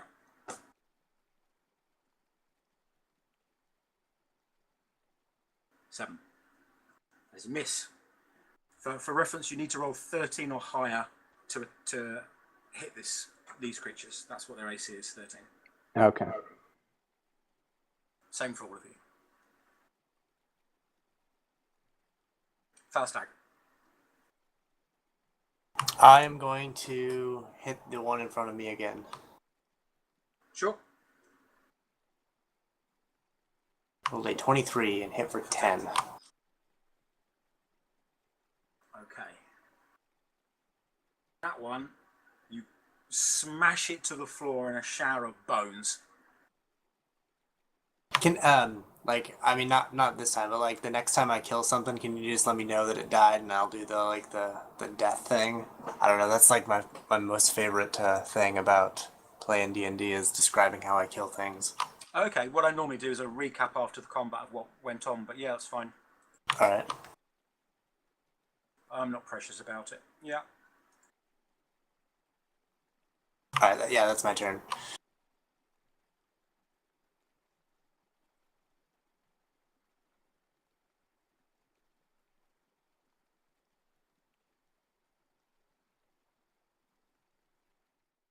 Weird. I can't seem to put an icon over it to show it's dead.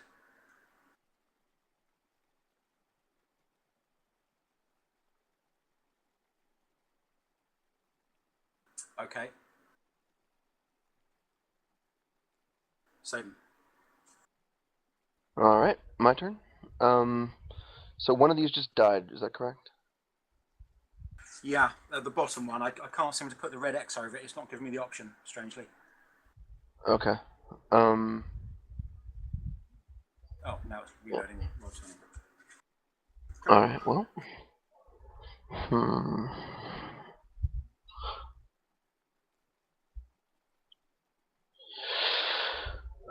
I'm going to go pretty soon, actually. Disengage and move back.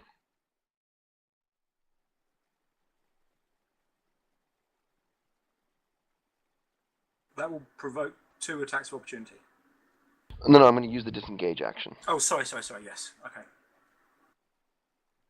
And so I'll move there, and that'll be my turn. Okay. Who is it said they've got to go soon? Falstag. Not like right this second, but I just wanted to give you a heads up in case you wanted to put a wrapping up point at some point in the near future. That's absolutely fine. We'll do it after this combat. Okay. So 2 skeletons left. Move that one out of the way because I can't get rid of him. It won't actually allow me to remove him. I'll remove that as well.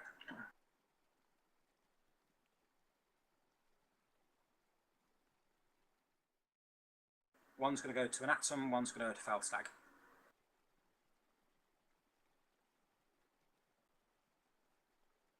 It's a miss on an Atom. And that's a miss on Falstag. Both of them move forwards and swing their weapons. Unfortunately, they miss both of you. Ferron. I'm going to go for this one. Yeah. That's a hit, and that's damage. Both of these are uninjured so far. That I hit that one for 10 the previous turn. Yes, you're right. Sorry, looking at the wrong one. Yes, right. No, right. Yes, your skeletons are vulnerable to bludgeoning damage, but they aren't immune, but they are resistant to piercing damage because it's a skeleton. So your arrow can pass straight through it. So actually, you're doing less damage to it than you think you are. I think you should anyway.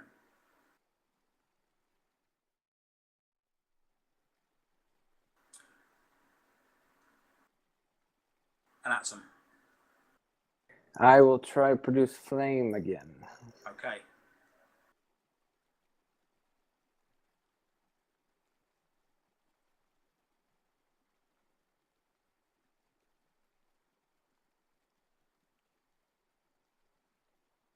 That's a hit. Ooh, nice. Okay. Between the two arrows and the fire of your produced flame, it's enough to char the bones of that to such a degree that it falls apart.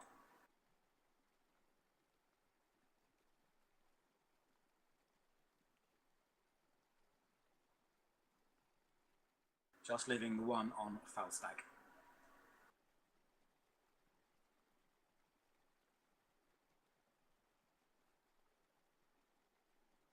Is it my turn again? Yes, it is.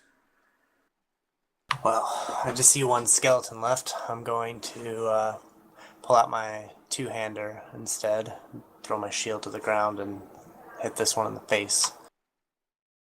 That was a terrible idea. Terrible idea. Okay. Back to Saban. Alright, I'd like to use Cure Wounds on myself.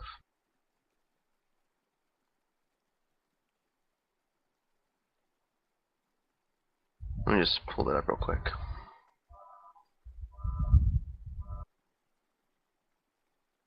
The spell. Yeah, just a second. Okay.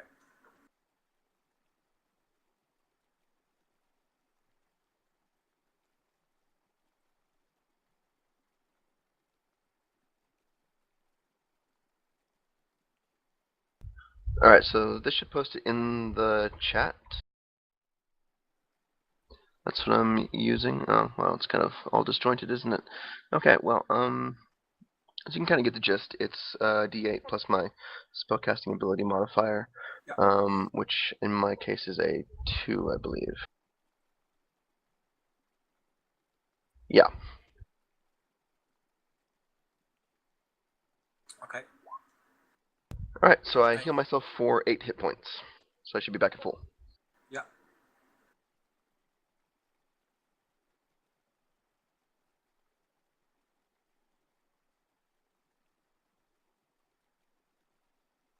Did you multi-class out of Rogue then into something else?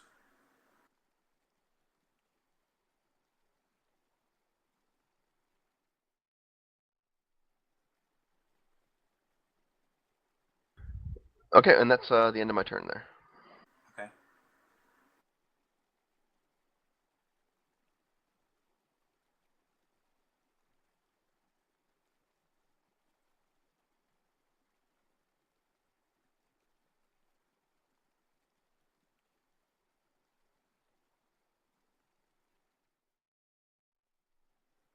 Right, skeleton on Falstag. It's a hit. Is that it? Jesus. Yeah. 8 points of damage. This thing just smashes you into the shoulder with its big two-handed axe. The blade bites deep. Farron.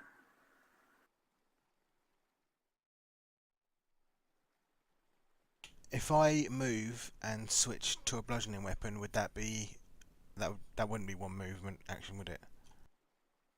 If you dropped your bow and pulled out a bludgeoning weapon, you could move and attack, but you couldn't put your bow away and draw out a bludgeoning weapon.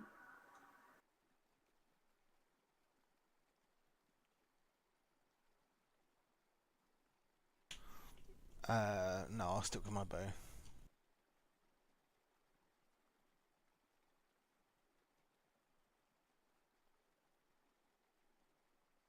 Wow. That's a lot of damage.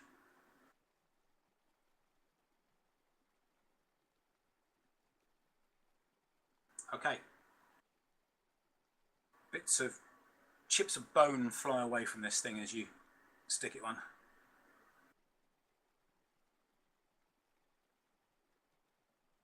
And that's them. Produce flame. Go for it. Roll a hit again. Yep, that's a hit. Ooh, nice. Yet again, you finish off the other skeleton. Eldritch fire shoots from your hand, blasts into this thing, and it falls apart. So the skeletons come out of the circle and they engage. They get some good hits in on you, some of their rusty weapons biting deep into your flesh, but you fall back. The spells fly through the air, some miss, some hit, and eventually the combined might of all of you take down all of these creatures. But not after taking some considerable damage.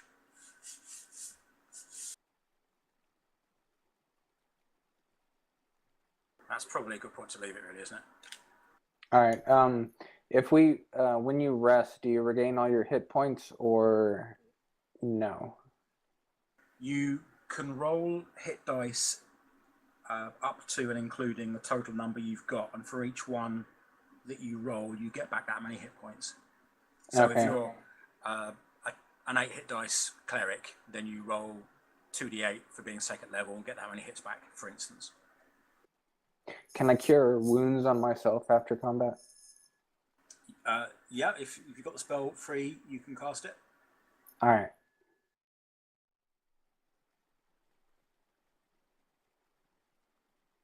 Nice. Very nice. It's maximum, I think, isn't it? I don't know. It's d8 plus whatever. You've either got +3 or +4 in that stat, I'm guessing. Yeah. Ooh, someone's actually typing.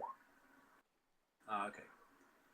Got it. And with spells, you get 2 max a day. What's it called? Can I cast the same one twice? Yes, absolutely. Yeah. Okay, since I'm back to full health, is there anybody that needs healing before we call it a day? Falstag is injured. I'm at half health, so I'm pretty beat up. All right, I will cast Cure Wounds on Falstag. Okay.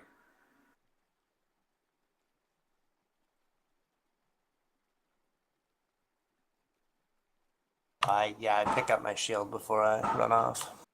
Sure. Okay, the first one. Nice. So 6 HP. Awesome.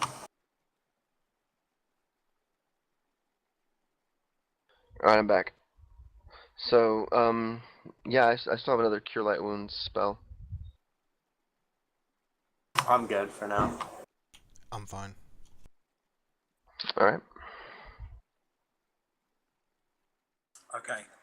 So Falstag's down a little bit. Everybody else, I think, is healed up now that was damaged.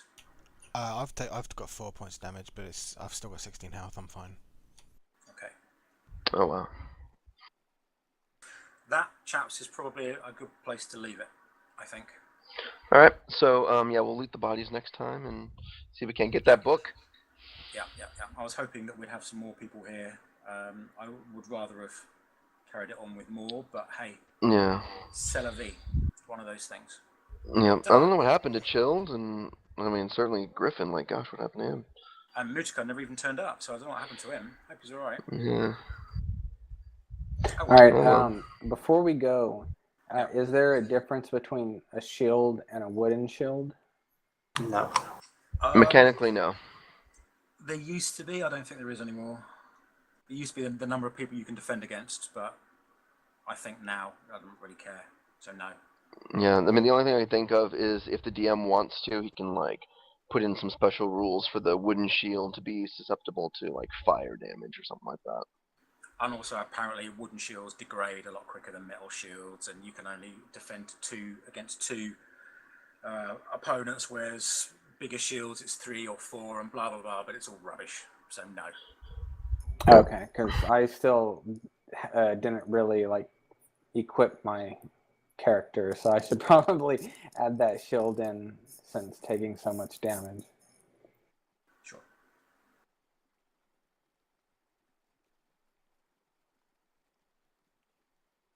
Do you want me to link the video on the forum? Oh yeah. Yeah. Put it in. I don't know. What's a good thread to put it in? Well, what about whenever you make your recap Oh yeah. story? You can just like I guess make it replyable to, or like something that people can reply to, and I you can can post DM it you there. the link and you can add it in that. Oh, that's cool, you can do it that way too. Even better, yeah. Yeah, send a PM on the forums. Then when I write it up tomorrow, I'll just add the link in. Nice. Yep, that's cool. Cheers for watching as well, everyone on Twitch. Awesome. I didn't realise we had anybody watching us on Twitch. Yeah. We've had about 15, 17 people. Oh yeah. Any comments? I haven't been looking, to be honest. Fair. Well, if we got people watching, we need to get these webcams up. Yeah. But yeah, another good campaign. Side note, we didn't finish with our mouths watering today. I don't know if anyone noticed Yes, that is true. But now that you mention it, That's because Chilled actually told me off. Not Chilled, sorry. Griffin told me off. He says, "Can you not do that this session, please?" So I thought, all right, I won't then. Yeah, Rain, for the last couple of sessions, I've been describing food, and they've been going away from the sessions wanting steaks and God knows what else. Yeah, like we leave this session like starving. We're like, oh my god. although I don't know how we could fit food into this catacomb. Yeah. Not yet. Unless you're like some kind of necrophilic I could do it. cannibal person. I'm I hungry. don't I know. can totally do it. Nice. Cool. But yeah. Well, thank you, chaps. Yeah, good game, everybody. Thank you. Yeah, thanks for the game. Also, Griffin mentioned that he wanted to play more than just once a week as well, but he's not about to talk to people about that, so we'll talk about that at another point. I don't know whether any of you guys want to on that, and it's, so. I will, but if I do, there's no way I'll be able to do 4 hours or 3 hours. Oh, maybe 3 hours. I don't know. We'll see. But like, if we're gonna have more than one day per week, I'd have to reduce the time per session, I think. Yeah, sure, no worries. It'd still be a net gain of more time, but yeah. It would just, for me, it would depend on what days it's on. I'm really only regularly free on Wednesdays and Thursdays. Okay. Well, I can't do Thursday evenings because that's when I run another campaign of 5th Ed D&D, so I run a face-to-face one. Oh, nice, yeah. Okay. But yeah, I mean, we can discuss it at another point, maybe. It's not too much of an issue at the moment. All right. Well, so same time next week? Yeah, same time next week. Awesome. All right. See everyone then. Ciao. Alrighty. Later. See ya, thanks User again. disconnected from your channel. User